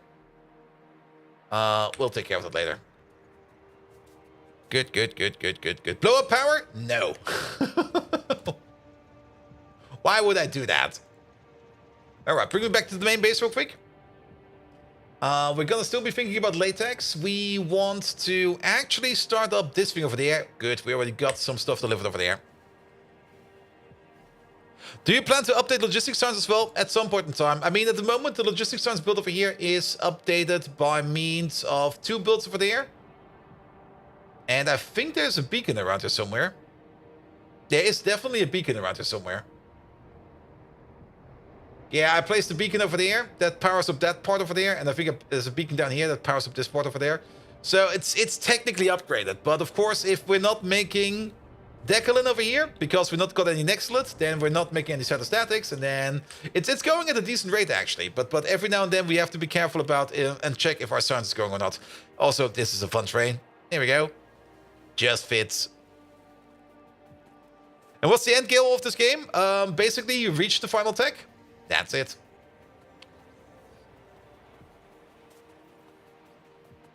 Here we go. All right, you over there. Wait a minute. Okay, we do need the Sceptre Mark III for that. But that's fine. That's exactly what we do over there. And then you over there, we're gonna do this one first. For that, we will still need to get some stuff together. That's fine.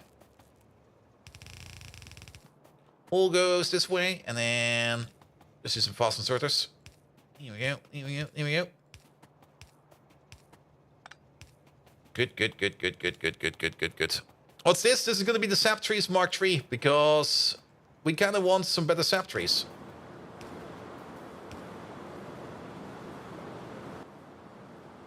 What? Ah!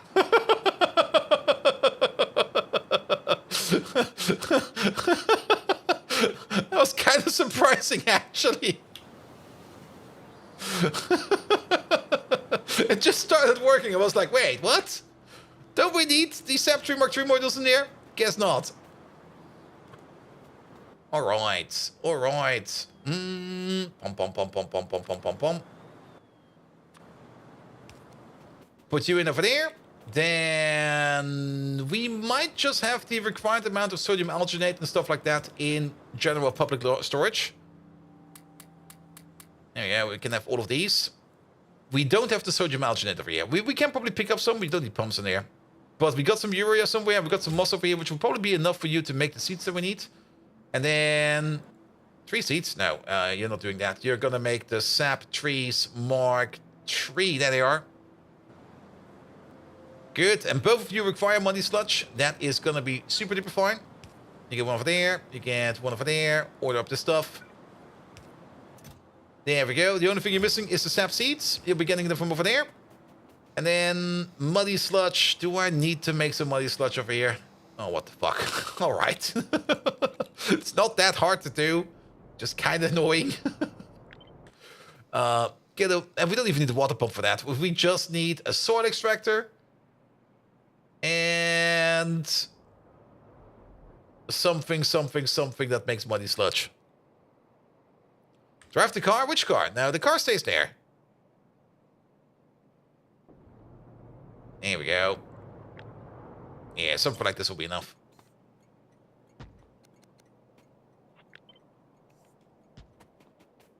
Good.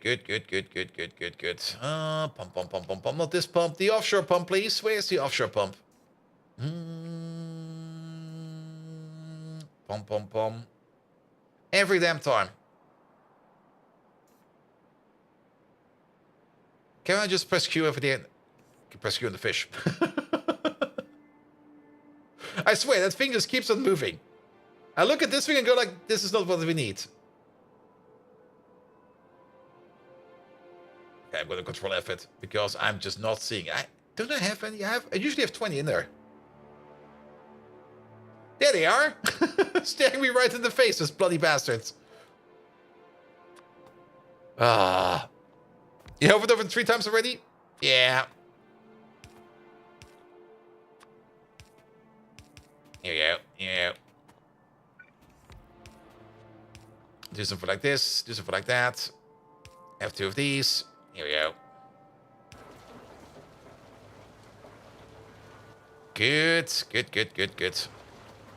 That should be enough.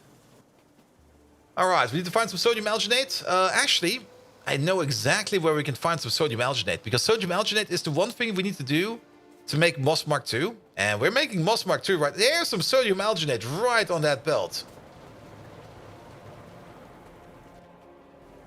And we're still making Moss Mark II over here, by the way. This place over here is still making Moss Mark II with the terrible recipe. Has been going on. 41,000 crafts over there. 37,000 crafts over there. 31,000 crafts over there. 17,000, 18,000 over there. And this recipe has like a 2% chance of making Moss Mark II. And this chest over here, at some point in time, this chest was full, by the way. Alright, we got 5 sodium alginate. Now we got 6. We don't need that much. I think 6 is exactly what we need.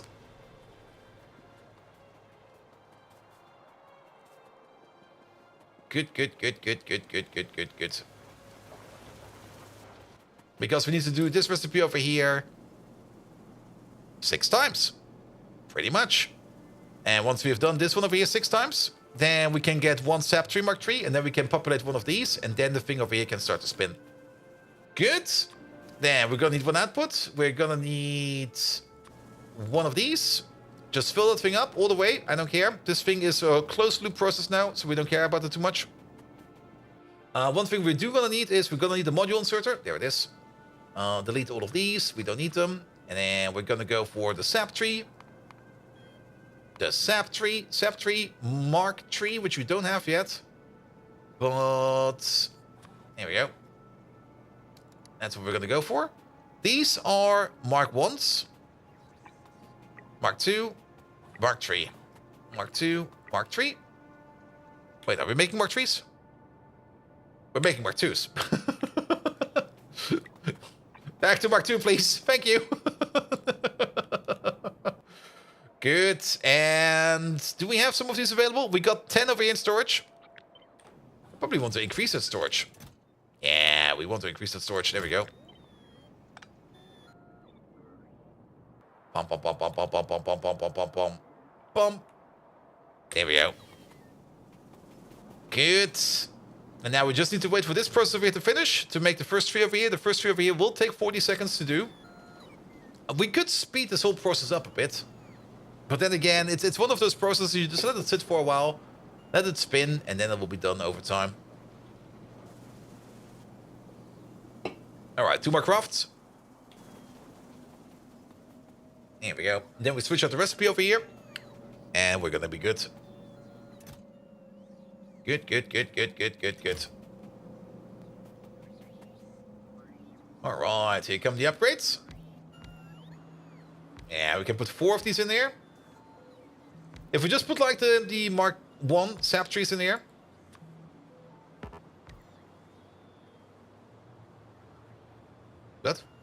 Oh, yeah. It wants the Mark III trees. What's the flavor of the energy drink? Strawberry, raspberry. Raspberry cheesecake. It's pretty horrible. But then again, it automatically makes it so that I drink less of it, which is kind of fun, actually. Wait. Is this being set up correctly? Ah, I see. Wrong sap extractor. Sap Mark II. Sap 3 Mark III. There we go. Now it makes sense. That's why I was confused. There we go. Oh, and you're going, which means you over there, you'll be going up to this recipe. Once one of these is done, it will go into one of these. This will then be able to do this recipe over here. We're going to start making sap Mark III. Sap Mark III over here will be turned into sap seeds Mark III. Sap seeds Mark III over here will be turned into more sap trees Mark III. This thing over here just starts spinning and spinning and spinning. At some point in time, it'll be done. Mix this with vodka? Nah, I don't want to drink. There we go. Put you in there over there. This thing already has a crafting speed of 1.777. So 2 of these will be a crafting speed of 3.33333. 4 of these will be a crafting speed of 6.66666.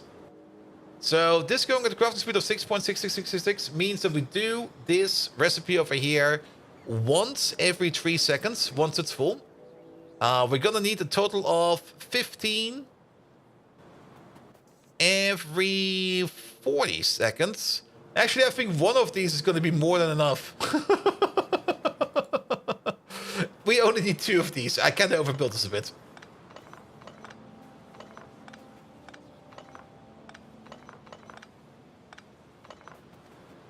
Let's keep 2. And I'll show you why and the reason.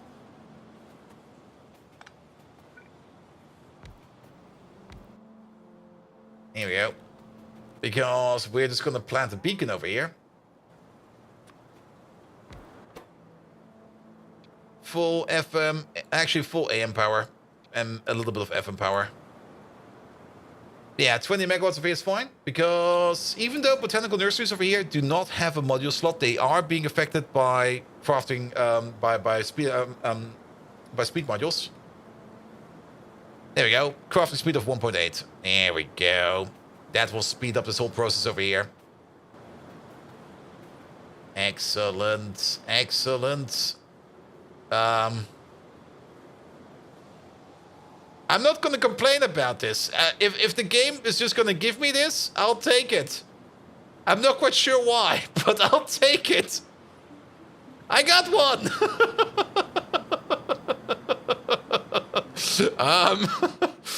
This is not supposed to happen.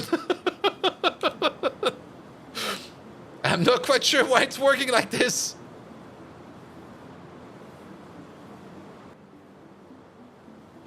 They even say that they are like deactivated. Cheats!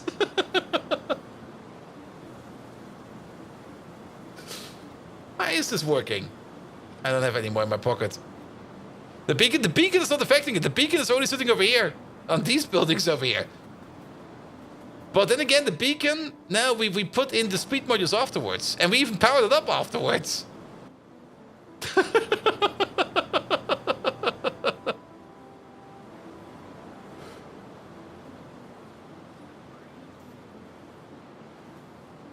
Probably because of the beacon. But the beacon is at this range. It's not even being affected by the beacon.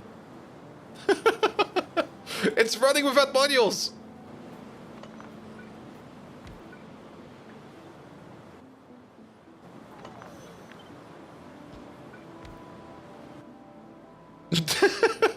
Now it's disabled by script.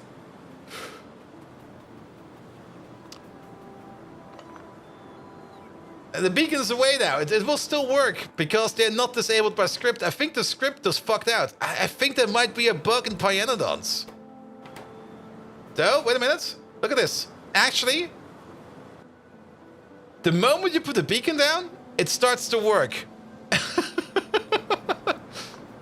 And if I take the beacon away afterwards, it will still work.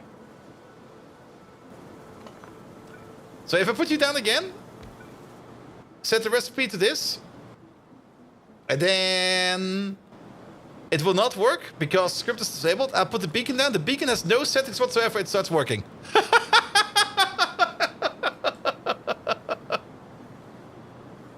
Without getting any kind of speed module.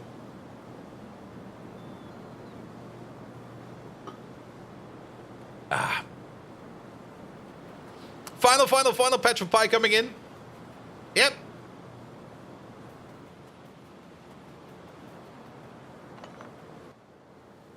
Now, let's see, Nagapita, let's see.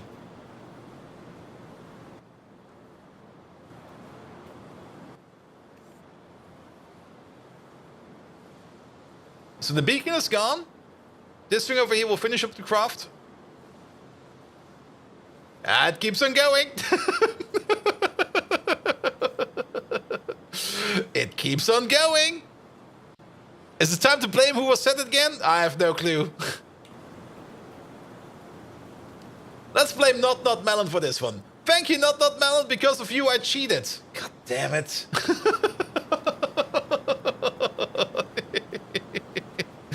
Beacon emulates modules. It's just things that has modules. Maybe.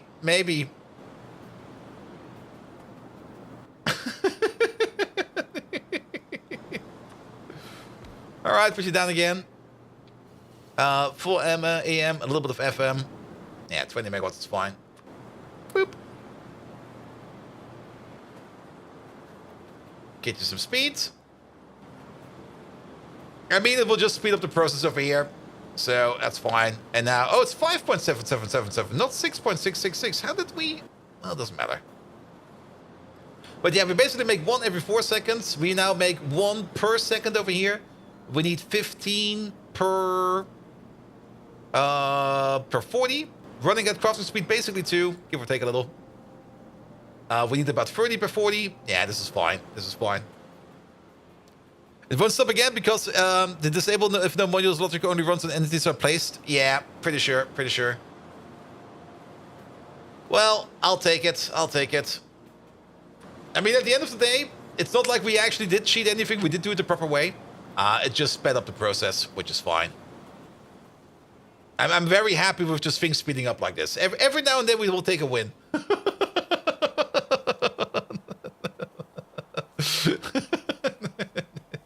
We'll just take that one. Good. But now we know how fast that machine over there is going to be. I think it's because the beacon range is at full range, but not configured. Yep. And because of that, I'm pretty sure that this building over here probably thinks it has something in it. And when it has something in it, the script over here will stop working, and it will just start working. And since it has the base crafting speed of regardless, it will start working. I guess that's the reason behind it. Good. At least that's what I would think what will be happening. All right. Let's check up on one thing real quick. Oh god, it's now so confusing to navigate over here because of all the missing landmarks.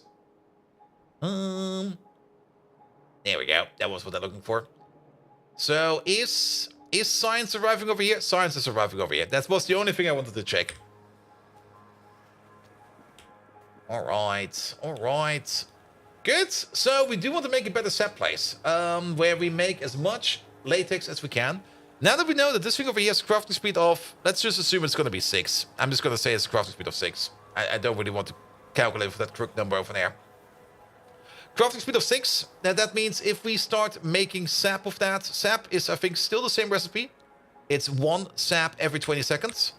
So 20 of those make 6 per second. Do we really want to place down 20 of these to make 6 sap per second? That would allow us to make up to 600 creamy latex per second. Latex slabs. Do we need latex for something else? We need that for a whole bunch of things. It's also part of Mark II builds. So it actually does kind of make sense to make a little bit more of a dedicated build out of this. All right. So what do we need? Washers. We are going to need... We already picked up some of these, did we? No, we only talked about them. Good. Destructive distillation columns. Washers. What else is in the latex chain? The pressure furnace ovens. There they are. So sodium alginate we need to make, creamy latex. Formic acid will be made in a destructive distillation column out of all of these. We're not going to rely on creatures for that. This is also done in the destructive distillation column. Creamy latex is a washer with some limestone. For that, we will need some, and we have not made those yet, some soil extractors over here, Mark II. Set these up, please. Also, do make sure that we make a couple of these. All right. Limestone sap, that is fine. Sodium alginate is made out of stone. Limestone, more limestone again. Seaweed we can order in. Stone, technically we can order in as well, but we're probably going to be making it on site. Limestone, we're also going to be making it on site. And then all together comes into a latex slab, which we then need to steam up into latex. You also maybe want to check up in what we can use productivity modules over here and whatnot. How far is limestone mining? I think that's productivity science. If I remember it correctly, limestone mining is actually something you get from like productivity science. And that's kind of silly. It's over here and yeah, production science. It's kind of stupid if you think about it. I mean, the recipe over here requires drill heads, lubricant, and coal gas. And I'm not quite sure why it's all the way over here. I guess maybe so that you don't use... I have no clue. They should, in my opinion, they should split this up a bit so that you maybe can get to things like limestone earlier. I mean, you do need to use the ground borer, and that thing is also a little bit finicky, but yes. For UPS sakes, the ground borers are definitely better because you're only going to need like one ground borer instead of to make even more limestone. Actually, if you compare them directly, one ground borer over here makes 6.666 limestone per second. If you would do the same over here with the soil extractors, you would need to put down 15 machines. Like maybe put it up into chemical science because people are already running into UPS issues, you know? Maybe trade in, I'll trade in that one bug I found for like earlier limestone recipes. How about that? Good. Let's drive over here real quick. We're gonna have to design something. Also, is this connected? Oh, it is. Oh, bye. This one is connected via down here all the way up to over there. Will the bug be submitted? I'll take a look afterwards. Maybe it's already been submitted and they just never cared about it. Maybe it's a known issue. Who knows? All right. Now, for the latex, there's also one other important part, and that is productivity bonuses. Yeah, that's gonna be a bitch. For the latex, productivity bonuses. The formic acid we technically do not need to make on site. We could make a formic acid maker that sits somewhere else. We might already have a formic acid maker that sits somewhere else because formic acid is required in not only latex, it's also required in bedding, denatured seismite later on, pre-fiber, and starch later on. So do we already have a formic acid? No, we don't. So since we have productivity bonuses over here, we should make this its own little build sitting around somewhere. And we should make this a similar build as we made, for example, this build over here with the RMAC 12D.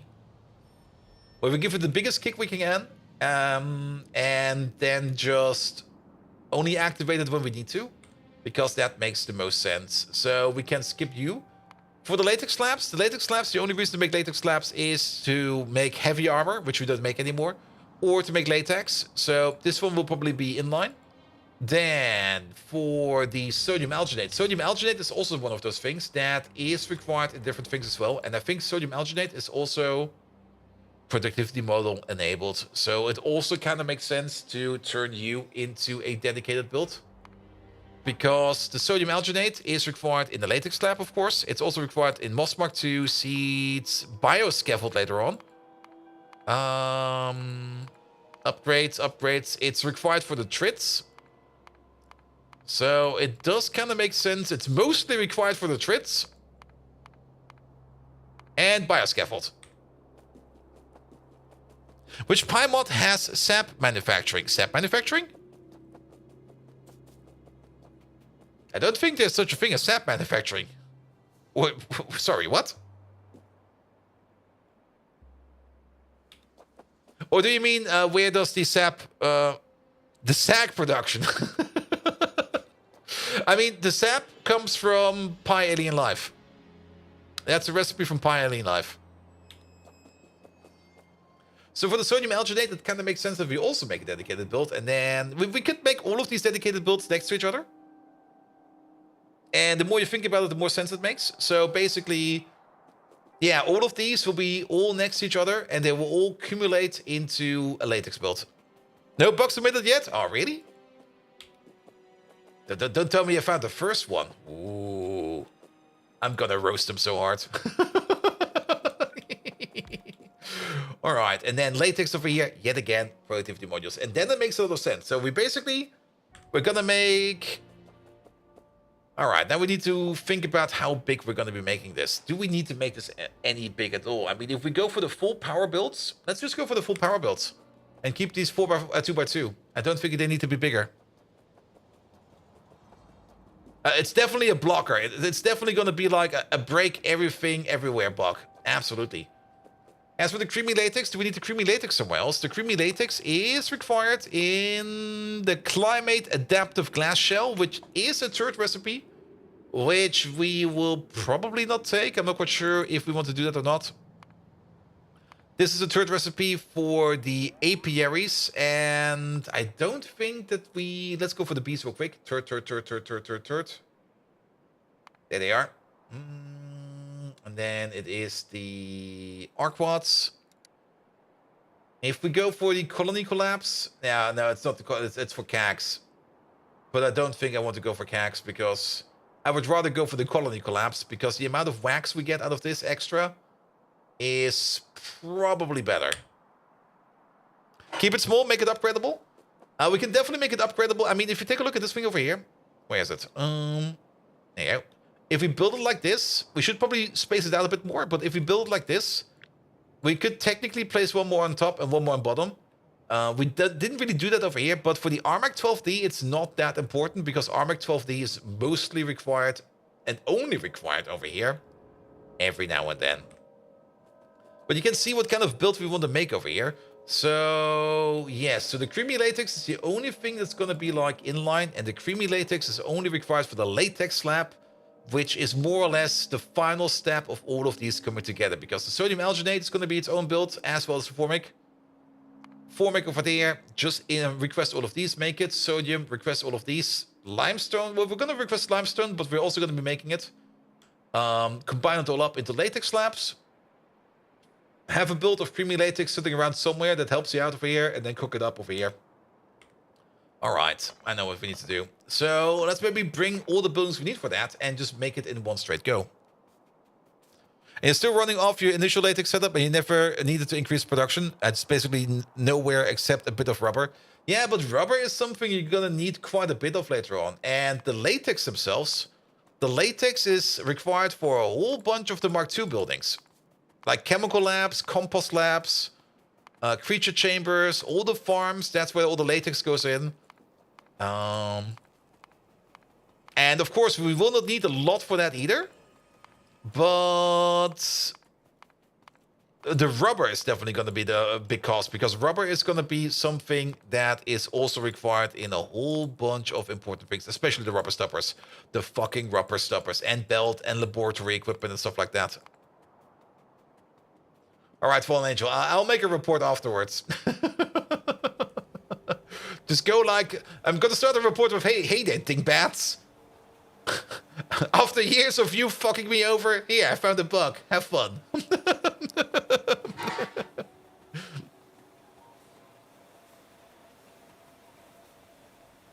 Good. I mean, it's also a pretty hard exploit if you think about it, because you could technically already start, you could basically skip every part down here where you need to make the creature first once. Just post the bug screenshot in the Discord? I will. Tell them to watch the VOD and find a bug. All right, all right. So, let's bring more of these.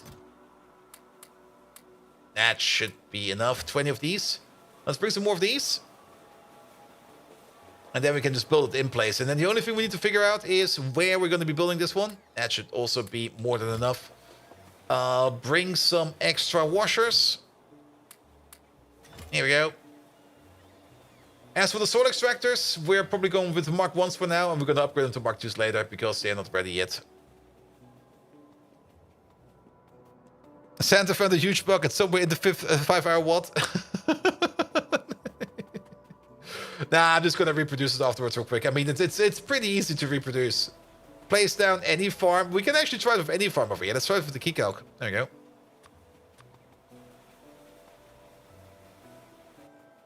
Will probably work for anything.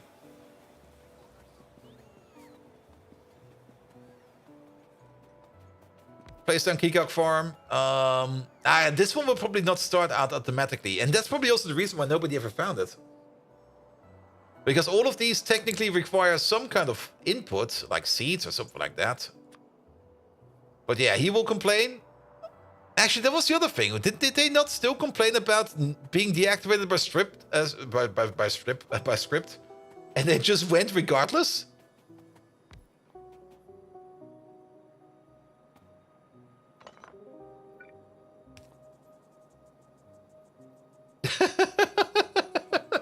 They're definitely active. It does not say disabled by script. It says item ingredient shortage. Usually when you put it down the first time, it goes immediately into disabled by script, but the script is not disabled. This one over here is just waiting for input. This one over here, no. This one, yes. So yeah, the beacon will just break it. You have the foggy seed maker, you could try it on. True. Nah, it will work for any of these, I think. I'm pretty sure it will work for any one of those. Speaking of, let's have a quick look over here. Oh, it's backing up. These are already full. We got like 6 over here. Lovely. All right. Okay, we need to find the place we need to make it. Pom. We could do it right over here. This looks like a fine spot. We also have here, we got station space over here.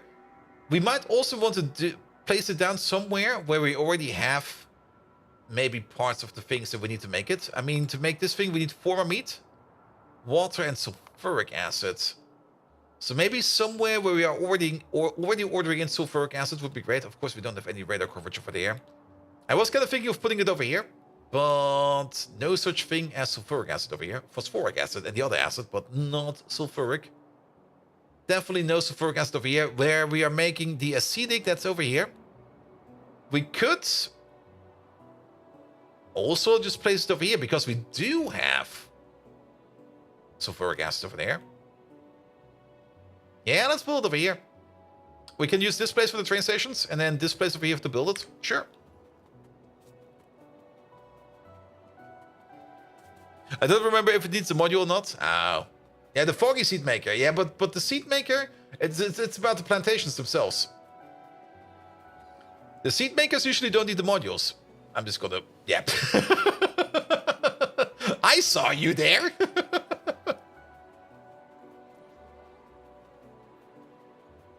All right. Go over there.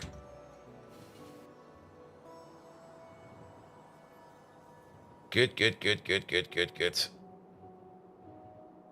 Yeah, this process over here, I'm just gonna let the bots run this for a while. Let's hope. We'll definitely let the game run tomorrow during work, so that the bots hopefully can finish up this over here a bit faster. I'm also still a little bit concerned about science over here. Yeah, that's not moving. Pi Science 2 still. Did we just not do anything about Pi Science 2? I guess we never did anything over here for Pi Science 2. You're missing something, and it's not this thing, not this thing, not this thing. It's...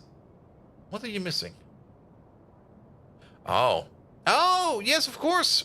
You're missing the same thing that these buildings over here are missing, which is the mechanical parts. And the mechanical parts are missing the rubber And technically, we're working on rubber because you're waiting on latex. There we go. It comes full circle again. What's the latex train doing? You're standing at that requester. Yeah, we need more latex. And shroom sheet makers still need to make a module? Yeah, because where do we make the shroom sheets?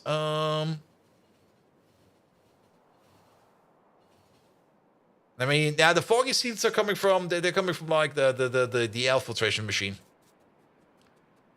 All right. And then the big question is, can we make it inline in here? It would be really, really nice if we could do so, but... We could think about it. It could work. If we go for the latex slabs, which will be all the way at the end... Let's maybe start off with the sodium alginate. Let's see how far we get. And the sodium alginate over here, that does require a stone requester, a limestone requester, a seaweed requester. At least those. Even though technically we're most likely going to make stone on site, and every bit of stone that we have over, we're just going to turn into landfill. So no stone requester, but an iron plate requester, which means we do need to make stakes. I don't brought those things with me, of course. No. Damn it. Forgot half the things again. Well, so be it. Let's make some space real quick.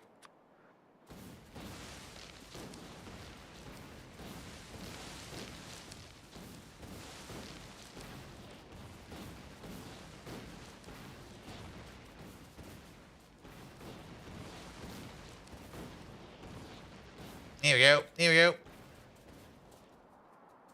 All right. So let's just start real quick over here. Do we already have iron plate requested over here? I don't think so. No, we don't. So we're going to start off with iron plate. Here we go. Request over here. Pom. 2-8 requester, 1 for iron plate, please. Done. Also, we have some iron resource over here, which is great. Then stone. Made on site seaweed. We're going to need another 2-8 requester, 1 for seaweed. Done. Let's maybe also start pocket building already. Good. All of that comes together. And we can turn that into sodium alginate, which then goes into a provider. I guess the sodium alginate build will be over here. We do have to keep in mind that at some point in time, we're going to be mining this ore over here. So let's go with a provider or two. And let's align them over here as well. That does not work because we are building over you now. So put you over there. 1 higher. Yep, perfect. So that's going to be 1 provider. One of these will be for iron ore. The other one over here will be for the sodium alginate, which we could put over here. We still got some space over there. But if we put it over there, then there will be a weird belt going around. That's fine. It's now over there. Actually, no, it makes no sense to do it like this. Sorry, we have to start over. We're going to put in the provider over here for the ore. We're going to put in the request over here. The request over here is going to be requesting... What do we need over here? Drill heads. So the request over there, that's going to be requesting the drill heads that we need over there. And then this thing over here is done. And then we don't need to worry about it anymore. Good. And then we go over here. Requester for the iron and requester for the seaweed. And now it makes more sense. Good. Because now it's no longer crisscross. Perfect. Then we will need to provide over here. That's where the sodium alginate goes out into and also gets pulled out of again to go into the latex build. For the formic acid, the formamide we already have over here, the sulfuric acid we already have over here, water we can drill from the ground, so we don't need to import anything for this at all. And then for the creamy latex, we don't need to import anything else as well, because all of this is either made out of a plantation or out of water, which we're going to be making on site. So there's nothing to do over here for the creamy latex. So the only thing that's going to come out over here is going to be like 1 liquid provider over there. One of these for the former meat. We already have one for the sodium alginate. And I guess then one more for the latex. And then we have everything available over here. And then all of these stations actually nicely fit in over here. We still have one more space for one more station. There's also a little bit of a tree concern here, but that will be a good concern for a later date because I'll just do something like this. Let my pocket bots over here do the work, and then I'm just gonna finish this off afterwards real quick because this is gonna be fine. Good. Perfect. So, I'm just gonna build this latex build over here. Probably, hopefully in between the streams because it's basically about midnight over here and I still have a bug report to fill out. We're working on UPS. UPS work is going to be very important. I also hope that this over here can be done by tomorrow. Good thing over here is that with the reduction of this build over here into like a smaller, more compact build over here, we can even add the more refined or core processing over here if we need to. This thing over here is going to be staying this size. This thing over here is going to be restructured slightly, mostly with the outputs over here, so that we have like tier 2 turbines and tier 2 power plants over here everywhere. And then the output over here is going to be reprioritized in a way that is not as crazy as this thing over here, so that we prioritize the power plant first in a better way, and then we prioritize whatever is down here in the export. Do you have a clip of the bug? I don't think so, but I think if I'll just... it's easy to describe. I mean, step 1, put down any farm. Step 2, put down beacon. Step 3, profit. Also, I don't really think... Okay, here we go. Getting rid of some trees. And maybe some bots. Good. Yeah, for the bonus plantation, the bonus explosion will take care of bots. Oh, I also kind of wrecked the nickel plate station. My bad. But no more trees. Perfect. Good. Excellent. All right. Last objective of the day. Who are we going to raid today? Let's have a look. Why is Mike not live? Mike, come on. Start your stream. I want to raid you. That's fine, man. It's fine.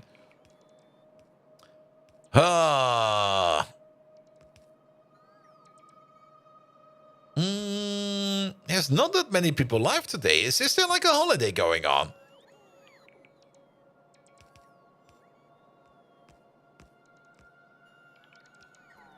Oh, is that today?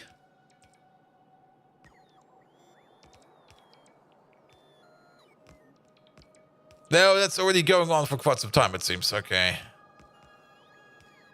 Yeah, let's go with the Exterminator.